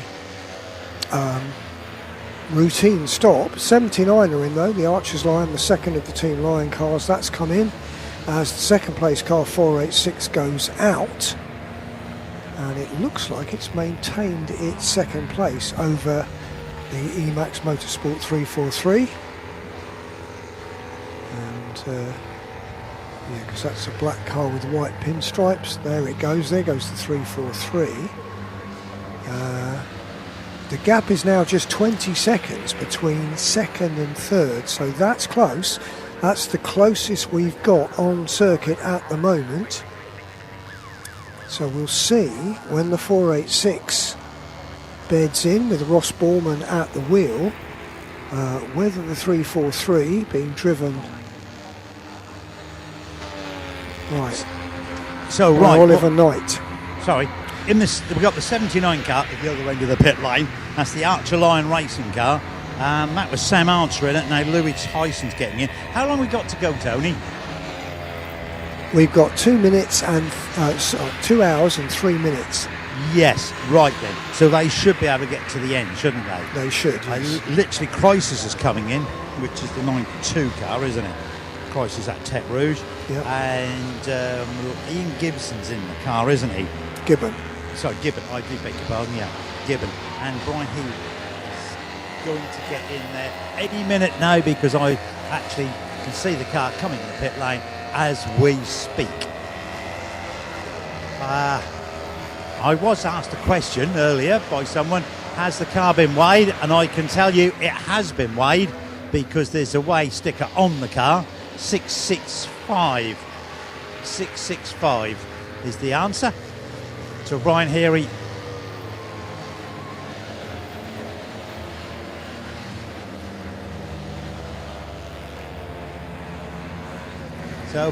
is about to get in the car as Crisis finishes off. I think that'll be their last pit stop. Roughly you should about get 2 hours to the end. 665 is the weight of the car on the windscreen. And anyway, back to you, John. Right, so Brian Heary about to take over that car. Brian, who won the first round of the championship this season at Silverstone, got fastest lap as well on that occasion. And very quick driver, has been in all sorts of things, including supercars. And be interesting to see. We are obviously getting, in some senses now, well, in many cases, we're getting the fastest drivers put in for the final stint. And for the 2CVs, certainly, they can certainly manage a 2-hour final stint. C1 should be able to manage 2 hours 20 minutes, so C1s that we're seeing coming in probably are coming in for the final time. The minis, well, they can only do just under 2 hours, so probably not quite time for them to do their last stops just yet.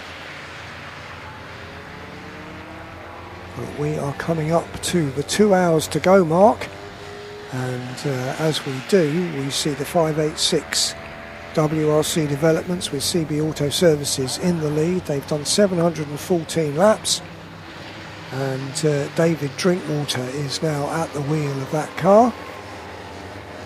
And they're lapping in the 147s at the moment. They have done a 142 as the fastest lap of the race, so David is circulating about 5 seconds off the ultimate pace of that car, but he's got 19 laps advantage over the full 86. That's his teammate, another WRC car, and in the 486 at the moment it's Ross Borman.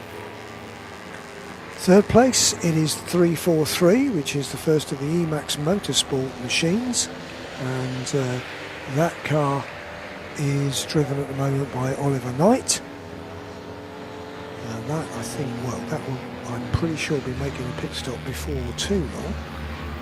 That is only 16.5 seconds behind the WRC Developments car, but on that last lap it was actually about a second slower than Ross Borman. So at the moment the gap between second and third is widening. We won't really worry about the gap between first and second because it's 19 laps. In fourth place it's the 463, another Emax Motorsport car. That one's got Ashley Aspin at the wheel. That will be making a pit stop before too long. That is lapping very quickly, just at a 144. The only car at the moment in the 144s. And in fifth place it's 345, another Emax car, and this has got James Taylor at the wheel. Those are your first 5 C1s, and then in sixth place and leading the minis is the 131 from Team Apex, Lee Pullman still at the wheel of that. As far as I'm aware, because obviously that did make a pit stop not long ago. In seventh place it's another Emax car, the 495, which led early on, and I think it's got John Glavin in it still. In eighth place the leading 2CV, the 97 car of 2CV Team Lion, that's got Pete Sparrow at the wheel. In ninth place it's the 386 WRC C1, that's got Kev Sanford at the wheel. And in 10th place, the second of the 2CVs, 92, which is Crisis at Tete Rouge, and that's got Brian Heary in it. And, well, most of those cars have got a reasonable gap between them, except between second and third, there's only 17 seconds. But at the moment, that time is going out, as the second place car is going quicker than the third place car. The fourth place car has just done its personal best, a 144.352. So the 463 Emax car is really pushing on. That's the red Emax 463.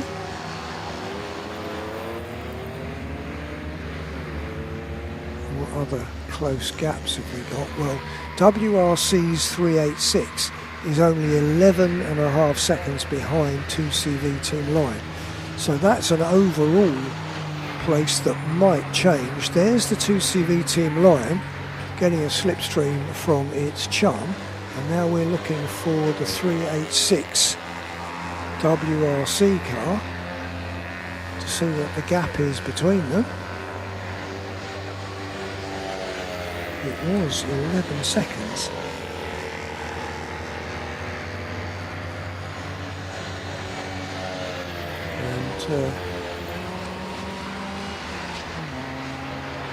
Yes, it's in fact come down to 10 seconds, so it is slowly but surely catching the 2CV team line, but only by about a second a lap.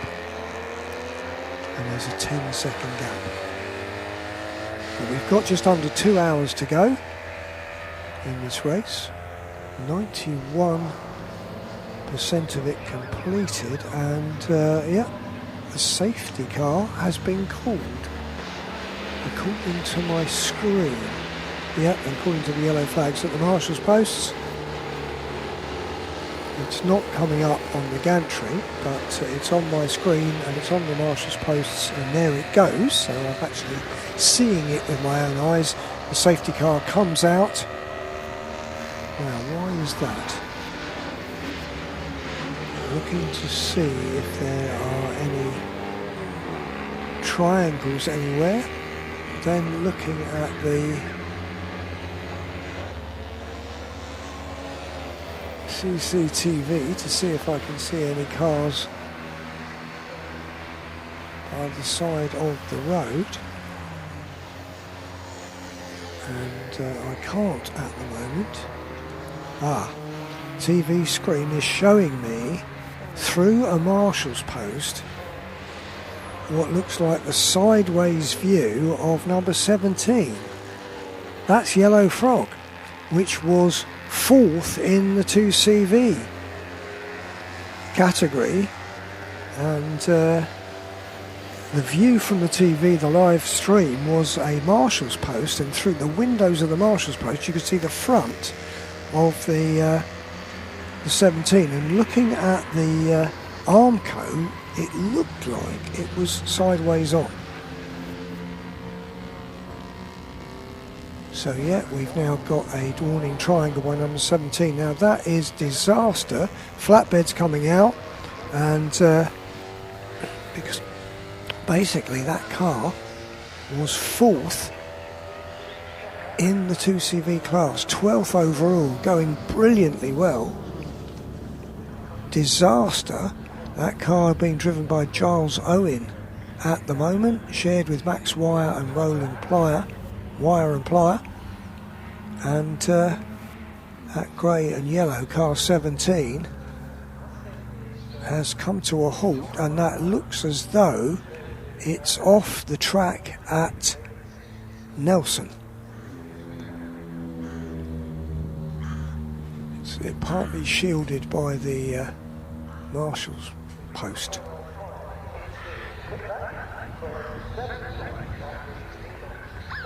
So, disaster for car number 17, 12th position, lying 4th in 2CV, and that will give an opportunity for Team Super Schnecker, who have got Malcolm Edson aboard.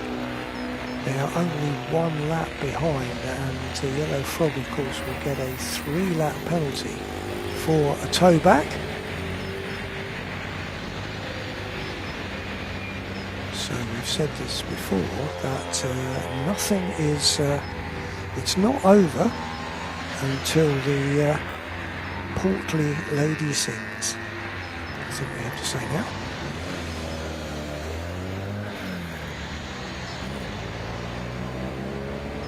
We've got the 495 into the pit lane from 7th place. That is the Emax 495, 6th in C1.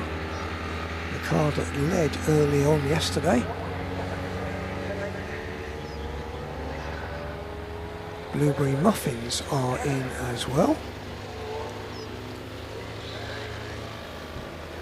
They are down in 19th place.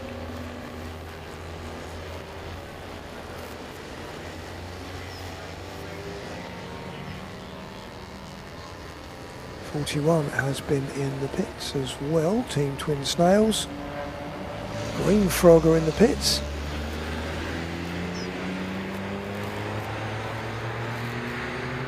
But I fear we will see Yellow Frog tumble, well, certainly slip down the order. 41 leaves the pits.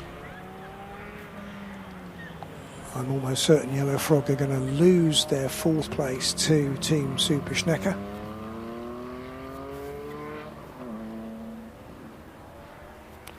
With what is definitely a late mishap.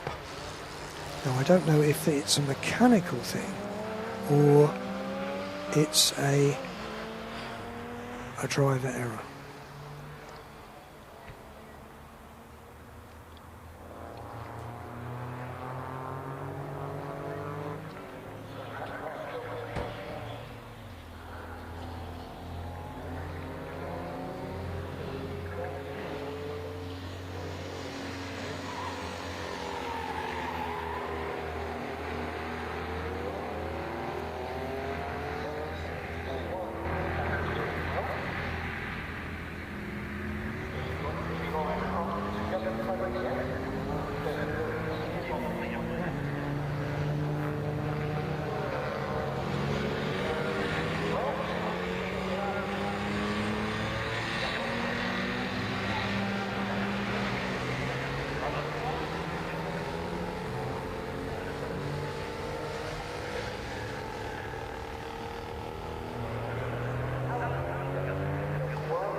So that car's still being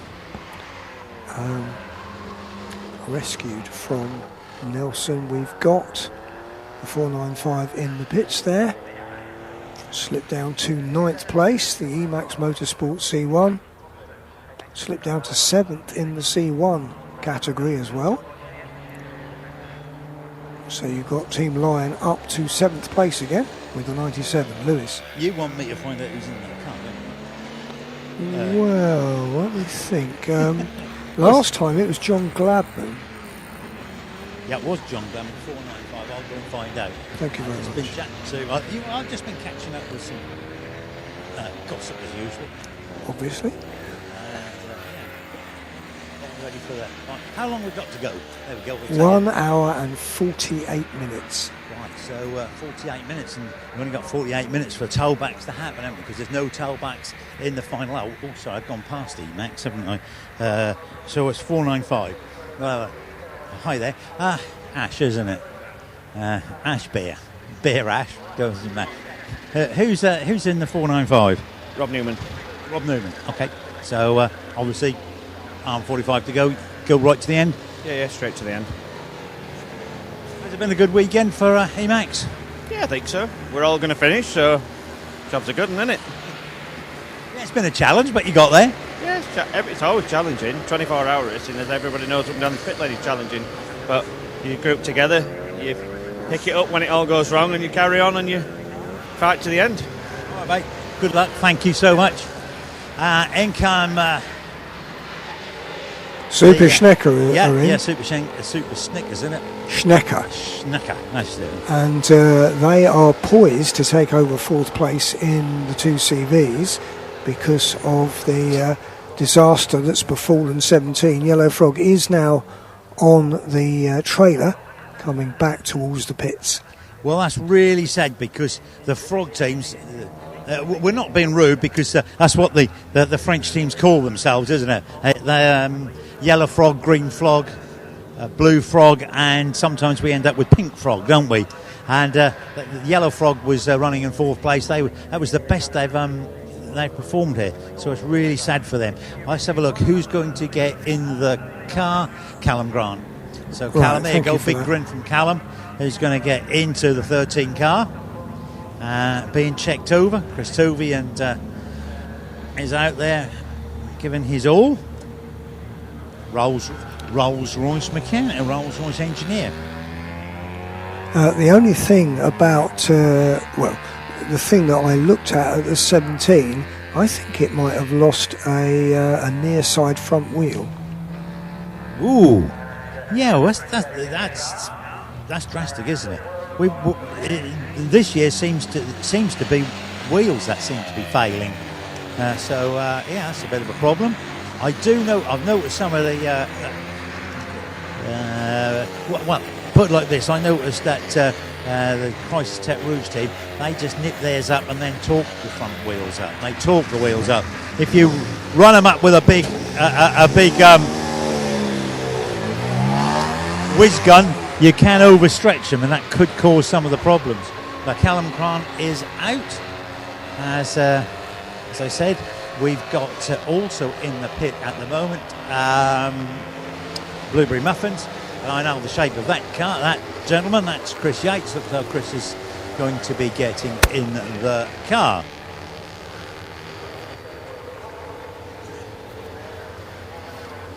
And Chris is getting in the car. They are still working on the machine. And we are going green. Back to you, Tony.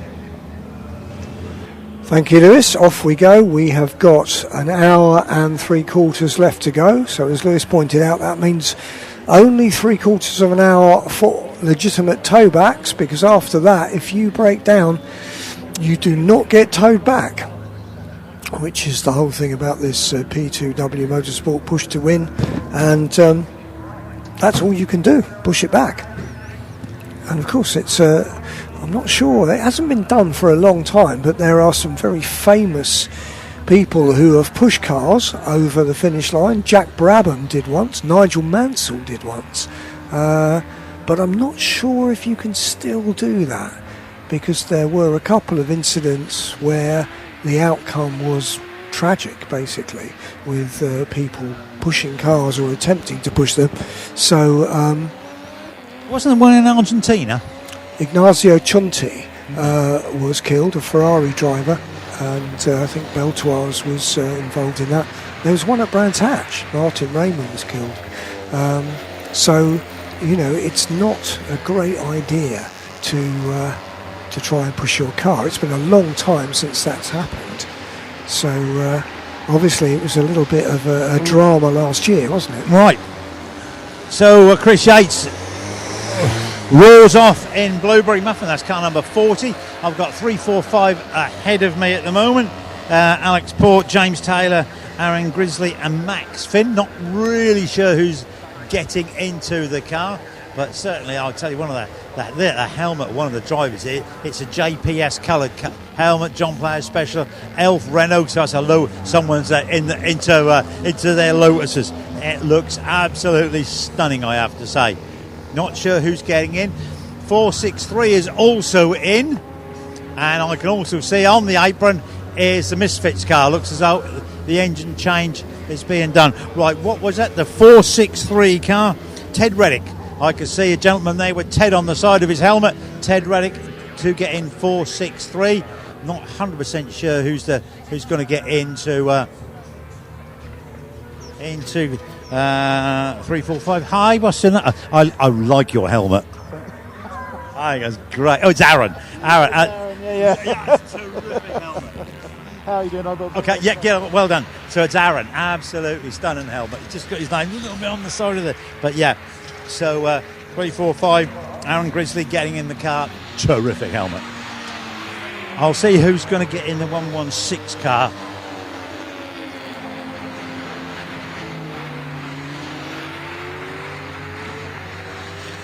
So as I walk up the pit lane, I've got to keep talking, otherwise it comes across rather badly.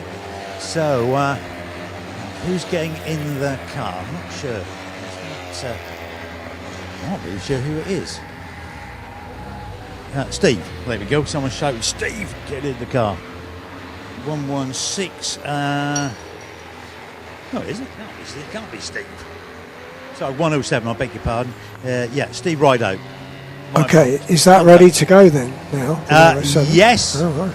In a few moments. So a really cracking job done there by the team. Yeah, they're down in 14th place now, but they are still second in class.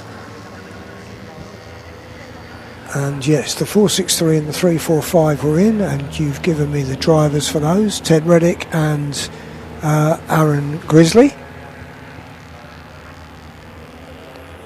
And we've had the change because Team Super Schnecker have moved up to 4th ahead of Yellow Frog because of the 3-lap penalty for their tow back.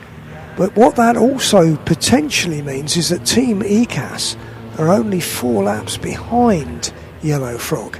Now they're in sixth at the moment. Tony, sorry to butt in. Can you tell us how long that took to do the engine change? Because 116 is now joining. So, sorry, 116 is now 107. 107. So that yeah, they were in the last lap took 1 hour, 5 minutes and 8 seconds. That's just about an hour. Yeah. And as Dave, come here. So you said about an hour and a quarter. They beat you to it. Yeah, pretty happy at that. Very, very happy. Because obviously we've got somebody bearing down on us now, so just got to go for it. So where's the old engine? It's over here. Oh yeah. Oh, has that engine, gearbox, the whole lot. Yeah. So who was the spanner man? Steve. Yeah, it was Steve. Yeah, oh, so he's he's going to be exhausted. Yeah, we all are, to be honest. It's been a long couple of weeks. Anyway, okay, thanks a lot. Before you disappear. Okay, so the leader, 586, 722 laps completed, an hour and 40 minutes to go. They have an advantage of some 18 laps over their teammate, 486. Both those cars are WRC developments with CB Auto Services cars. Then you have a group of 3 Emax Motorsport C1s, 343, 453 and 345. That's your top 5 at the moment. And then in 6th place you get 131, the Mini, which is sort of on its own now. In 6th, the lead Mini of Team Apex. That car, which has still, I think, got Lee Pullman in it. And then you get another Emax car, the 495, ahead of the WRC 386. So that's 2 C1s in 7th and 8th place. The leading 2CV is now 9th. That's the 2CV Team Lion. It did get overtaken by WRC Developments. And then in 10th, it's the 92 Crisis at Tete Rouge. But that has a 3-lap disadvantage back up the road to 2CV Team Lion. So 2CV Team Lion looking pretty good at the moment with a 3-lap gap over their nearest rival and 1 hour and 38 minutes to go. In terms of the C1s, the overall lead, they have a lead of 18 laps. So that is, barring mechanical failures or a driver mistake, then that should be pretty straightforward. And right, I see Yellow Frog going out again. The 17 has gone out, and we'll have to see what the gap is between Team ECAS, who are in 15th overall. They're 1 lap behind the Misfits, 2 laps behind Yellow Frog. So they're only 3 laps between Yellow Frog and Team ECAS, but that's a lot to make up. Now, the Archers Lion 2CV, yeah, they're some 9 laps behind Team ECAS, so I don't think they can do much.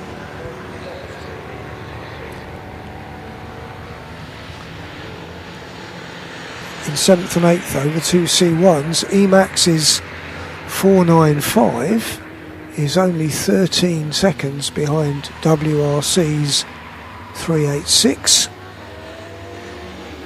So we'll see what sort of speeds they're doing when they get back up to speed. 93% of the race has been done.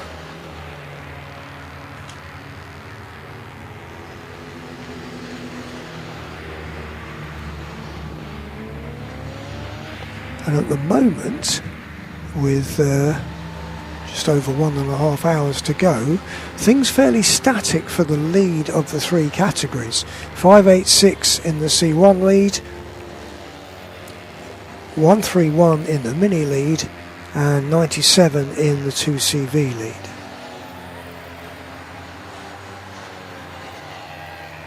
The main thing that last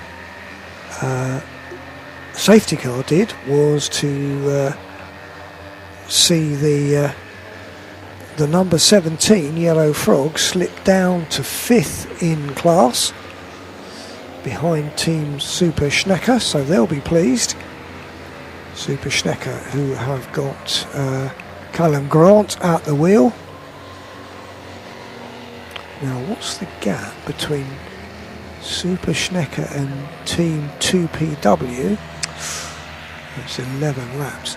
And I think even Callum Grant can't do anything about that.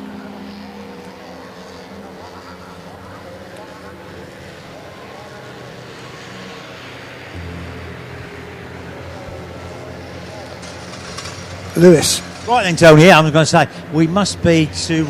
We must. Most people must have done their final pit stop. What do you think? Yeah, I think so. Blueberry Muffins, though, have just completed half the lap on the grass, and they're still on the grass with their right-hand indicator flashing as they head out of Murray's. Oh, hang on a second. It's Yellow Frog I'm looking for. I knew the reason I came up this way.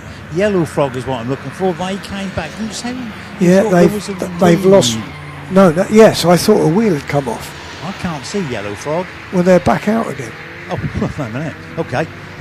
So I could do with knowing who's in the car. Right, I will try and find out. And when you've done that, Blueberry Muffins have come in, having completed about half a lap on the grass. So I don't know what that was all about, but they're back in the pits. They do have all their wheels, but and they're going right into the garage, completely in the garage. So they're in 20th position, 10th in the 2CV section.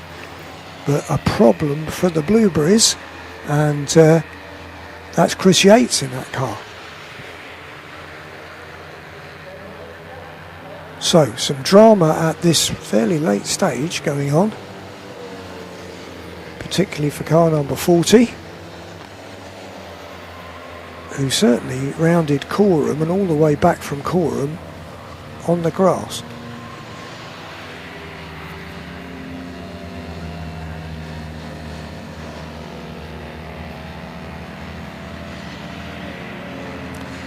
So at the moment we have 3 clear leaders in each of the classes. And Lewis, what have you got? Right, Tony, yeah. Max Wire is in Green Frog. Yellow Frog. They're not really sure what caused it. The wheel had only been on the car a couple of hours, then fails. So, but that's not unusual. Have the muffins gone back out? No, they're still in the pits. They're in the garage. They actually went into the garage. Okay. I can see the bonnet. So yeah, I just saw on the television because obviously I was deep into the garage, so I couldn't see. But yeah, I saw Chris brought it in on the grass. So suspect there might well be an oil leak. But I'm down here at the moment. So the Blueberry Muffins got into the pit. Oh dear me, this is terrible. I'll see if I can get hold of Chris. There he is, just in front of me. Chris, terrible luck. What was the problem? We've lost a brake pad, which has caused the piston to come out, so we've lost the brakes. So well, that's bad news. We're just trying to find some now. What, some pads or some brakes? Some brakes. And you'll be back out to finish? Yeah. Okay. Good luck anyway. Good. Thank you. Yeah, okay, so there it's from Chris himself. And yeah, saw on the pictures that he was taking the grassy line and kept off the black stuff. Didn't put anything down on the any liquid down on there. And you heard what it was. Brake pad gone. So the piston against the disc not too good. We have one of the minis in. We have the Apex Mini in 131. This has got to be one of the final stops. Yeah, I would have thought so. Lee Pullman is at the wheel of that car. That is the lead Mini. It's 6th overall. Yes, and it's gone really well, hasn't it? Yeah. You know, and you can tell the teams that are going really well, they just drive into the pits really under control. You know, everything is just so, isn't it? Not yeah, really no sure. sense of panic or anything. Absolutely not sure who's going to get in the car. Lee Pullman has just jumped out. Hi, who's going to get in the car? Lee Pullman. That's Lee. What? Oh, yeah. I thought Lee was in. Who's jumped out? Elliot Stafford. Elliot Stafford's just jumped out. Thank you so much. Are you the team manager? You know as much as a team manager. Catering. Head of catering. You are the most important person here on the team. You've got to feed him, haven't you? Exactly that. Keep them going. Yeah, well, you've been feeding them because they've been going really well. Can't give any secrets away. So. Oh, here comes somebody else in. So I thought we were going to be done. So it's Lee Pullman. Thank you so much. Anyway, And it's the leaders come in. The leaders in 586. Yeah, we knew that because Ryan's going to jump in the car and finish off. We did hear that from one of the team, didn't we, the last time? They're going to do a splash and dash. And Ryan is going for the glory. We'll just hop ahead in. Hey, you go, Ryan. Ryan, I'm told that you're going to do the glory run. Something like that. Well, David took the other two at the last round, so yeah, he thought he'd leave it up to me. All right, mate. Okay, good luck, and hopefully, fingers crossed, we're going to get a local winner. Yeah, thank you. Cheers, mate. There you go. Ryan's getting in the zone. Won't upset him too much. And yeah, Ryan Bensley up there in Kings Lynn. Now, Lewis, when you said he was in the touring cars, did you mean the touring cars? Yeah, he did the touring car race here, didn't he? What, the BTCC? Absolutely. He took over, and I can't remember whose car it was. He did. He did touring cars. He took over someone's car. And I can't remember whose it was.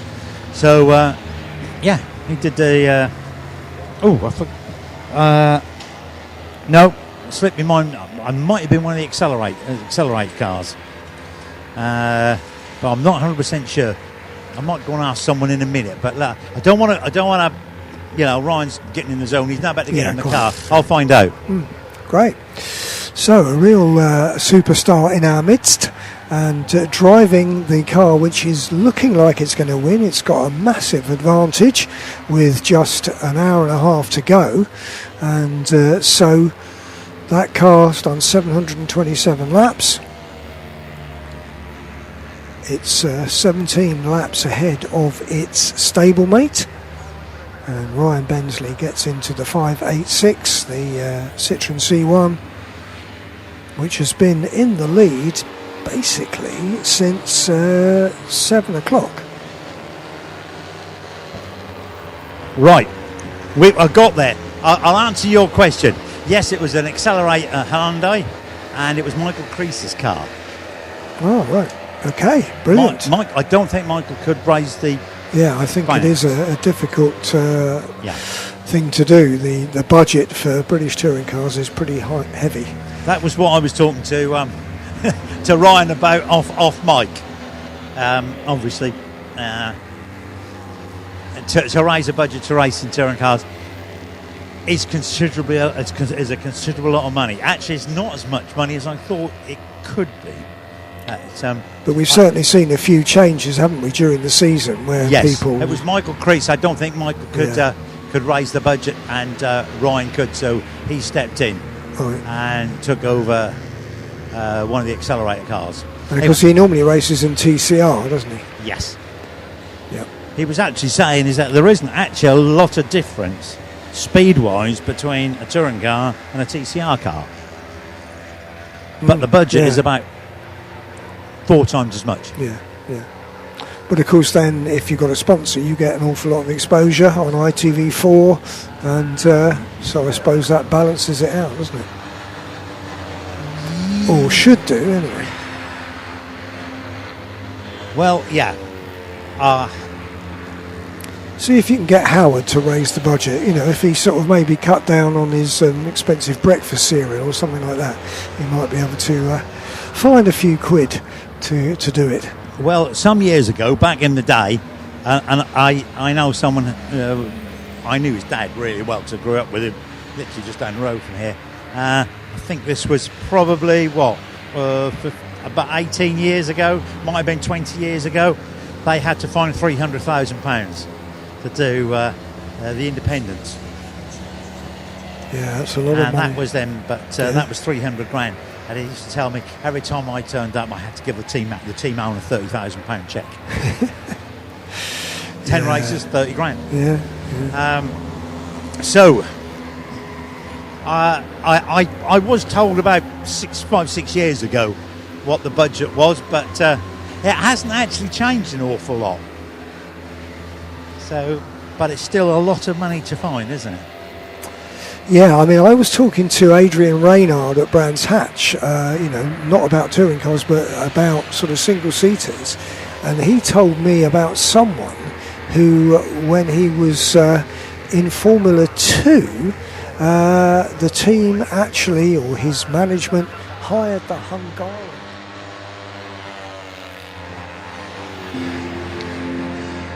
So we are back with Robin, who is kind of helping with a lot of the different C1 cars now that you're a man down and everything. I saw you were just working on 586, the lead car at the moment. They've got quite a good advantage, an hour and a half to go, but in a 24-hour race, is that really such a steady lead? No, anything can happen. My team a few years ago were leading the Rockingham race for 23 and a half hours and we broke a drive shaft half an hour from the end. Anything can happen, you never know what's going to happen. So no, they got to keep pressing on and you can't let off it for anything because you just don't know what's going to happen. And have any of the C1s had any major issues? I know obviously we've had kind of the windscreen that's come out of one car, but the rear. So 486 went in the wall in turn 1, but other than that, it's been pretty plain sailing actually. Yeah, some pretty just keep them going around, keep putting petrol in them, and keep sending them back out. Yeah, it's great. And has everyone enjoyed the race so far that's been involved? Everyone has thoroughly enjoyed it. I mean, the guys in 586 are very experienced. They've been doing it for years. 486 are new guys to C1. They normally race Civic Cup and something else, but they're new to this and they're absolutely hooked. They love it. The guys in 386, there's some newbies to racing completely. So one of them is his first ever race, straight into a 24-hour. And again, they're all having a great time. They're not quite as on pace, but they got a lot to learn about the car control and how to drive the car fast. But they've all improved massively because obviously there's so much seat time in a 24-hour race. So it's their perfect first race, really, in that respect. People were asking about like novices and how they get involved, and like these events are the best way, just like for those reasons that you said. You get so much seat time. Yeah, seat time, exactly. Yeah, you look at what you get on an average 15-minute quali and 2 sprint races. Over the whole day you get 55 minutes. You get that in qualifying in a C1, then you got a minimum of a 3-hour race or a 24-hour race to learn the whole thing and get used to how to drive the cars. So it's the cheapest cost per minute racing you can do in the UK. Yeah, that's true. And now there's lots of options, obviously, this event, but you've got the C1 events as well. How many 24-hour races do you do a year? So 2 with this one. We do our own standalone one at Silverstone GP, and then this one, this is way more fun. This is way more fun. Silverstone's great in its own right, and it's our own event, but because all of the C1 teams do it, it's, for me, for a work perspective, we're very busy the whole race. It's very stressful. It's great in its own right, but yeah, we come here and we can kind of relax and enjoy the weekend. It's great. Well, as we keep saying, it's great to have you here, and thank you, and hopefully we'll see you next year as well. We really appreciate the invite, and yeah, we'll definitely be back, and yeah, we hope this is a long-term thing now, because we can't really thank 2CV Club enough for the continued support and invitation and allowing us to join in with their fantastic race. Thank you, Robin. Thanks. We'll be back in just a moment.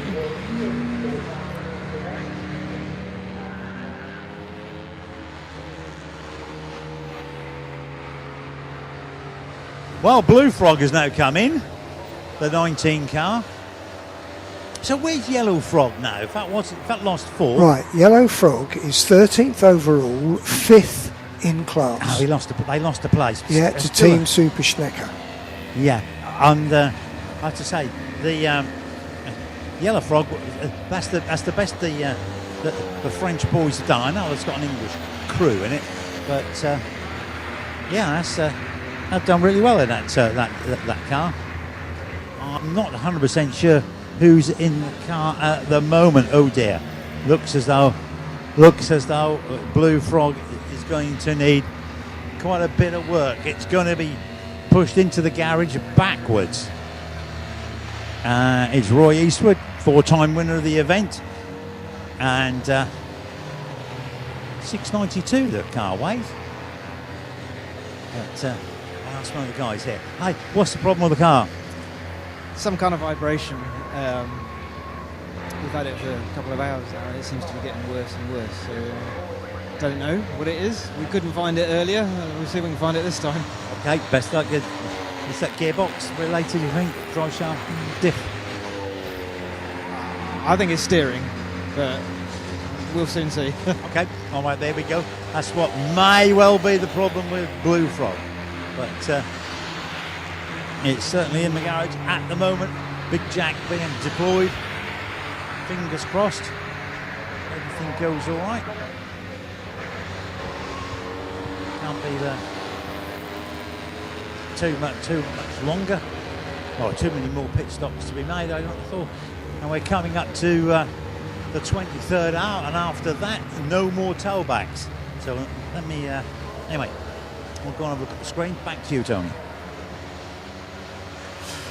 Okay, I hesitated because I got a message saying that I've got to press a button to avoid the TV being turned off. But obviously the danger with that is, press the wrong button, you affect some of our other TVs in here. But I don't want this TV turned off because, I think I've got rid of the message now. Good. Because this gives me the actual feed, the live feed. It's very, very handy to see what is going out on the TV. Okay, sorted that out, I think. And we are on lap 733, and we've got an hour and 20 minutes to go. And we have 5 C1s at the head of the field. And behind them is the rather lonely 131 Mini, 6th overall and leading the Minis, and then eventually 9th, 10th, 11th and so on we have the 2CV competitors, led by 2CV Team Lion in 97, then it's 92 Crisis at Tete Rouge, 89 P2W Motorsport, 13 Team Super Schnecker, and 17 Yellow Frog, and then 33 Team ECAS. Those are the top 6 2CVs.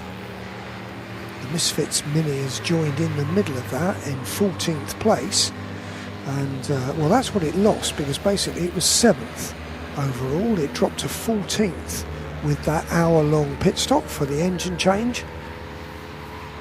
But he was aware when he spoke to you that they had the 116 pursuing them. The 116, not fast but furious, is in 17th, and when I look at the laps between them, 17, it's something like 18 laps, so they are pretty secure now in second place, the Misfits. So we're coming towards the end of this 24-hour race. We can you can sense in the reaction of some of the people that Lewis is talking to that it's been a long old 24 hours, and there will be quite a few people in this paddock sleeping very soundly this evening.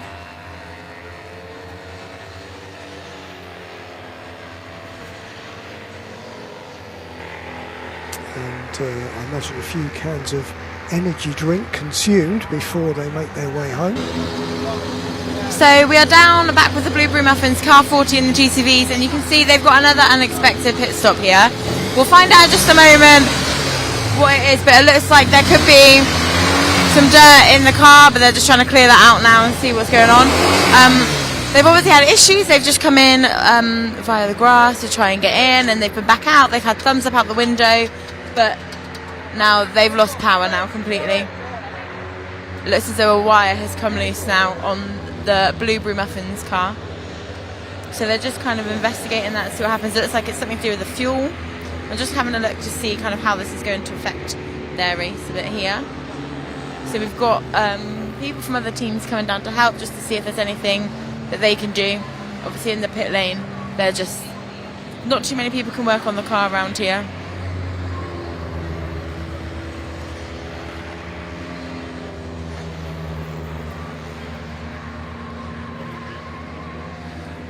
Sorry. So we're just watching now, and we can see that the mechanics are just investigating what the problem is. While we're doing that, I'll just try and get a quick word with Chris, who's sat in the car. Chris, I'll just see if they're talking to you. Chris is now trying to start the car up again. Bit of a problem here trying to start the car. Oh, they've got something now. Mechanics are just checking to see what the problem could be. We've got the air filter is still off the car, so they're just doing some checks on that before.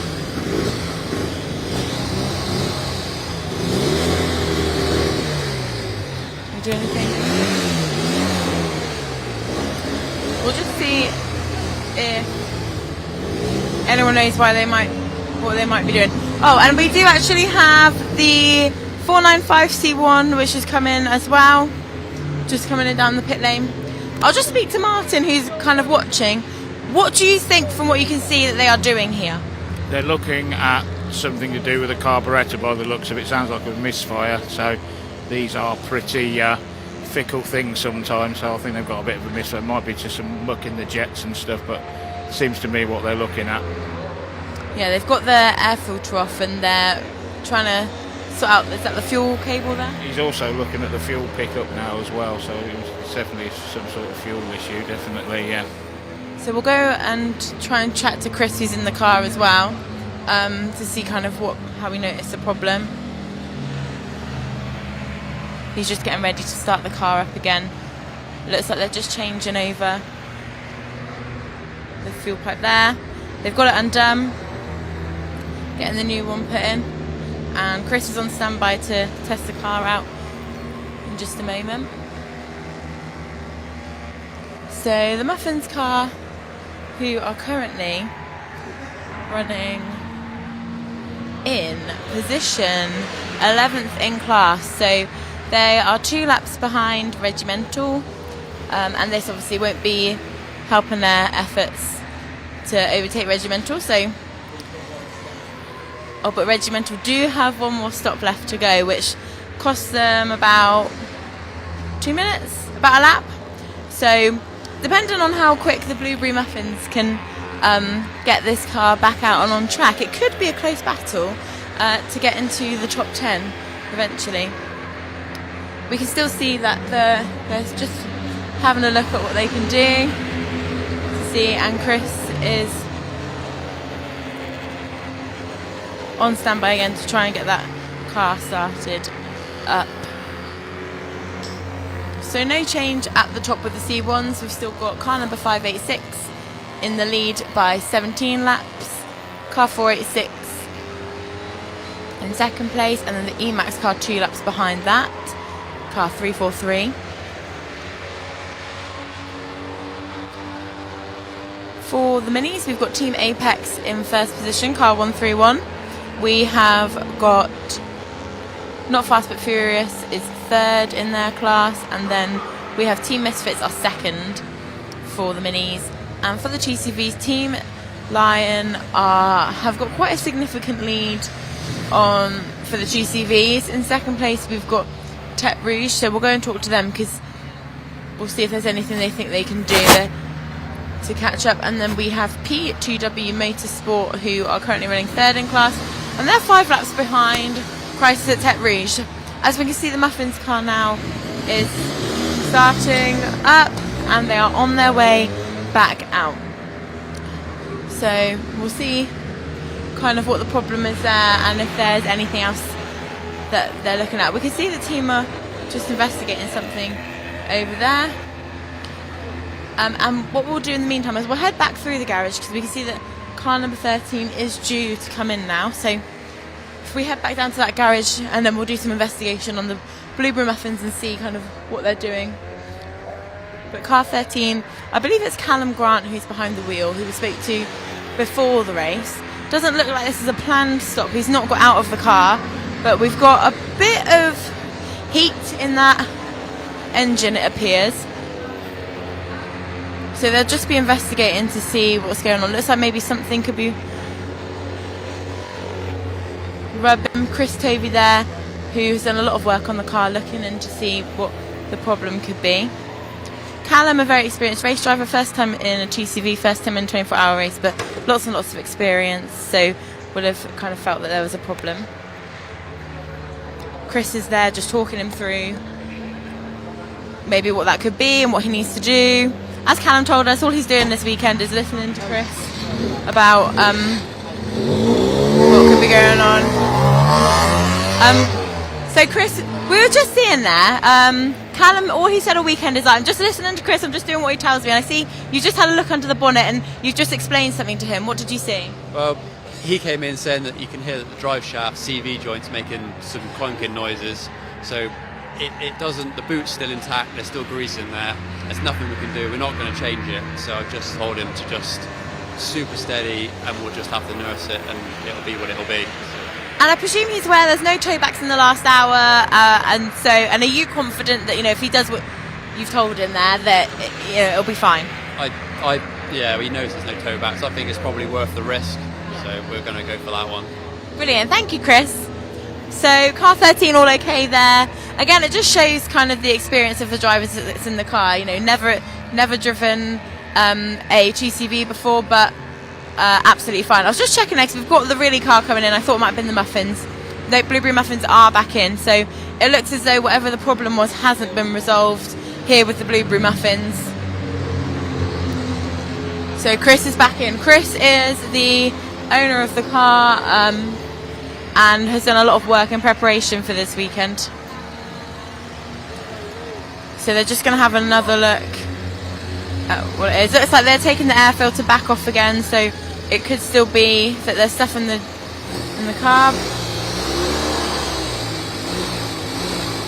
Chris there just revving the engine up, and they're just seeing kind of... In fact, it's not Chris.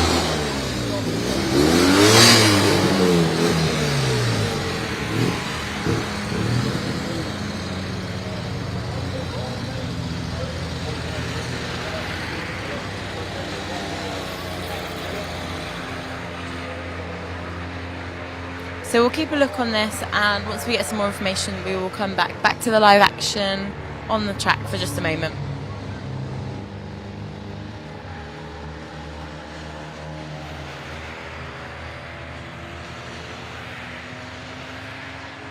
And I think blueberry muffins are back in. So we've suddenly got quite a flurry of pit visitors. Now number 16 goes out, so Green Frog goes out.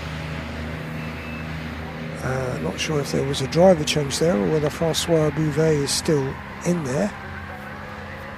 That is the well, I think it's totally French crew, number 16. Francois Bouvet, David Boudron, Benjamin Massey and Jerome Fourier. So 4 French drivers, I think, in that car number 16. They've come a long way, and at the moment they are 25th or 15th in class. But they are ahead of 3 other 2CV entries. Oh, another car coming in, which is the 19. Blue Frog comes in now. So that was that's Ghislaine Brisset in that car. That's a car which has some English or some British drivers, Richard Pryor and Roy Eastwood. Right, sorry Tony, Really Racing's in, isn't it? Yes, it is, yeah. The 25 car. I'm not 100% sure who's driving that, to be honest with you.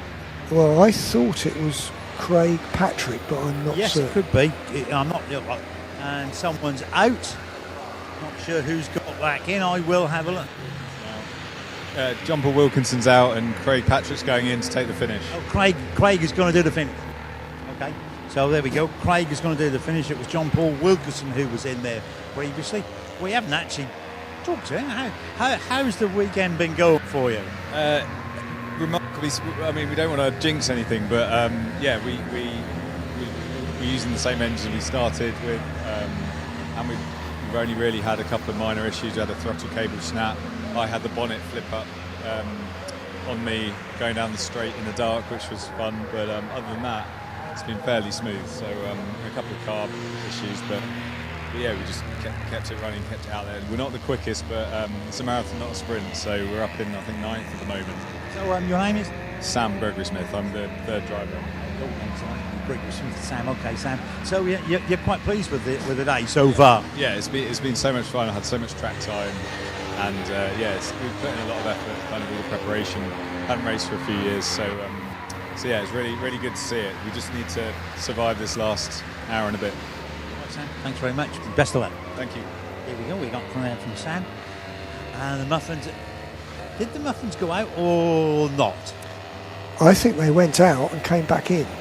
It looks as though jets are in hand And also, Lewis, 495, which came in, which is the car that led early on, the C1, that's been in for a long time. And I think there is a problem for that. Okay, I'll make my way up to the C1 garages. Okay. Thumbs up to Ian Pearson. Team stickers. You're right, 495 is here. Jacked up. They've slipped to 10th overall now. They are the last of the C1s, and the next car that might go past them if they stay in the pits for too much longer is the P2W Motorsport car. And I think 40 just went out, so Blueberry's gone out again now. And Really Racing are still in the pits according to this, even though they sounded very upbeat when you spoke to them just a moment ago. Right, Really Racing's just gone back out. Yeah, we haven't seen a lot of them because they've been going round and round and round. 495, front left wheel bearing is being changed currently. Okay, thank you for that. So I thought that was a longer than normal pit stop. They are still in 10th position, but have fallen to the tail of the C1 group.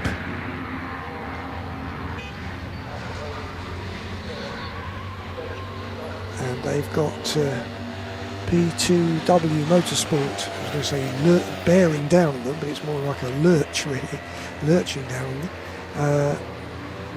Wanting perhaps to get into the top 10. That would be an achievement, wouldn't it, if you could get into the top 10 in the whole race, particularly if you were a 2CV machine. That would be quite an achievement. So 89 of course have had a tow back penalty, as have 495,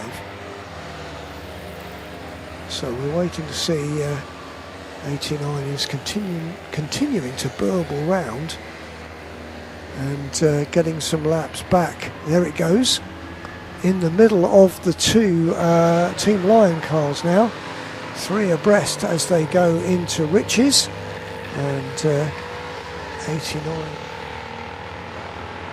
So we're here down at Team Apex, currently in the lead for the minis. How's this whole weekend gone for you, and how are you feeling at the moment? We're holding our breath at the moment with 1 hour to go, but if it keeps going the way it's been going, then I'm sure we'll be very happy.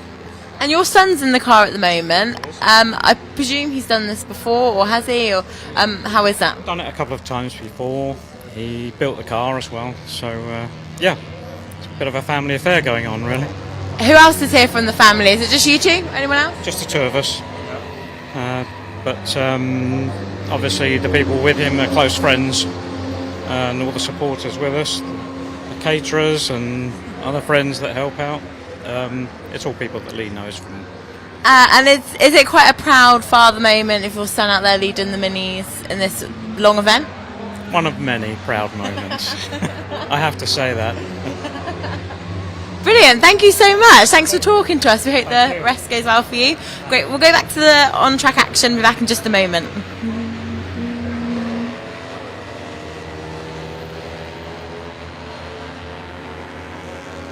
But I think it is now condemned to be at the tail of the C1 group,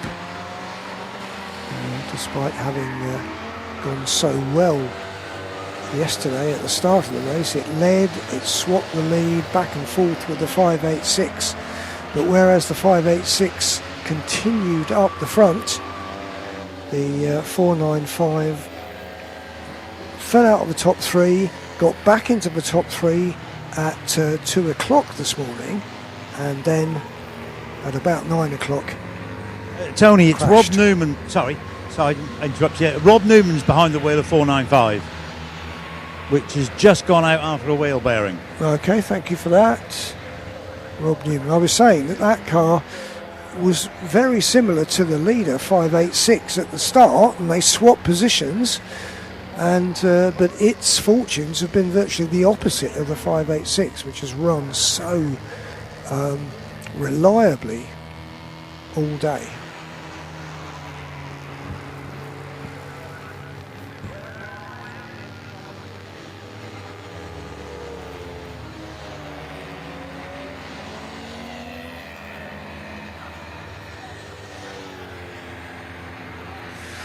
Right, the closest cars on the track at the moment are Blueberry Muffins and Team Twin Snails. The gap between them is just 18 seconds, and well, I think Blueberry Muffins are in strife. I think they've got problems. Well, we know they've got problems. I think Team Twin Snails might usurp that place and get themselves up to 21st. As I say, they are only 18 seconds behind at the moment. Regimental have come back into the pits, 82. Yep, I was at the back of the pits and I heard the klaxon go. So, wherever I am, it's going to be somewhere different. And here comes our early race leader in the 2 CVs, the 89 car. That's P2W. But you probably know it better as Dillygaff. But they renamed the car P2W this year. That coming for their final stop. Yeah, they've got 12 laps advantage over Team Super Schnecker, so that shouldn't be a problem. No, that's they are in 3rd position, aren't they? They are. In the 2CV car. I think it's Nick Crispin who's getting behind the wheel. Well, Crispin's on the side of the helmet anyway. So it's Nick. And we're into the last hour. And Nick Crispin is getting behind the wheel. Not 100% sure who got out. Yes, I do. It's James, isn't it? We'll James. We'll get a word with James. Yeah. We'll have a word with James. And he's just James has just jumped out of P2W.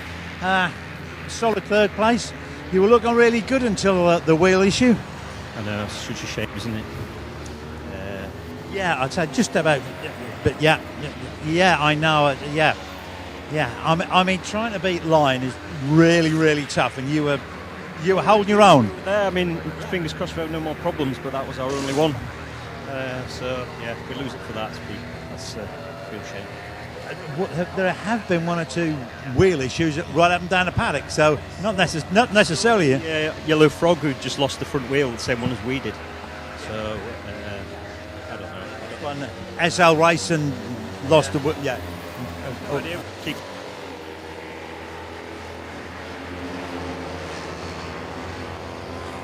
I don't know. Hang on, was that front left or front right that went? No, that was front left. Yours is front left. I was front left, and theirs was front left as well. Have you enjoyed yourself? Yeah, that was great. Last 2 stints have been really good. That looks really, really good. Yeah, it's fast. It's a shame we're not on P1. Going to come back? Oh, yeah. Going to come back now, another go? Definitely. Thank you very much, James. There we go. He's decided to come back. I've forgotten who just went out. It's Nick Crispin. Oh, yeah, it's Nick Crispin, wasn't it? Yeah. There's There's a bit of action around here. Yes, so, what more can you say? I mean, this is really sad, wasn't it, to lose a race through a faulty wheel. But there we go. Last motor race. Back to you, Tel. We're now in the final hour, so no more towbacks. If you break down out on the circuit, that is it. You are a retirement. So everyone will be trying to coax their cars back if they get a problem, trying to coax their way back to the pits. At the moment, we've just got 1 car in the pits, which is the Blue Frog number 19, and that car at the moment is in the hands of Gilles Brisset, so a lot of problems unfortunately with the Blue Frog machine. That's the only car in the pits at the moment, apart from obviously the 48 SL Racing, which has been retired. But we've still got 56 minutes to go. Things could still happen. leader goes past. Now the leader, this is a bit like Le Mans, the leader has got into formation with the second place car, which is his teammate. So WRC Developments with CB Auto Services, 586 and 486 are circulating together. They're going up to Wilson now and into Williams, and then down onto the Bentley straight. I wonder if they're going to try and stay like that for the next 55 minutes. It could be. Obviously, with 17 laps between them, there's nothing that 486 could possibly do to 586. So they may as well stay in that order. 486 have got 2 laps in hand over the 343 Emax Motorsport car. So that looked like the leader was getting a bit sideways there. And the 2 leaders coming through Nelson in formation, which is all very well, but I think when you get this far into a 24-hour race, what you don't really want is someone who's quite so close to you that if you make a slight mistake, they hit you up the back. But anyway, here come the 2 leaders coming into Murray's now, and coming through Murray's and up the start-finish straight. This is first and second.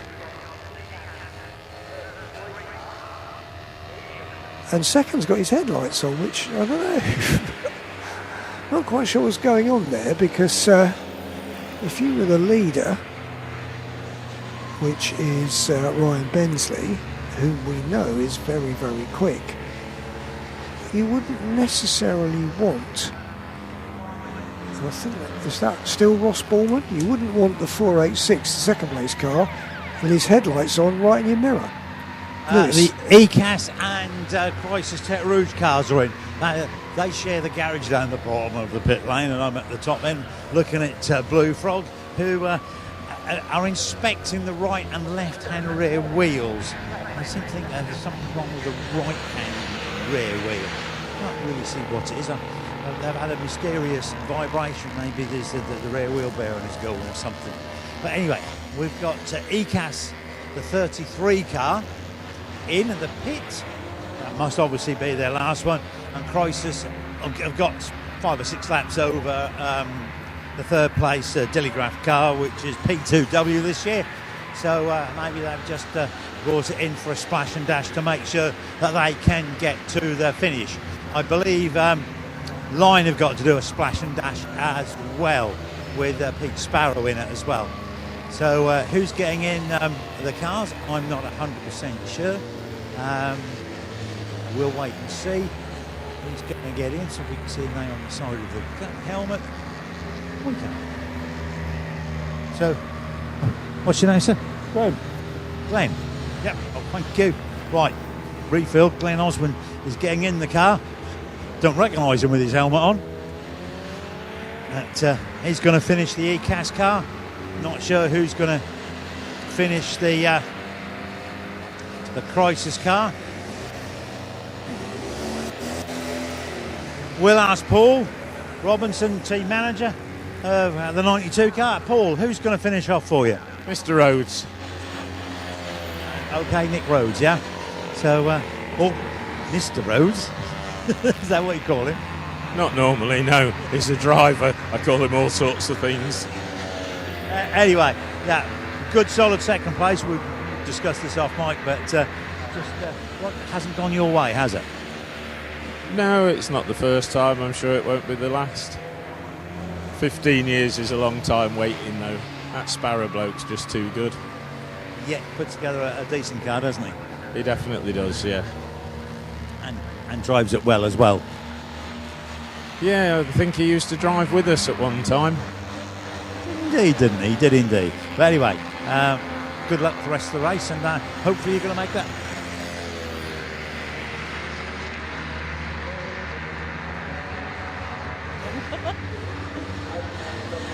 So we are with Louis Tyson down at Car 79's garage. Now, Lou, you've done this race a lot of times.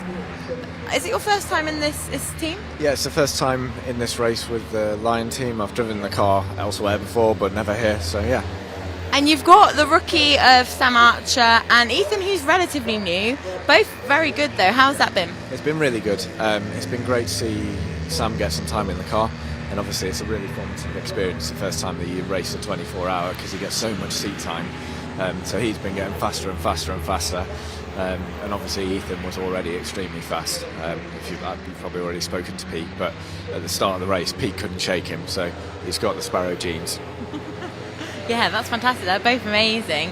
And tell us a bit about this event. Like, obviously, you're not really in the sprint series at the moment, but you come to this event kind of every year. Why? It's a great event that I really enjoy doing with the team. Really enjoy the atmosphere in the paddock. It's really, really friendly, isn't it? I think it allows me to go racing, and I'm fortunate that I've got people that want me to come along, so I've managed to do it without too much hassle. Which obviously when I was doing the sprint races, one of the things that you do is massive amounts of prep for very little seat time, whereas this event is basically the polar opposite of that. You get so much seat time. Yeah, brilliant. Thank you, Louis. And yeah, of course people want you to come along because you're a great driver, so well done. But yeah, we'll go back to the action on track and be back in just a moment.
To his second,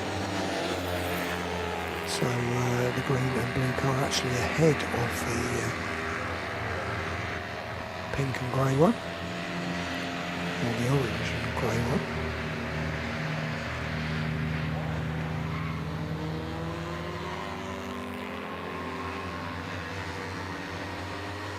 So the calm before the storm, everything going along quite satisfactorily at the moment. The number 7 going okay. The Rosie Wolford Racing number 7 car in 24th seems to be quite healthy now.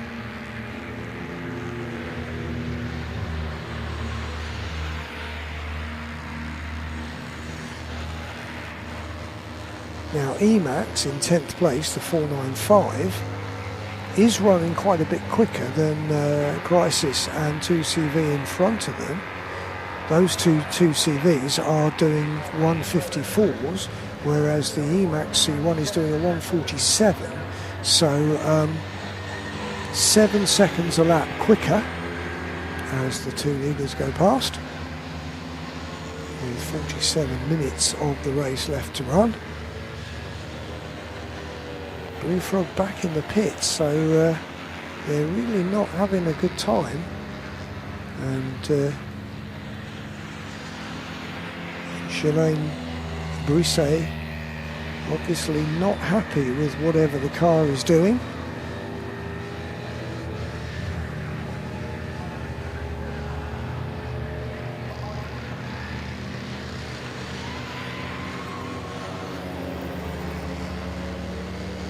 Two Team Lion entries heading down towards Riches,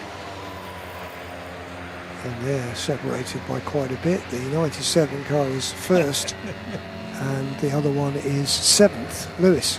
Tony, I've just had one of the most amusing conversations I've had all weekend with Gary Ablett, and it's about do Team Lion need to do a splash and dash? We've just saw Crisis, the 92 car, do a splash and dash in driver change. He said, well, I did 2 hours 25 minutes first. We had a litre left in the tank. Yeah, you know, Pete's only got to do 2 hours 25 minutes. Yeah, you know, I reckon he'll finish, you know, he's had a safety car. He's now tucked up behind Ethan Sparrow, so he should be saving fuel. I reckon he'll finish with 2.5 laps. And then he said, but I would come in for a splash and dash. So telling me you don't need to, then he said I would. So there we go. Pete's actually, well, the team are ready in case they do need a splash and dash, but that's the situation with the lead car and the amount of fuel I've got on board.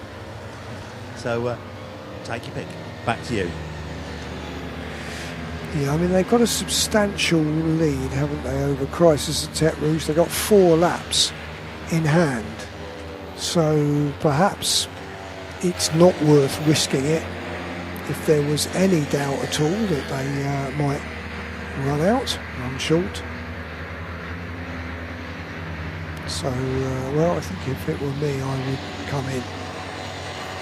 The only trouble with pit stops is that sometimes, you know, that gives you more opportunity for things to go wrong during the pit stop.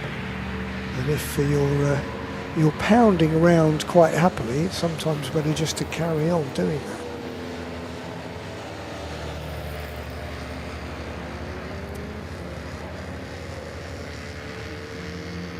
Now the Emax 495 car that came in for that mechanical problem is still in 10th, 1 lap away from, in fact just a little bit less than 1 lap away from Crisis at Tete Rouge.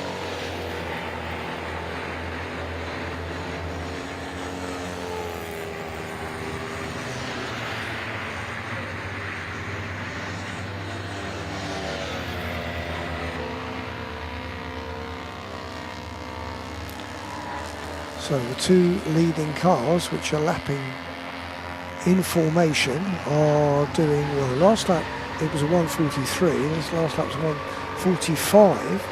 So they are maintaining a steady pace, the pair of them. And Team Lion, as Gary Adnett was saying, Pete Sparrow behind his nephew, and so getting a bit of a tow and therefore saving a bit of fuel. Now 386 are in. So WRC Developments with CB Auto Services. This is the slow one of the 3, or the slower, because the first 2 are first and second. This is now into the pits from 7th position.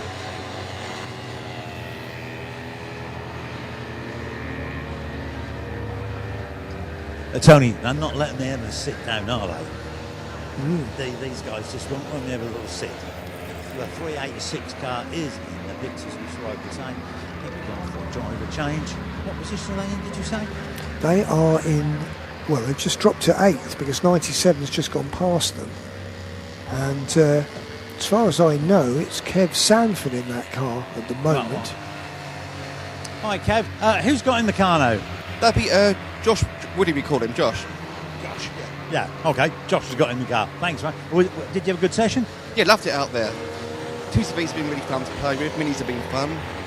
C1's a bit quick on me, unfortunately, but it's all fun and games, isn't it? Well, obviously, yeah. Yeah, it's been a good experience. Oh yeah, I've loved it. Team been really good to me. Been a great race, great atmosphere. Can I come back and have another go? Definitely. Night racing, what it's all about. Love the night racing. All right, mate. Okay. Good to see that you enjoyed yourself. That's the way. Loved it. Thanks a lot. Thanks a lot. Bye now. So, Josh, don't know what his other name is. I haven't got my piece of paper. Yeah, right? it's Josh Woodward, and otherwise known as Bruce, I remember. Yeah, occasionally. That's what's on the side of his helmet is Bruce. Yeah. Josh Bruce Woodward. Oh, well, somebody else is in. Someone else is covered in. Gonna have a change. Let's see if I can get my piece of paper out.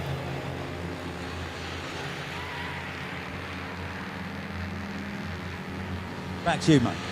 Okay, so I don't know who that was that came in, but basically Josh Woodward's mission, should he choose to accept it, presumably would be to get at least one of those places back. So the 97 is ahead of him. It's 41 seconds up the road. There it goes, in fact, the 79, 97.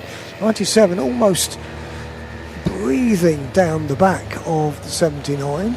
That's so that he gets an efficient bit of fuel saving. And what sort of speed are they doing? 152. So Josh Woodward, when he gets up to speed, will be trying to make that place up in the red 386 car. So looking out the window to see when that is coming along. There are two leaders. There's the red 386. Now I'm wondering if he is going to get into formation behind the 586 and the 486, which will mean you've got the 586, the 486 and the 386, so that you've got a 3-car WRC team photo, if you like. First, second and 8th at the moment. Now whether the leaders will catch up and then get past the 79, so that will be another place, the 97 rather, another place gained for the 386. Remains to be seen. Lewis. Tony, yes, 116. One of the minis is just coming in. Classic mini racing. It's got on the side TBR 16, whatever that means. That's what TBR Racing is, what's on the side of the mini. That's Fast But Not Furious. Not sure who it is who's just jumped out. And I think it was Declan. But who's getting in? Don't look like Declan. Well, it might be. No, definitely isn't Declan, because Declan's standing right next to him. Declan, it's not you who's just jumped out of the car, is it? No, Alice is bringing it home for us. So Alex is going to get in. Pardon? Alice, I beg your pardon. Who's just jumped out?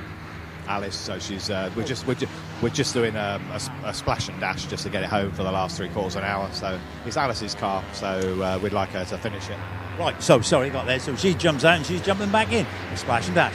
Exactly that. Yeah. So enjoyed yourself. It's been mega. Yeah.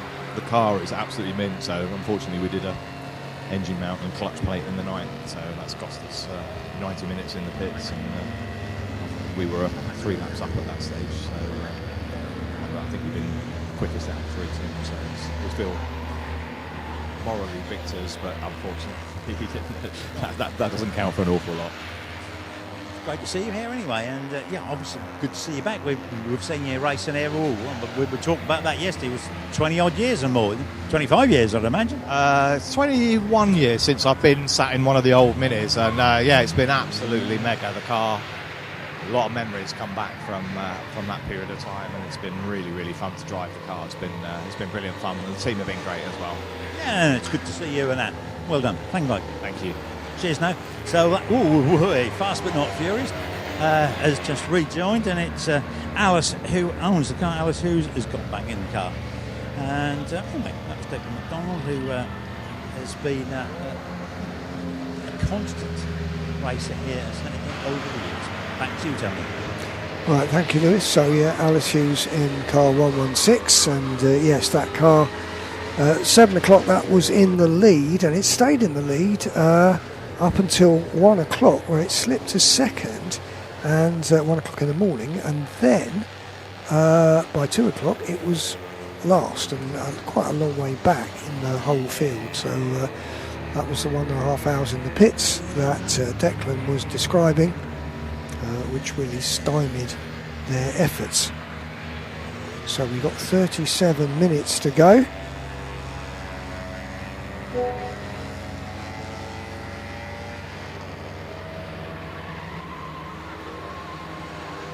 And we've still got the possibility of drama.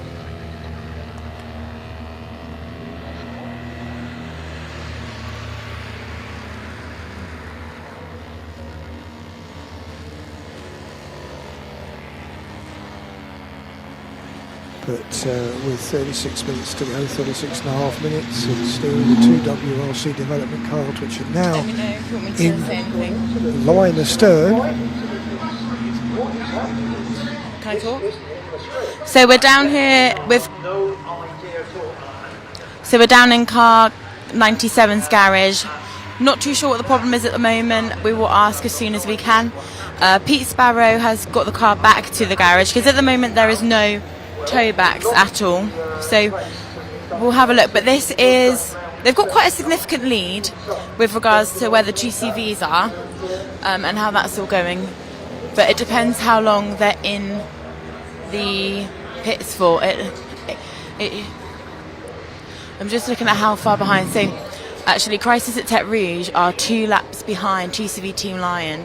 So we'll see what the problem is. But for Crisis at Tete Rouge, it could mean that they overtake due to the Car 97 GCV Team Lion being in the pits. We then have behind them, so 2, 3, I'd say about 7 laps behind GCV Team Lion is also P2W Motorsport Car 89, who is currently running 3rd in the GCV race. So it looks as though they're really in that engine bay, and we'll have a look in just a moment at what's going on. But we can also see the Blue Frog coming into the pits in just a moment as well. They've had a whole numerous amount of problems, but they've got the right rear ring hanging off as well. But we'll keep focused on what's happening here with Car 97 because this is big for the GCV Championship. We've got no drivers within this car who are within the top, about to win the championship, but we do have cars in Bully in Tete Rouge, who's currently 2nd, and we have Nick Crispin in P2W, who's currently placed in 3rd, and this could be a problem for them. But we do have a bonnet now being picked up, so it looks as though they're putting something back together here, and the bonnet is about to go on. So it looks as though they may not actually lose that much time. We can see the Tete Rouge car just making its way around the track. It's not by itself, it's being closely followed by Rosie Racing. But the bonnet is going now back onto the car. The car's being started up again. Pete Sparrow will remain behind the wheel as they finalise what they're doing. And in just a moment we will speak to somebody about what has happened there. But whatever it was, it looks like a very quick fix, and it's only cost them 1 lap. So not as dramatic as we thought it could have been. So they're just going to have a look and see kind of what's going on. So it sounds as though Pete lost all charge and they had to do something with the alternator there to get it back up and running again. But they haven't lost that much time at all. They've only lost 1 lap. Before this, they were running quicker than the other team, so it looks as though it's fine. Yeah, I think that they were 1 lap and now they've gone. Yeah. So and they're lapping quicker as well. So before this, they were doing 52s and Tete Rouge was doing 53s. It said 1 lap and now it's gone to 2, probably since they've crossed the start as well. So that was very impressive. Doesn't look like it's cost you too much time. When I was in the car, it was showing 11.9 volts, but the car was still performing okay for about an hour and a half. So he's been out for another 2 hours. So it's obviously just got to the point that what it'll start doing then is it'll affect the coil. So it's been basically draining the battery. So whatever's not charging, like the alternator or whatever, has now affected it. But we knew that it might play up, so we had the battery and all the tools ready. So I think due to his tenacity, he's got it back in here, and fingers crossed. And obviously, like any of you guys are experienced to know what to do in that situation. There's no tow back, so would there have been a sign that Pete knew I need to get this back now? He knows. A bit like a few years ago when I had the problem. There are 2 or 3 entry points into where they tow you back into. So if you know where they are, then you can get there under your own steam. And if you do it under your own steam, there is no penalty. It's only if they have to tow you back. And in the last hour, they won't tow you back, so you're isolated. So he's the only one that's touched the car. He's brought it back under his own steam. he's gone back out through the pit, so happy days. Yeah, and he knows like if the car's feeling a bit dodgy and to find those bits. Yeah. Yeah, so he'll just come back. If there's an ongoing issue, he'll come straight in. But drama. But this is a 24-hour race, isn't it? Like going ahead, and but that was very impressive. Well done to everybody. Great. So we've got what we thought could have been something dramatic there. Of course, nobody wants anyone to have any problems or anything. Other teams, yeah, they'll want to win, but they won't want it to be through other teams breaking down. So very impressive by Team Lion. They're all very experienced. Pete behind the wheel, he's a very experienced driver. So we'll pop on down to the bottom, I think, as well, and just see kind of what's going on. But there's a lot, if we go through down the pit lane, but yeah, a lot of relief down here in car 97 and Team Lion. So that's fantastic. We will have a walk down the pit lane and see what's going on.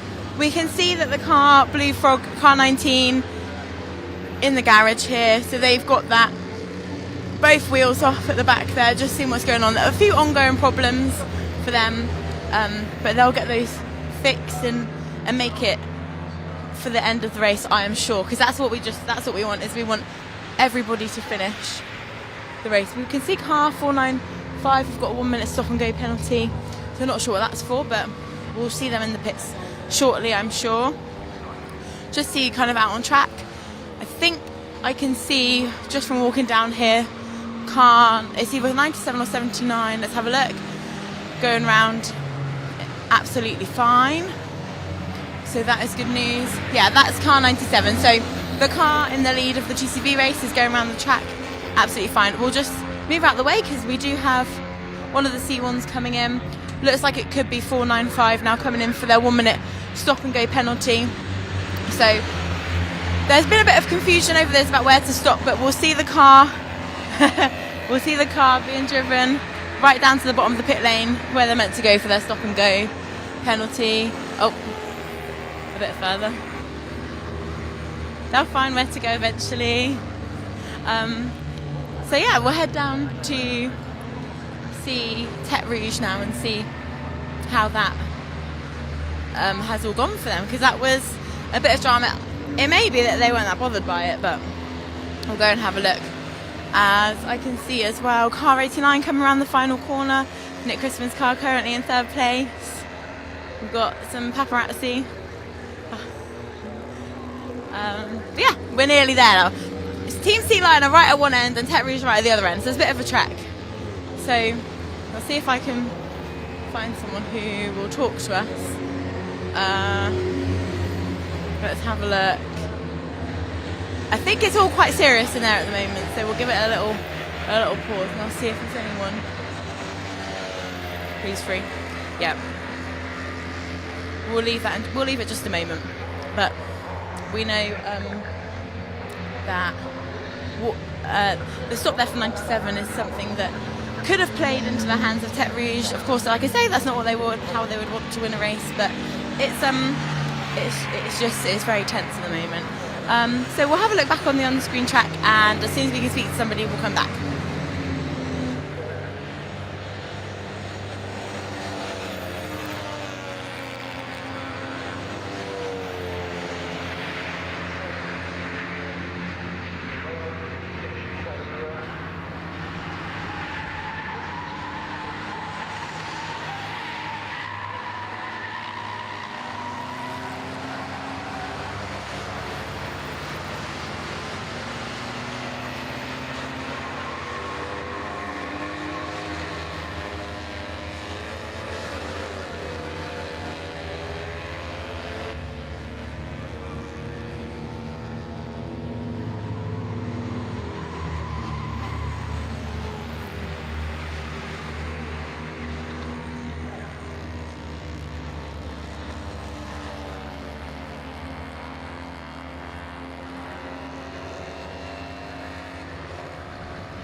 So it's about a lap and a half that they've got over Crisis at Terre Rouge.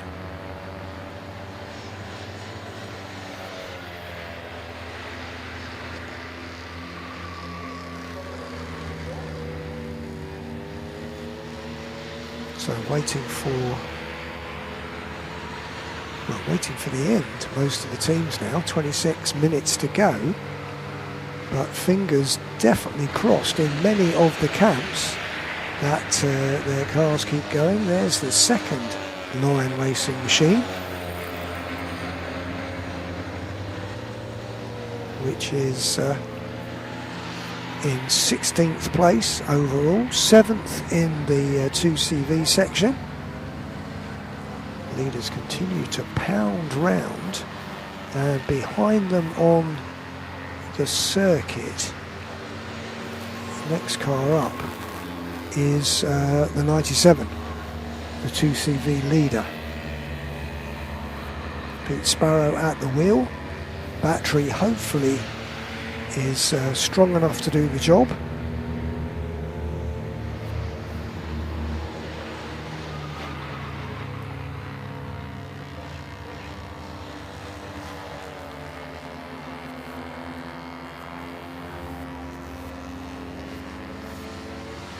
And the 97 coming past the pits now.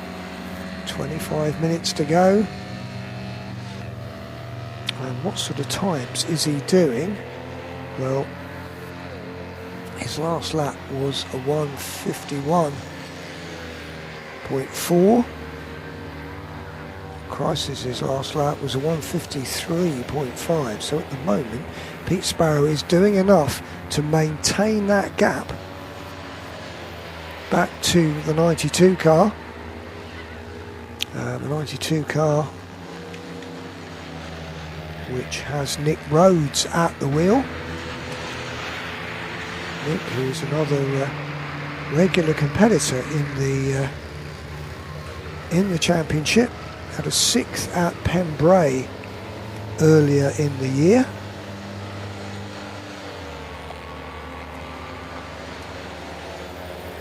And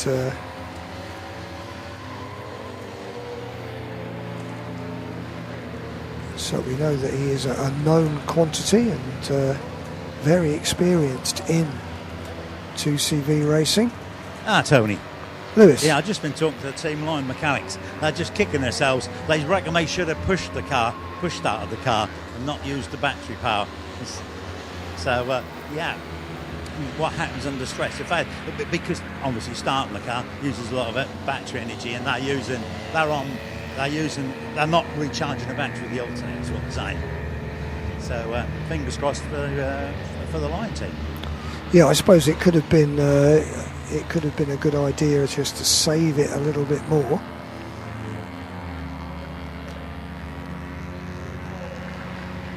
But anyway, at the moment he's doing enough. Last lap was a 1:52. Crisis's was a 1:53. He was a full second quicker than his pursuer. As long as he can keep that car at bay, and basically as long as he can keep the battery and the alternator together, because if he has to make a pit stop, that I think is the thing that will put that win at risk. At the moment, he's doing enough to maintain the lead. We're talking about Pete Sparrow in number 97, 8th overall, but the leader of the 2CV section.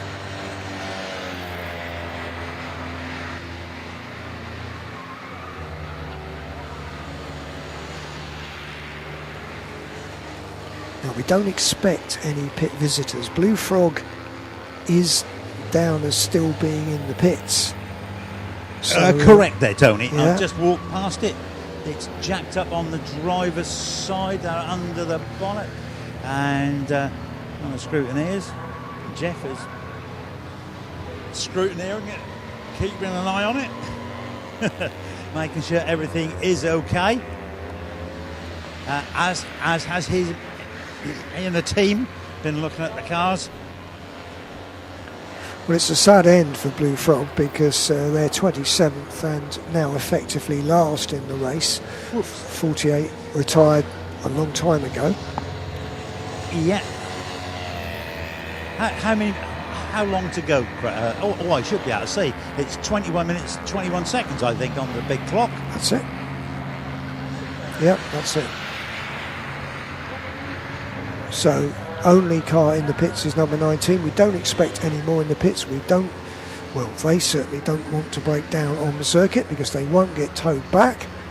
I don't know if the classification will be done on how many laps you've done, or whether you actually take the finish. That's the rule at Le Mans. I'm not sure if that's the rule here at Snetterton.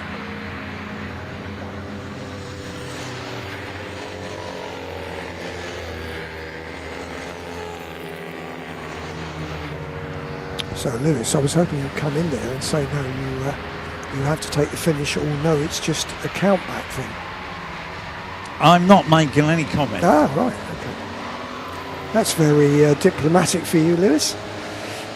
Yes, I can be very diplomatic. Wow, this is amazing. I'm shocked. Okay.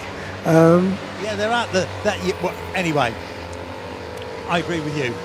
I mean, that's what it's just trying to ascertain, really, that if you break down in this last hour and you are stuck out on the circuit, will you get counted back for the number of laps you've actually done and then put into the finishing order like that? Or, like Le Mans, unless you actually take the checkered flag, you are not regarded to have finished. And of course that stymied a few famous finishers over the years at Le Mans. Can I give you the real answer? Yeah, go on. There's a gentleman who's in the opposite box to you across the way, who's called the chief timekeeper. As a judge of fact, he makes that decision. Oh right, okay. So not knowing semaphore, I can't really communicate with him. But fair enough. But yeah, so it's an interesting one, isn't it? Because certainly yesterday Declan McDonald was talking about his mini accident here. Don't know if you remember. He said he actually crossed, and I know. He crossed the finish line. Went past the checkered flag. The car crashed. We won't ask how. The car was rolled, and I'll tell you, I have to say, how he got out of it, I don't know. A red flag went out, so the red flag went out after the checkered flag. Now, what happens then is that the race was effectively stopped when the red flag went out, so the race went back one lap, and because he caused the red flag, as Declan so rightly said, he was excluded from the results, but he had actually finished the race. Yeah, that's a difficult one, isn't it? Because obviously if you bring out a red flag, then you will be penalised, you will be taken out of the results. That's fair enough, we understand that. Well, but he'd actually finished his race. Yes, exactly. Well, right, the answer was this, right, is that there had been, we're talking in the zeros, somewhere 2005, 2002, 2003, something like that. There had been a precedent at an FIA race at Macau, and therefore, because there was a precedent for that situation in Macau the year before, which TSL, who were the timekeepers then and the timekeepers now, were present, as they are at many of the FIA meetings. The precedent was then you had to go back. There's a real answer. Right, well, let me just tell you how do I know that? Because I was actually covering it for MN at the time, so I had to get it absolutely right. But that was the answer, the reason why it went back. Right. Now, I was at Spa for the Classic this year, and basically there, I suppose because it's such a long lap, the checkered flag would go out, but then during that slowing down lap, they would invariably put out the red flag. And I think that was because they didn't want anyone, because it's such a long lap at Spa, continuing round and then saying, I didn't see a checkered flag. Because obviously if you're driving a Lola T70 Mark 3B GT, you might well want to sort of do another lap of Spa. But that happened in several races. Checkered flag would go out, race was finished, and then the red flag would come out after that. And they were doing that as a matter of course. So it's weird, isn't it? What sort of things can happen. Right, Really Racing has just come in and gone out. I wanted to see that. But anyway, that was the thing. Wherever Declan is, that was the answer. And I know Declan's very upset about the situation. Lewis, there is drama. 82 is on the grass coming through Corham on the outside of the track. And that is Regimental Racing. There's a problem for Regimental. They're on the grass, going quite quickly, in fact.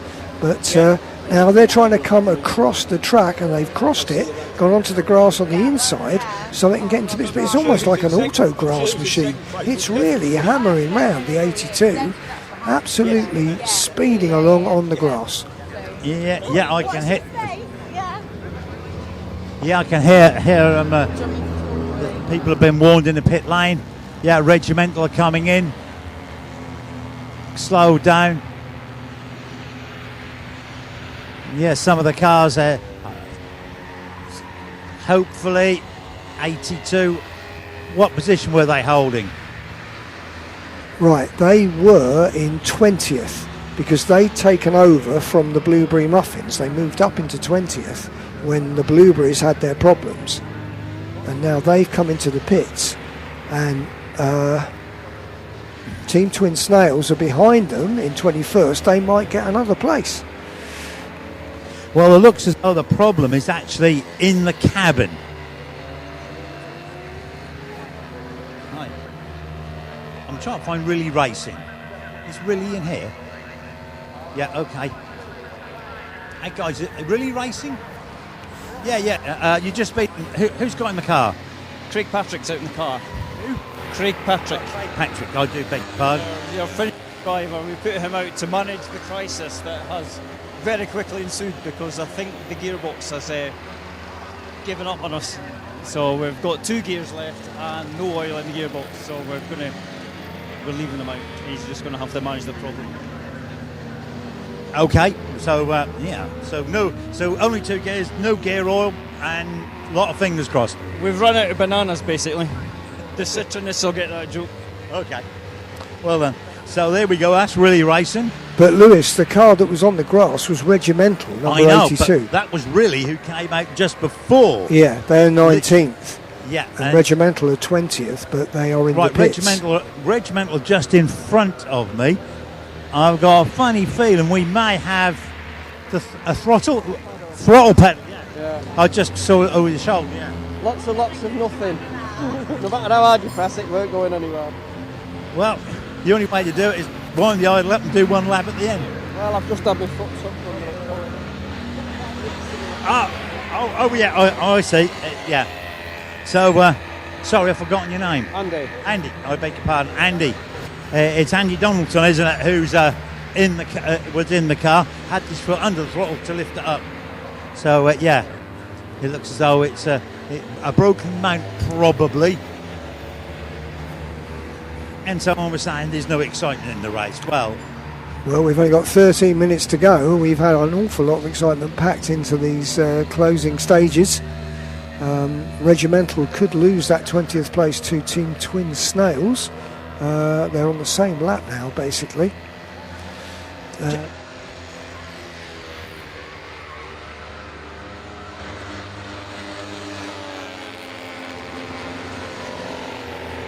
So we're down in the pit lane with car 82, who you'll have just seen as a car that was on the grass. It looks as though the throttle cables come out, but I'll just see if I can have a quick word with Andy. I know you just spoke, but we're just live on YouTube now. Can you talk us through what's happened? The goal pedal was go no more. It was in 2 halves, so I've took my foot underneath it and sort of got back, and I'm going to get back in. Brilliant. So he's just been given a 30-second countdown now. Thank you, Andy. So basically the throttle pedal snapped in half, the throttle cable I should say, and he is about to be going back into the car. But yeah, Andy did a really good job there, just to keep the momentum up and keep it going, because obviously, as we keep saying, there's no toe backs. So Andy Donaldson, who is looking to finish the race driving Regimental, it is his car. He has done a fantastic job to get that back to the grid. We've got just over 10 minutes remaining of the race. Andy has been given a 30-second countdown, but he's still ready and waiting to go back in. they're just making their final amendments. Andy's back into the car. He'll just get his seatbelts, make sure he's all secured, and get started. But let's see how that's done for their race standing. So they're currently running 11th in class. They are 1 lap behind Team Twin Snails, and they are ahead of the Blueberry Muffins as well. But great cheers here in the pit lane as they are driving off down the pit lane. Fine. But yeah, that's great. And we will go back to the on-track action.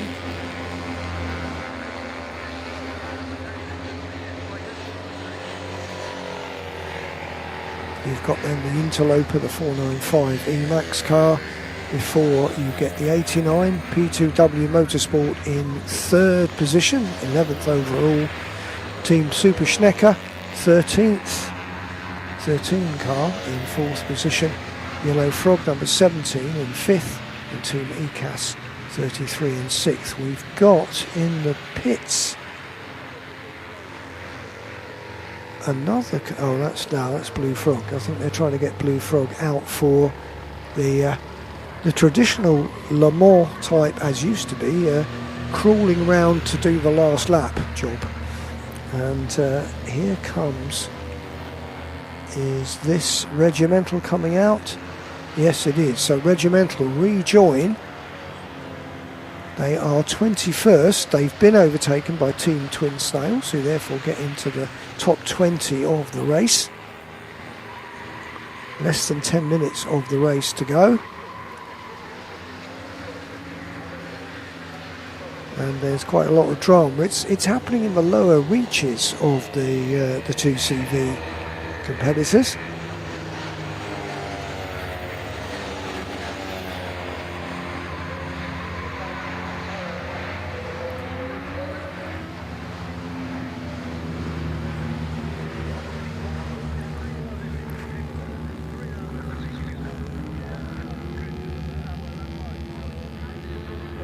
So just one car in the pits, which is the 19, which I think they're going to try. Are they? It's out on the pit apron. I think they're going to try to get it to do one lap at the end. It will be classified 27th and effectively last. The big drama though was to do with the lead of the 2CVs, 97, having that battery problem, having the battery change, which has dropped it back a bit, but not quite into the clutches of the 92 Crisis at Terre Rouge. Nick Rhodes at the wheel of that, Pete Sparrow at the wheel of the 97. And the P2W car with Nick Crispin at the wheel of that. Two leaders still in formation. That was obviously what they were doing almost an hour ago. They got into this formation ready for the photographs. Now I'm wondering where the 386 is, whether it's joined them. Lewis, can you tell me what the gap is between first and second in the two CVs? How many laps? It's 1 lap. Pardon? 1 lap. 1 lap between them? Yep. So how far is line ahead of a Crisis on the road? Right, well that's what I'm waiting to see as they come through this time. Okay. Waiting to see which one comes through first, 97 and 92. If it's 92, it means it's less than a lap. Looking down for either 97 or 92 to come past me. There's 79. Is it blue or is it Dayglow? This is the question. We have got just under 7 minutes to go. And all sorts of other cars are coming through, but not the two that I want to see. No, still not coming through. Looking for 97 or 92. and it's 92. So 92 comes through. So Crisis comes through, and so it's, if you like, on the same lap. It's 1 minute and 23 seconds between them. And then as soon as 97 comes through, which is coming through Murray's now, then it will be Tony, the 1 lap. Yeah. Did Line lose a lap then? Yeah. Line lost a lap. Yep. That's official, is it? On the screen. It's on the screen at the moment. The gap between them is 123. Now, as Lion goes through, it's 1 lap difference. Yeah. Yep. But the real difference is 123, isn't it? That's right. Well, do you know why? No, you tell me. Right. This is what happened. Right, ladies and gentlemen, this is what happened. The 97 car with Pete Sparrow in the driving seat came through the back way, up past the through the infield, for what I'm about word, and drove in the back of the pits. They changed and off he went again. Yeah. When he crossed the timing line, he got credited a lap without actually having completed a full lap. Uh-huh. So now that I am aware that a member of Tech Rouge Crisis has been into race control to question that. That is the reason why that lap was deleted. Okay, thank you for that. So it's very, very close between 97 and 92, less than a lap, and we've got less than 5 minutes to go. So, yeah, so currently, yeah. So it's 1 minute 23, and there's an awful lot of nervous people are in the team line, and I'm just outside the pit at the moment. Thanks to Gary Adner and Dave O'Keefe. Yeah, well, the leaders have just gone past 97, so they've just lapped him again. And I don't know if he was hoping to get a bit of a tow from them, but he moved out of the way quite sensibly as the leaders went past. They're about to come up, 122. So number 92 at the moment is not gaining quickly enough. It was 1 minute 22. Here come the 2 leaders through. There is Pete Sparrow. Right. In 8th place, and now of course it's 1 lap again, but basically the leaders are in between himself and the car, the 92. All right, Tony, here we go. I've got David O'Keefe, who's a member of the team line, and I take it you're quite nervous having had a lap deleted, and now you're but 82 seconds ahead after 24 hours. That's really close racing. Yeah, it's really good. It's a bit strange that we're in that position, but understand one of my fellow competitors has been up to the office to have a complaint about us getting the car back under its own steam in the last hour. I can only say that I think were the roles reversed, I think that's exactly what he would have done also. It's a bit strange that If he would have brought it back, you would have gone up the offers. No, because I can't see that. I'm not sure I see where the situation is. So you've got a car that's got an issue. You've managed to, under your own steam, get it into the back of the paddock, bring it safely back to the garage, repair it, and go out. Had he done it dangerously, or had he nearly hit a child or something of that description in the back of the paddock, I may understand that we'd be in for a bit of a slap wrist. But anyway, it's as usual with racing, there's always a little thing to discuss, so I'm sure He's nervous at the end, don't matter what happens. I know you had a 4-lap advantage at one time, now it's down to 82 seconds. Yeah, to be fair, it makes it very twitchy for everybody, but it also makes it very good for the spectators, and it's all got very close. At the moment it's swinging in the right direction for ourselves, so got a little time to go, and then I'm sure the fallout will be later. Okay, David, thank you very much. Good luck. Okay, thanks, Lewis. I think if you keep the interviews now off air, because we've only got 2 minutes to go to this race, and I think emotions are going to run a bit high. You can see the situation building now, and it is a family show after all. So in this run-up, the big thing we know about the C1s, we know about the minis, the big impenetrable, if you like, is the 2CV 97 and 92 situation. The 2CV winner is very much in the air. It's Team Lion at the moment have it, but presumably if this was another half an hour this race, the result could well be different. But we're looking for 92 and 97. 97 at the moment is, because I haven't got the tracker, but it wasn't too far behind the overall race leaders, and the 92's about a minute and 20 seconds behind. So provided that alternator holds out, we are going to have the Team Lion winning the 2CV 24 hours. That is what we are waiting to see. Some of the cars going fairly slowly. The Blue Frog is stuttering round, so they got it out. There is the overall race leader who was starting his last...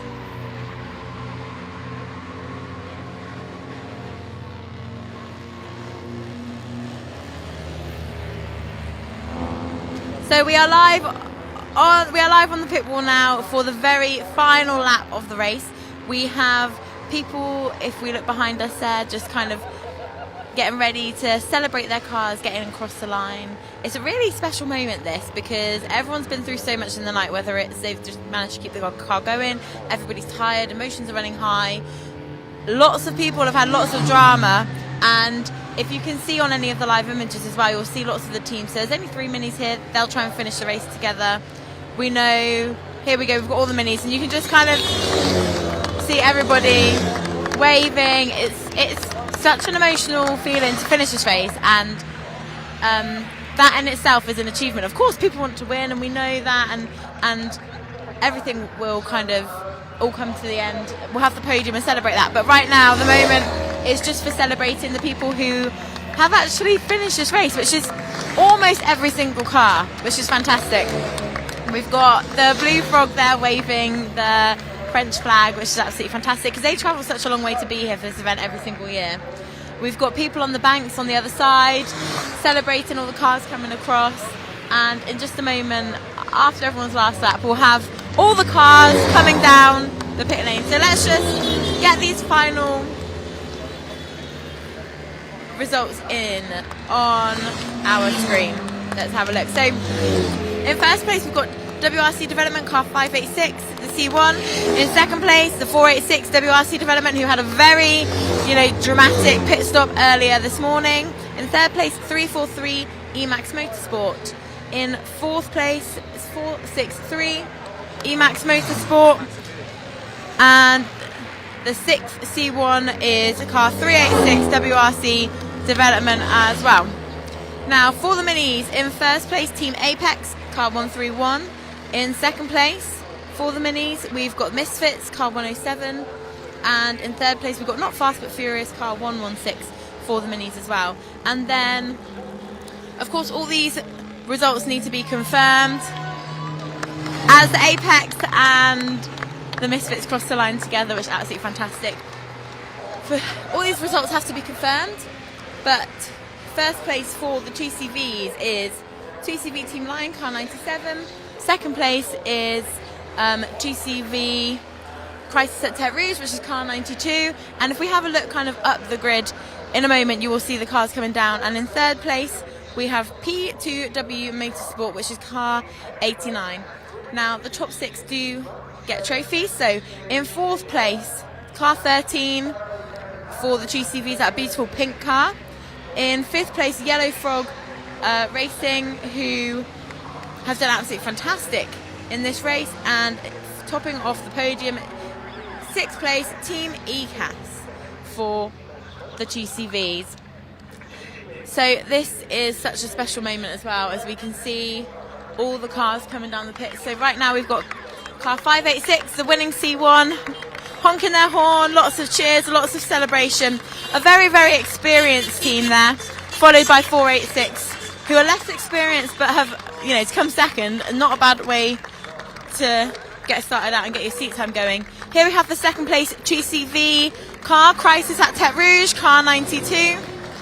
And following them we have Rosie Walford Racing, who have had lots and lots of drama, but are fantastic. race. 345 Emax Motorsport coming down the pit lane now. They've come in 5th. And then Hollis Motorsport, who were attacked by a hair in qualifying, but have come out to finish 13th in their class. The Blue Frog, who did make out in the end, big celebrations from them. And the Green Frog, number 16, who have finished fantastically well as well. Car 97, the winning TCB, just making its way down the pit lane there. Car 13, who's done a fantastic job finishing 4th. Car 41, so that's Seb Jones White's car. So he's finished 10th in class. We'll see what that does for the championships. Car 82 there as well, who we saw, whose throttle cable packed just at the end there. And have a listen to the really car them, who have scraped their way to the end, it seems, but absolutely fantastic. Here's Team ECAS, car 33. They have come 6th in class. And then we have car 43, Elbro, who I need to go and speak to. We haven't spoken to them all race, but they're a fantastic family team. Car 96, Pork Pie Racing, another family team. They finished 16th in class. And then we can see just down the bottom there that we have got car 89, who's making their way down. Lots of high fives, lots of celebrations. Behind the wheel is the owner of the car, Nick Crispin, who is 2nd in the championship going into this race. We'll see how this result does for that battle. And here is car 79, driven by Ethan Sparrow currently, and car 40, Blueberry Muffins, who are finished. And then here we have Team Apex, the winning Mini, rightly so, being absolutely covered in some bubbly liquids there. Fantastic racing. We can really smell that on the car as well. Followed closely behind by the Misfits. So that is all the cars. What we will do now is we will have a short break for about 1 minute while we make our way to Parc Ferme, and we will go and find some drivers to talk to. Be back with you in just a moment.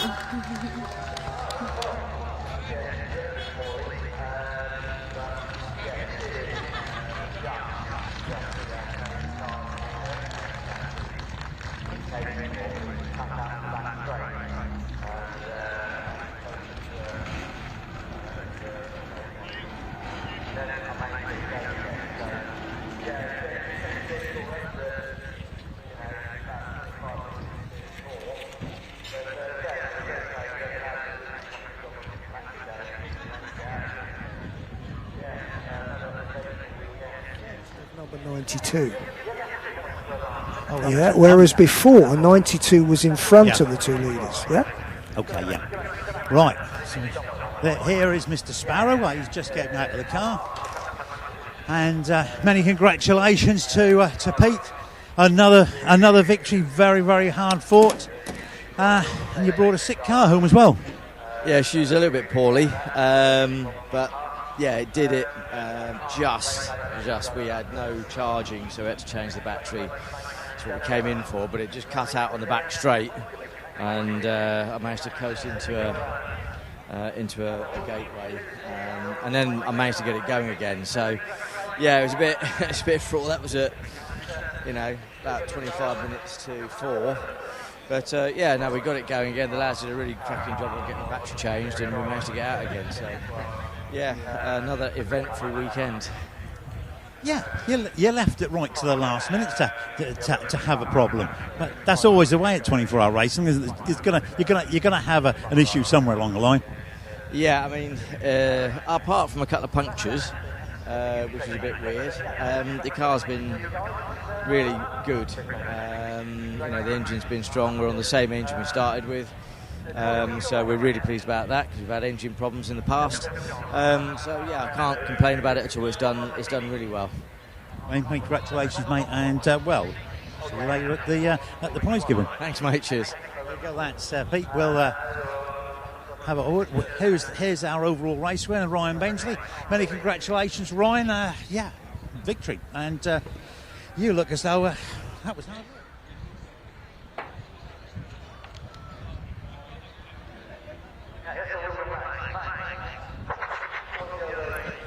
So we are here with Pete Sparrow, who is absolutely enthused that he has won that race. How are you feeling?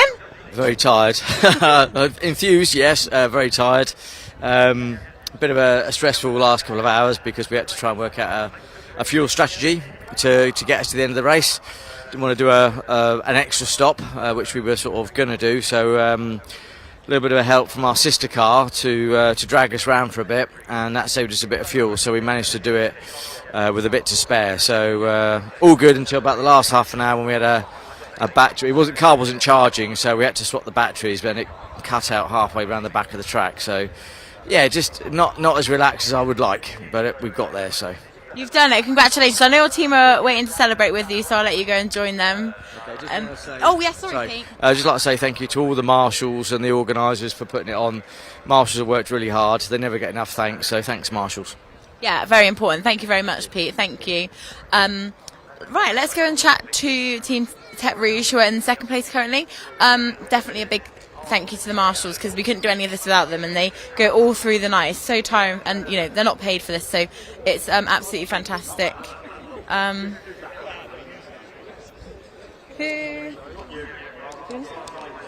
Which car were you in? Which one? Yes, brilliant. How are you feeling? Hot. Hot. And sweaty. You look like you might have cooled off a bit there with the water. I've had water thrown over. Yeah. Yeah. How are you feeling now that you've won this race? I know you're quite experienced with this, but how does it feel? Yeah, it's obviously good to win a race, isn't it? The guys done a good job as well, my teammates. The other two cars ran pretty reliably all race. This car's been faultless. Obviously, we raced it a few weeks ago in the 2-3 hour races, and it was really reliable then and good handling car. So yeah, it's all good.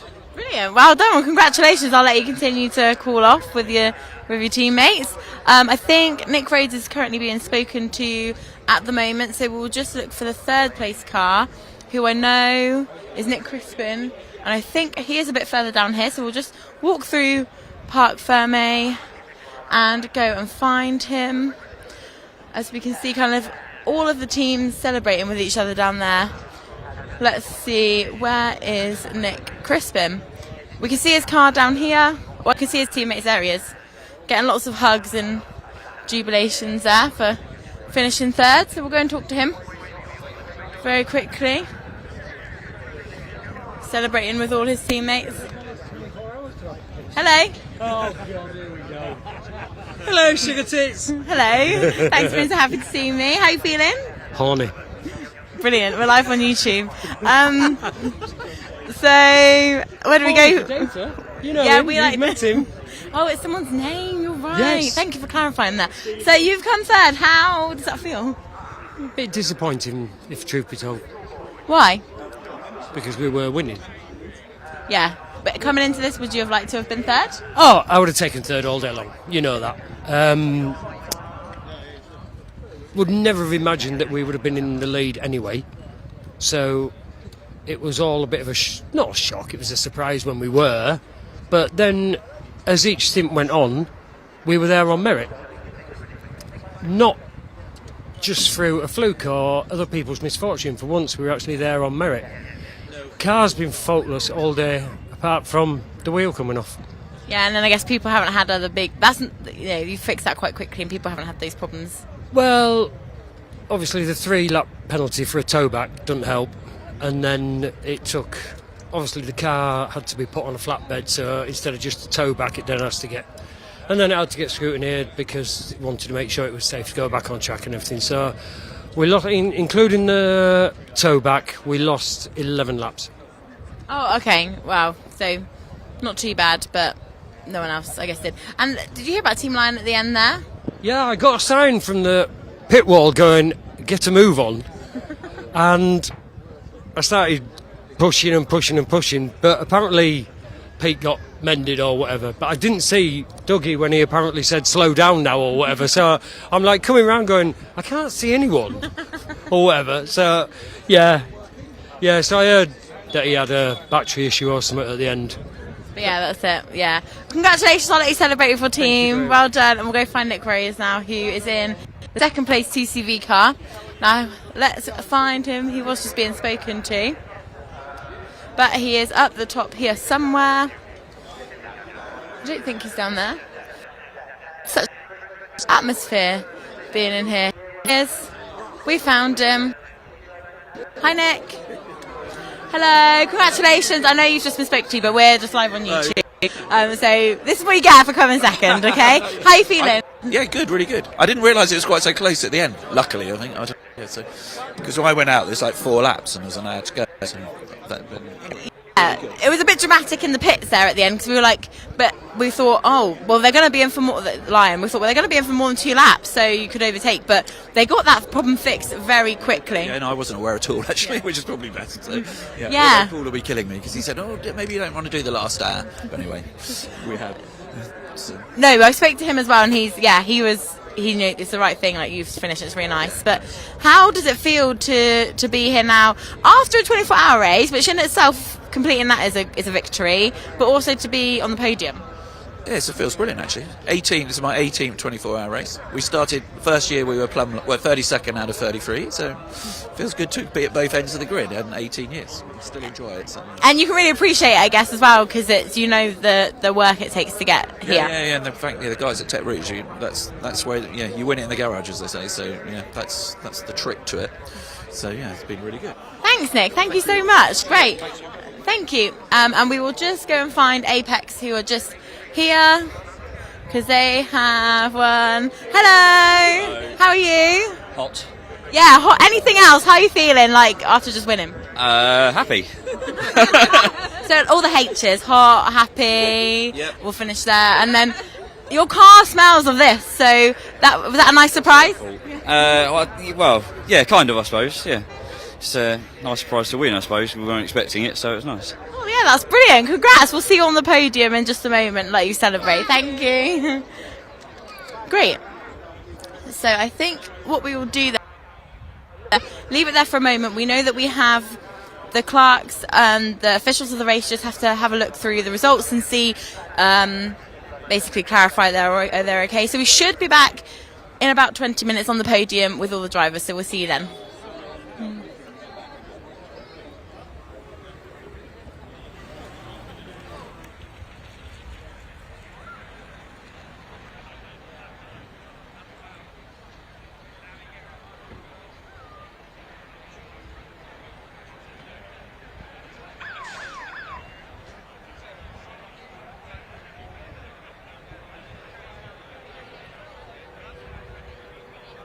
We've been short-staffed before. This year, Doug has brought in people and everyone has worked. The drivers have been able to have a decent sleep, which I think has helped in their performances on the actual track. And the pit crew have managed to have a little bit of a rest in between due to the car performing faultlessly. Nick, many congratulations on making the podium. Sad that you had that issue, but anyway, better luck next year. Thank you very much indeed. We'll be back. Thank you.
First of all, thank you so much to everybody who's here.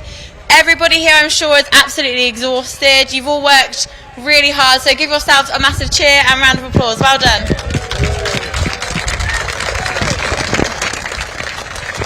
And we'll do some more shout-outs a bit later, but I think the first shout-out that we need to do at this event is a massive, massive shout-out to the marshals, who we know we can't do this without. They stay up through the night, they're here. Let's give a massive round of applause for the marshals.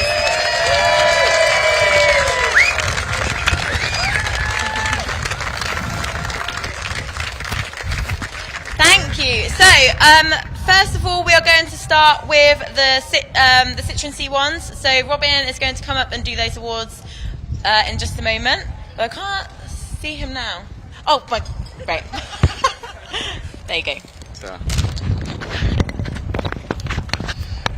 Hello, so yeah, firstly, thank you, much like last year, everyone who from the 2CV Racing Club, C1 Club, can't thank you enough for inviting us to this amazing event and being really friendly and having some beers with us and generally having a really good time. So thank you guys for the support, and we're going to keep coming on and supporting you guys. And we do I'm not going to do all the presentations, but I'm going to do a silly little one we do first, which is fastest lap.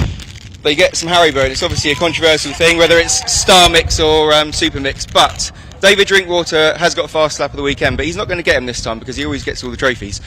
But their mechanic, Chip Howland, fell over and broke his leg during the race. So we've got Daisy and Aston are going to come and get these, and I think it's much more appropriate that the mechanic that broke his leg gets the sweeties than someone who's going to get all the trophies anyway. So there you go, yes, here you go, Daisy.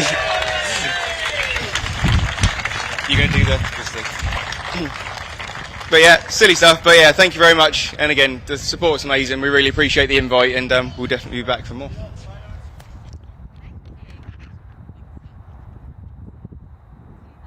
I got a strap in. Oh, good. Okay, so we will start with the C1. Thank you, and Robin will help kind of go everything out. But again, on behalf of the TCV Racing Club, sorry, I'm new to this. On behalf of the TCV Racing Club, we want to say a massive thank you to the C1s for coming, because you just add such an extra layer to this event as well, and it's just exciting having you guys there, and obviously it helps with numbers as well, so thank you so much to all of you. So we will start with third place. Now, third place for the C1s was Emax Motorsport Car 343, Oliver, Angus, Oliver and Lawrence.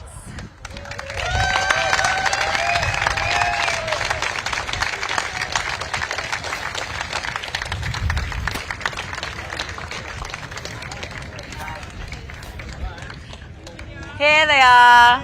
Well done.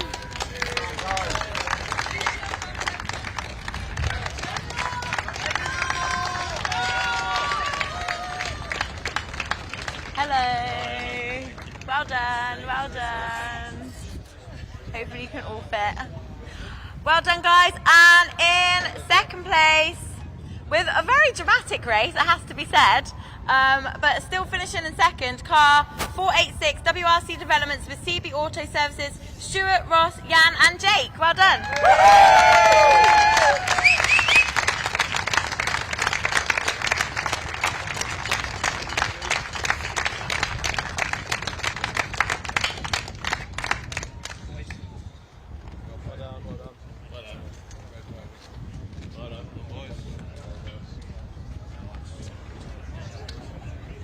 I think it's brave wearing white as well. So give me a spray.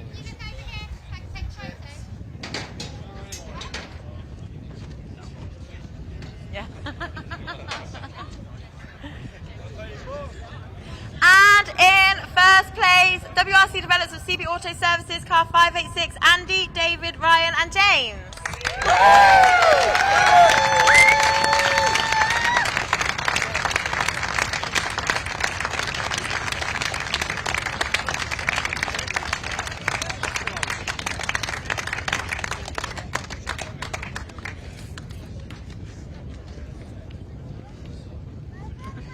I will vacate.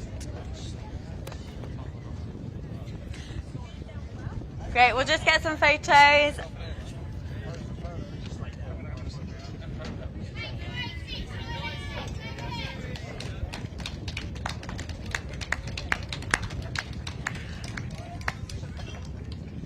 Great job. Okay, let's get ready. Are you going to spray it for some champagne? Woo!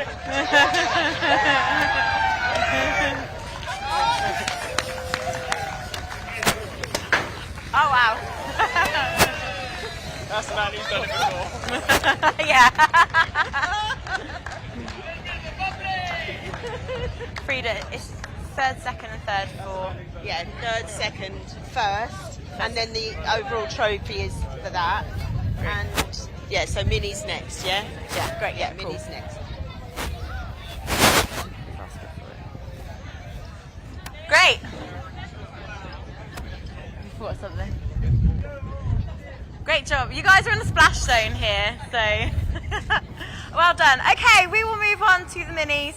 And again, we love having the minis here on behalf of the TC Racing Club. I think everyone's just found their rhythm and it's great, and you're such great people as well as our C1s, so thank you so much. We love having you here. You were kind of guaranteed a podium as well, so that was a perk for this weekend. The third place mini goes to Not Fast But Furious, Declan, Liam, Sammy and Alice.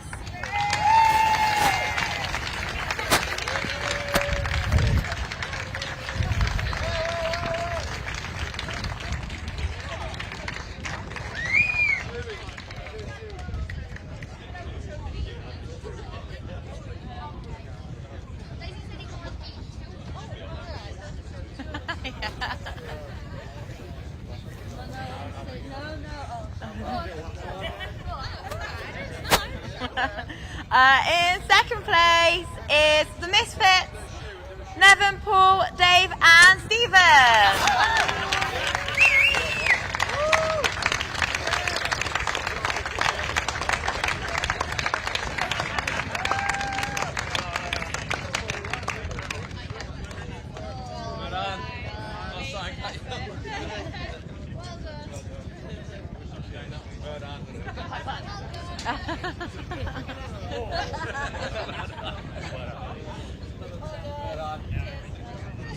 And in first place, at what seems like a bit of a surprise to them, a fantastic drive for Team Apex.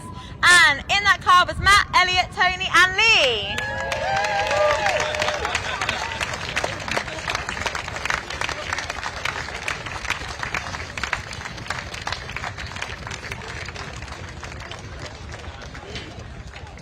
Yeah.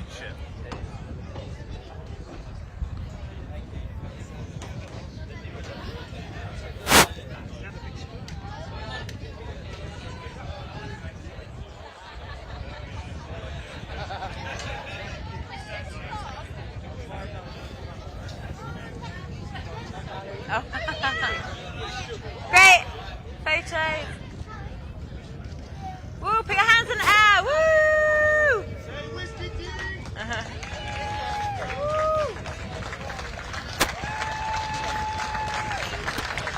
want to say anything? Want to say anything? Andy normally says something, but does anyone want to say anything? I'll just say that we're missing our leader, Andy. Yeah, okay. Yeah, he would have thanked you for everything, yeah. Andy can't be here this weekend, but on behalf of what Andy would have wanted to kind of say to us is that he likes being here and he'd say thank you to the club. Thank you very much. So I know, and he would have finished fourth. That wasn't me who said that. Great, well done. Thank you, everybody. Thank you. Thank you.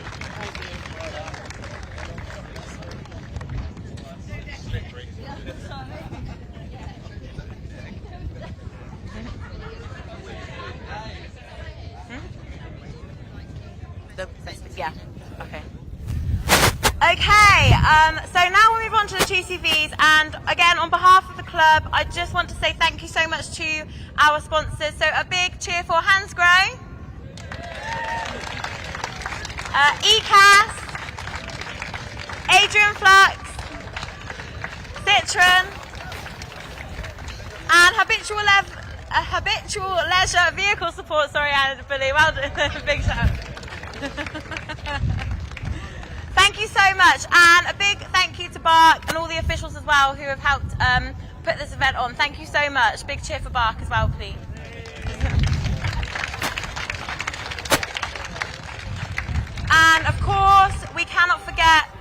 TCV Racing Club, the board, it's a very, very, very hard event to organise. A lot goes into a lot of time, a lot of personal time. So a massive cheer as well to the TCV Racing Club.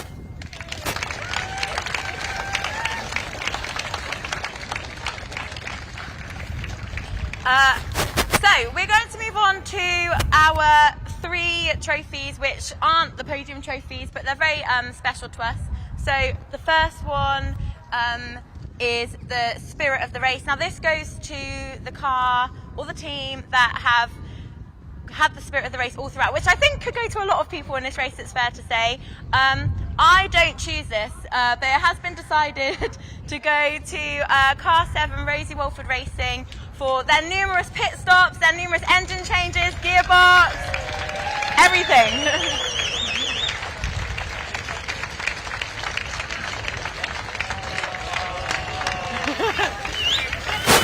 Steve, Nick, everyone else come down.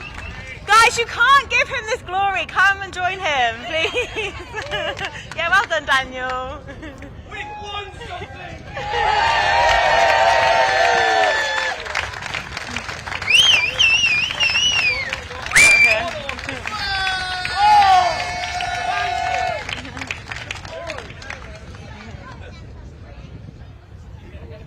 Yeah, you can choose which step you're going to choose, yeah. So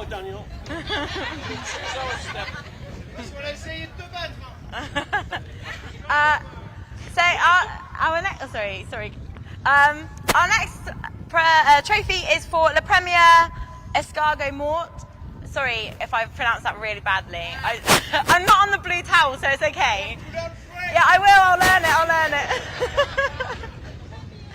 Trust me, if I knew French, that would have got me out of a really sticky situation a few years ago, so that's great.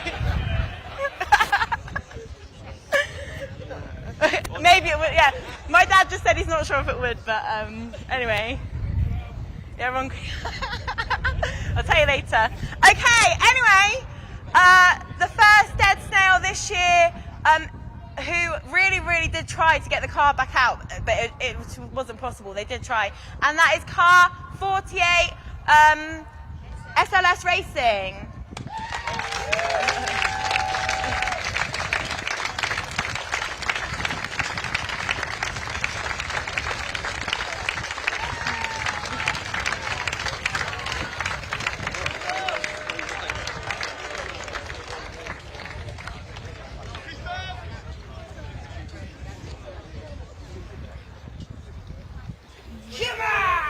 Yeah, I know.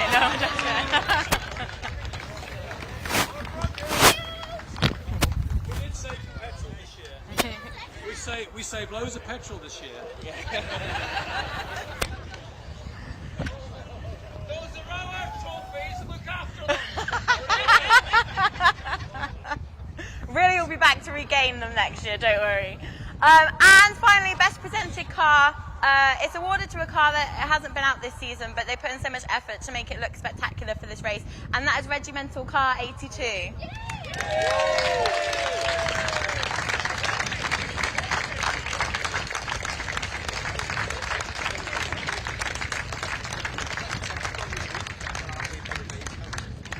I mean, I think they're probably polishing it or something, then they're not here.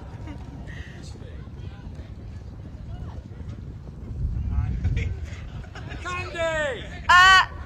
Muffins? Oh, he's coming. Here we go. He's not used to winning trophies.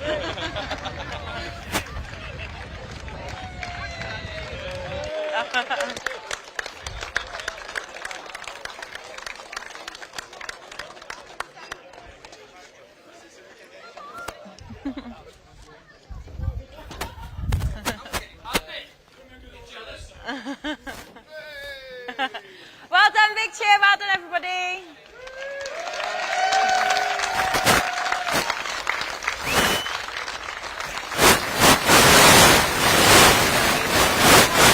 You're not hearing it. Ah.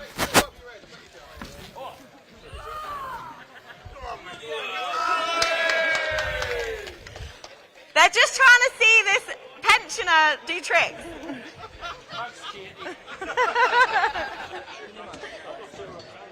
So Someone's going to have to help him. Oh, jeez. Oh. Wait, he made it down the stairs. Great. Okay. Yeah. Okay. Great. Okay. Now we move on to the final trophies, the top 6 of the 2CV race. I'm really... Can you hear me at the back or no? You can't hear me? Oh, someone right at the back can hear me, but not in the middle. No? Okay.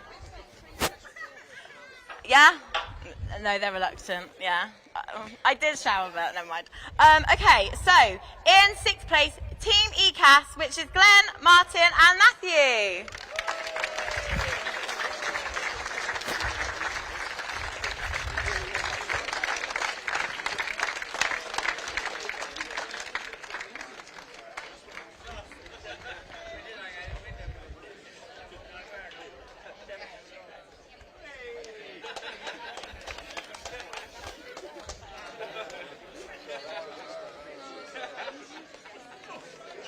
Good job. Well done. Pardon? Can't believe it. You why not? You're good at this. Well done. I'll move out the way for the photos, don't worry. I'll just be like, sorry guys.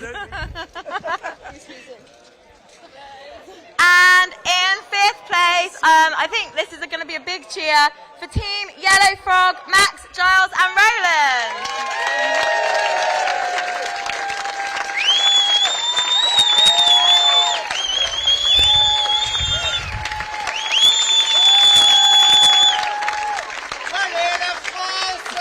It's going to be such a sunshiny podium, isn't it?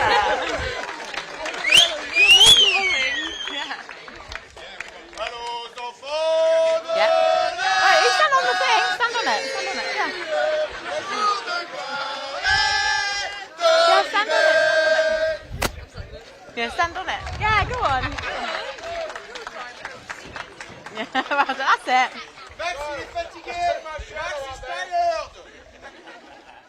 Oh, I haven't said this name all race on purpose. I should have come and asked you. I'm very sorry. Okay, and in 4th place, Team Super Schneck. Team Super Sneak. Thank you. I'm really sorry. Okay, Callum, Malcolm, Stuart, and Ian.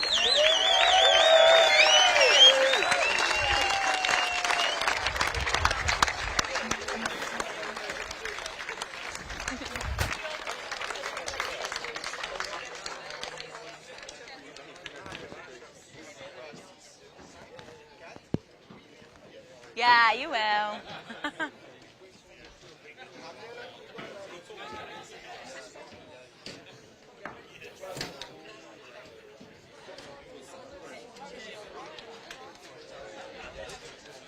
Wait, congratulations, big cheer for these guys.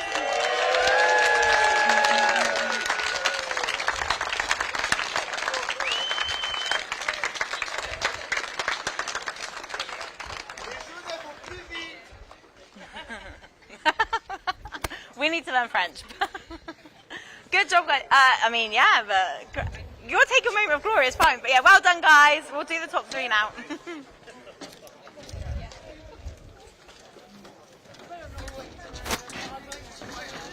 Oh, I know, it's step, isn't it? I don't mind being that far up. Yeah. Okay, and finally, the top 3 for the TCVs. It was a bit exciting in the end. We thought it was kind of just gonna trundle along. Yeah, but it was very exciting. In P3, P2W Motorsport, Nick, James, and Sean.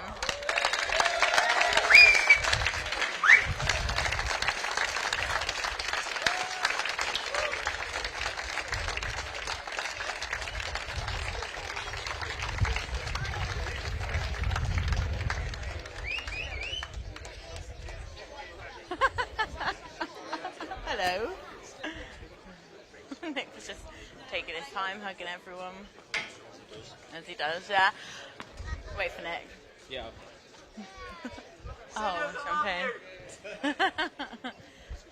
So this was quite important for the championship as well. So we'll see how that all unfolds on the forum, unless someone knows the maths. And also Alton Park in October, which will decide it. What is Nick doing? Milking his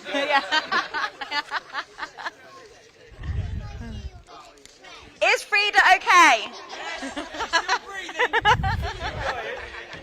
Oh yes. Sorry, Tom.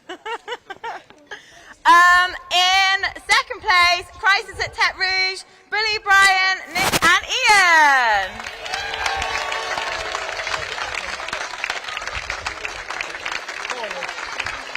Look at that Velcro hanging out the top there.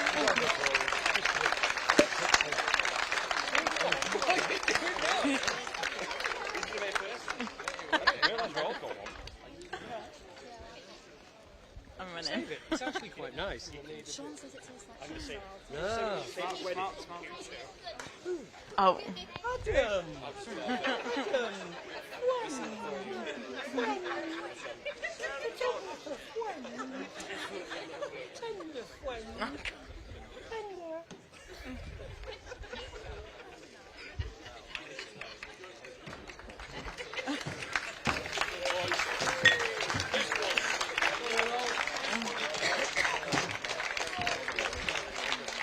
Close now, isn't it? Close now.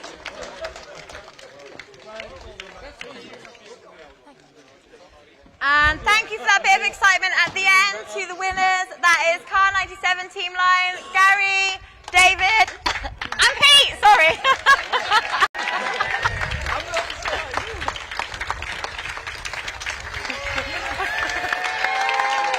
Come on, Grandad.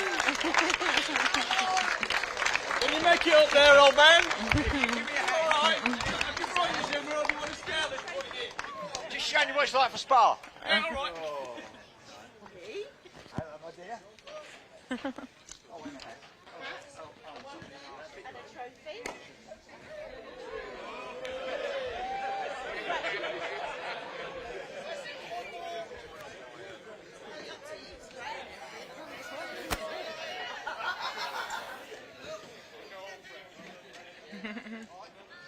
Thank you, Casey, that was great. Now I'm off duty. Yeah, you done. Oh no, I've still got to do this big one. Yeah. Well done, everybody. We'll wait for them to be ready, and then we'll run. Frida's got your big trophy as well coming up there.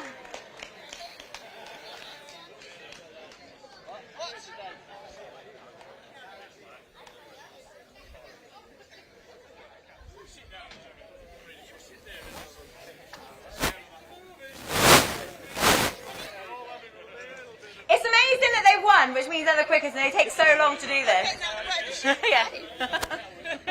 Okay, champagne! Woo!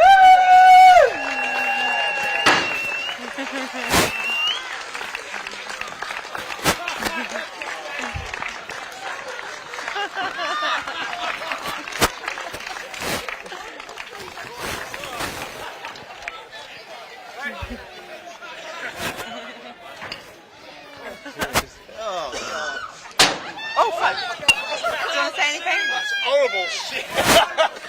Oh, fuck. I didn't say it was spinning the carbonate. Oh, man. Oh. Don't get that shit in right. Yeah. Do you want to say anything? Yes. Oh,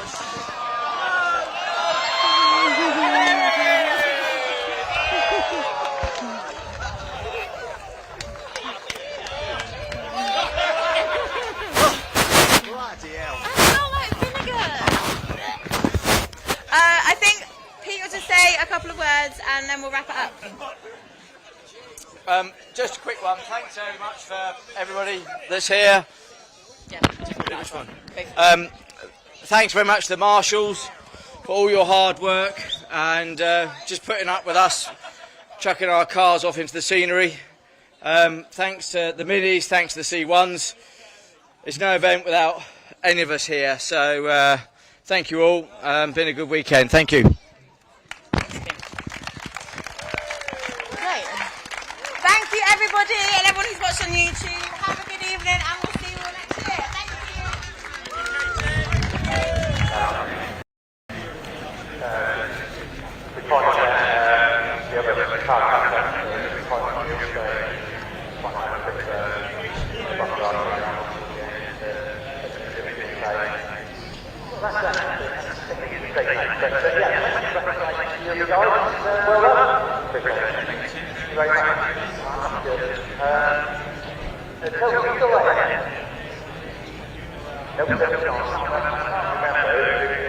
Well,